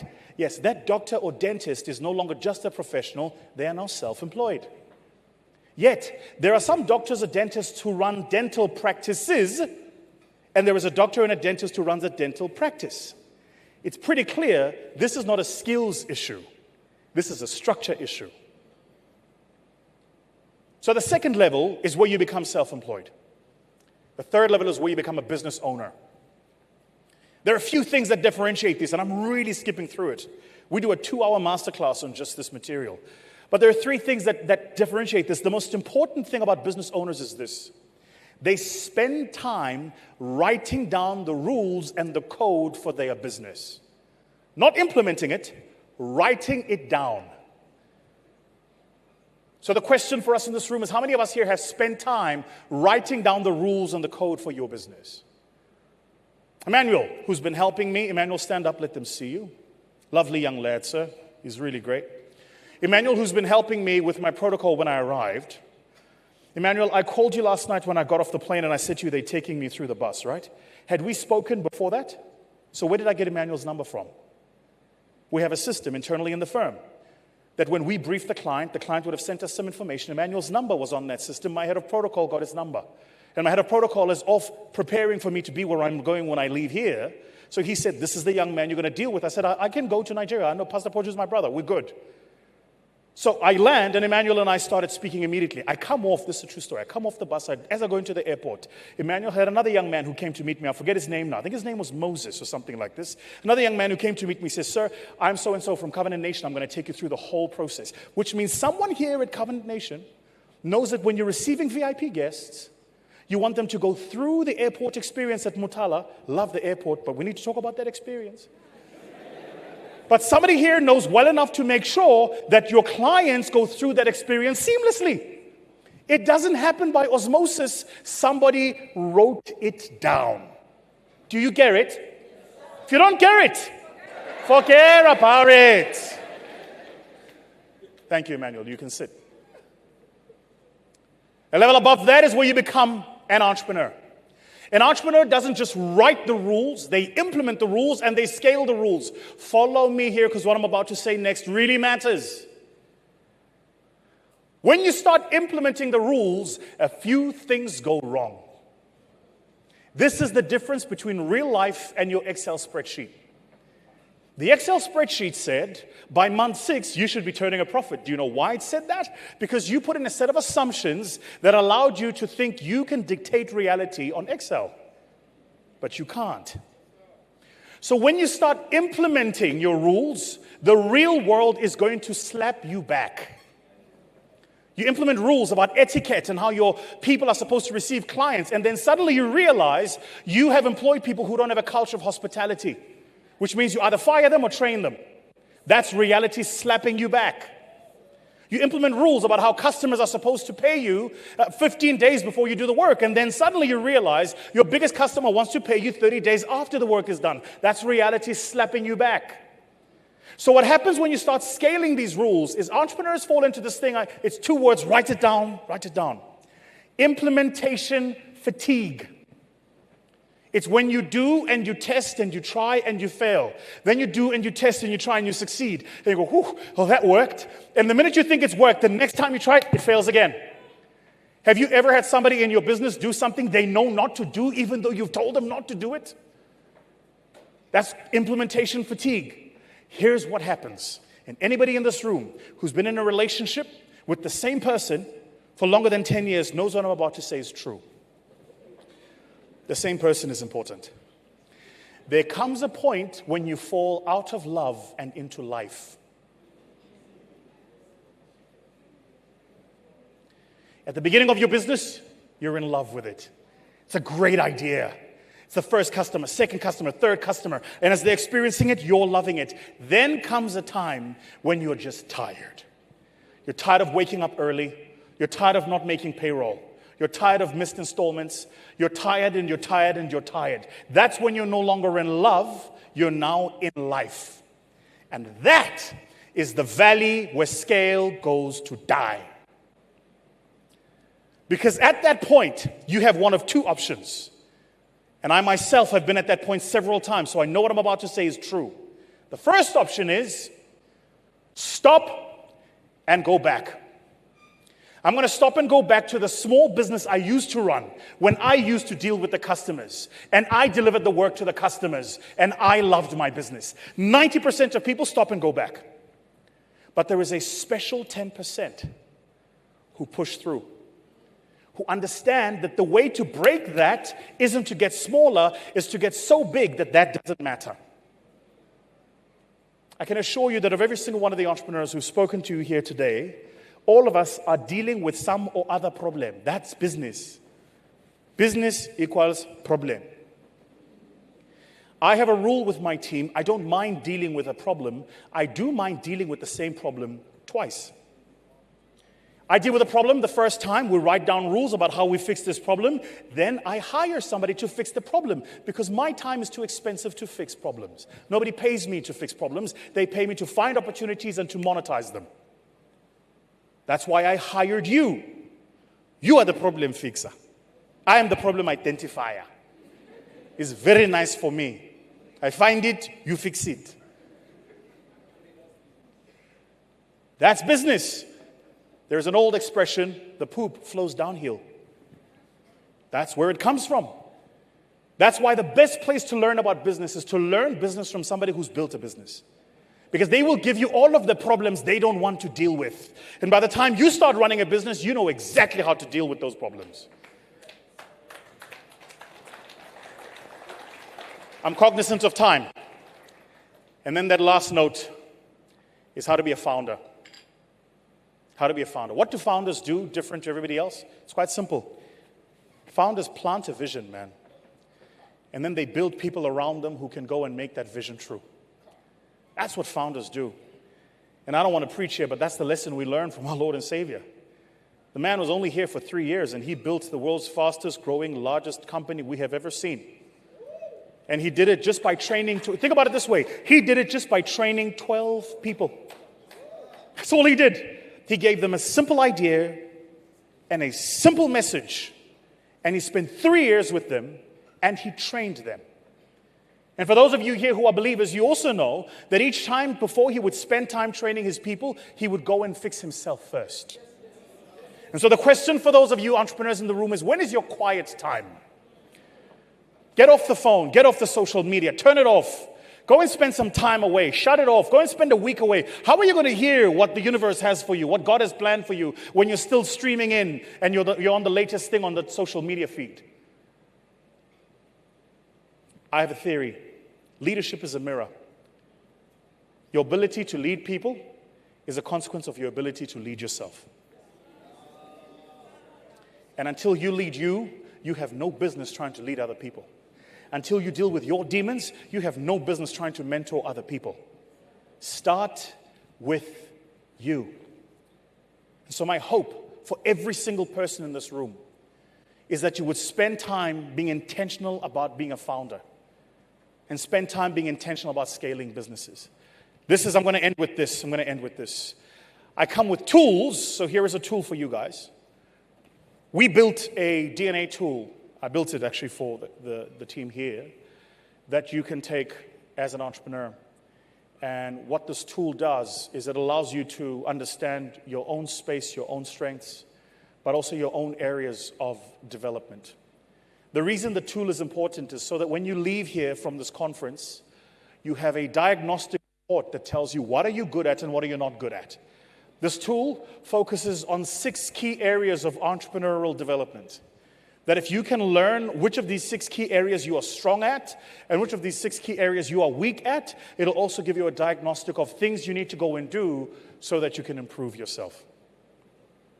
So, I want to thank you so much for the opportunity to be here with all of you. I want to thank you so much for the invitation to come and spend some time with you. And I want to thank you so much for the opportunity to share the stage with some of the incredible speakers that I saw before I got up here. I was excited for the invitation. Then I saw who was speaking. I was like, yeah, I've made it. Mama, I've made it. Can I share one last thing before I go? Can I?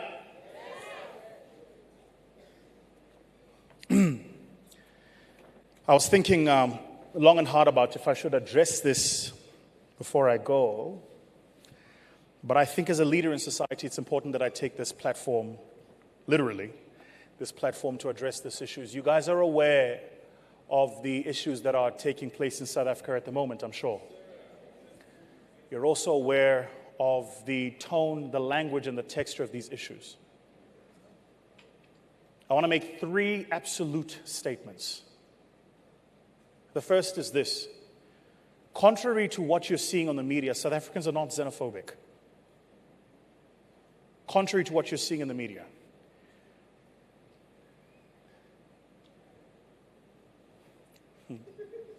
Now, that statement sounds a blasty statement, especially because of some of the things you would have seen online. I'm not saying that there are no xenophobic people in South Africa. That's not what I'm saying. I'm simply saying the entire nation is xenophobic would be missing the point. There are 65 million people in South Africa. We have 11 official languages. We're one of the most diverse societies in the world, and even though that is the case, we get along with most people. If you go and look at the largest companies in South Africa and the CEOs or boards of those companies, you will find that the CEOs or boards or C-suite executives are many people from the rest of Africa. So I think I felt that it was important for me to say that. The second point I want to make is this. I think that there is an agenda to turn us against each other. And I think we feed that agenda when we feed the noise and the fire. And so what I'd like to think we can do is to reach across the divide, have actual conversations, understand what's happening, as they say in Kenya, kwa ground, on the ground, so we can find each other.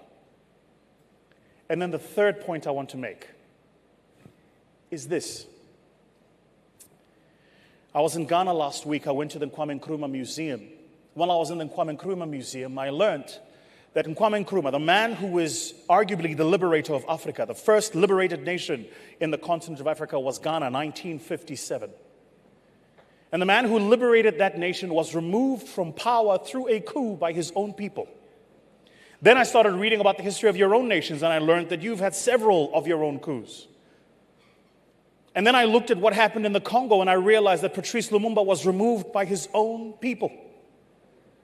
And I say all of that just to make this simple point. We as a people have to do better, man. Us as a people, dragging each other as a people, fighting each other as a people, swearing at each other as a people, calling each other names as a people, it has to stop at some point. And I genuinely hope that we can use the church as a platform to bring Africans together. Because we're different until we start worshiping under the same Christ. And so my hope for every single person in this room, my hope for every single one of you, is that you'd find the courage to be the light. Just as you and I were instructed to be. Go out to the world and be a light to the world. Sure, speak truth, but speak the honest truth and speak it to the right people.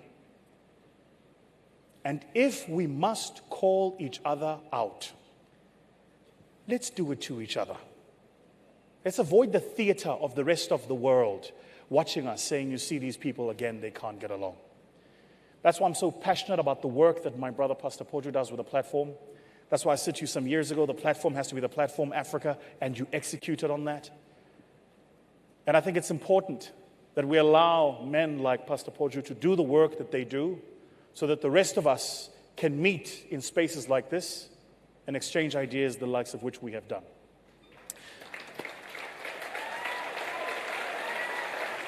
What I'm going to do, sir, every single thing that I prepared here was just for this conference. I'm going to share the entire deck with your team. You may have it, and you may share it with everybody here, however you do through your distribution channels. Thank you so much, everybody, for the opportunity to be here. I'm truly and honestly humbled. Thank you.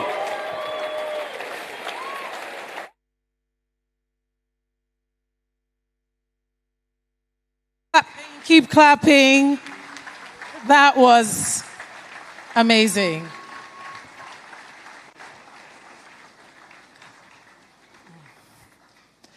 Now, thank you, everyone. Please, you can be seated. So now we are going to be transitioning to the second part of the platform, which is where we go out to the stores and engage with the vendors that are there. That's the second part of this conference. I do want to mention, however, that one of our speakers, Mr. Darani Joe, has a book called Unlocking the Genius Within. You can find this outside in one of the stores. And then for the 150 million grant by the Young Professional Bootcamp, we have people that will be outside the hall that can take your questions. You identify them with a banner. So please go there so you can get information on how you can apply and participate in this wonderful opportunity. So now I'll just like everyone to please give yourselves a round of applause. You've been an amazing audience, and I know we have all learned so much from here, and we're going to keep the conversations going. As said before, the hashtag for today is the platform ideas. Please use that and tag us when you put your learning. So now if everyone could just go outside to the stalls, we are going to be changing transmission to see that area. Thank you, everyone, and enjoy the rest of your day.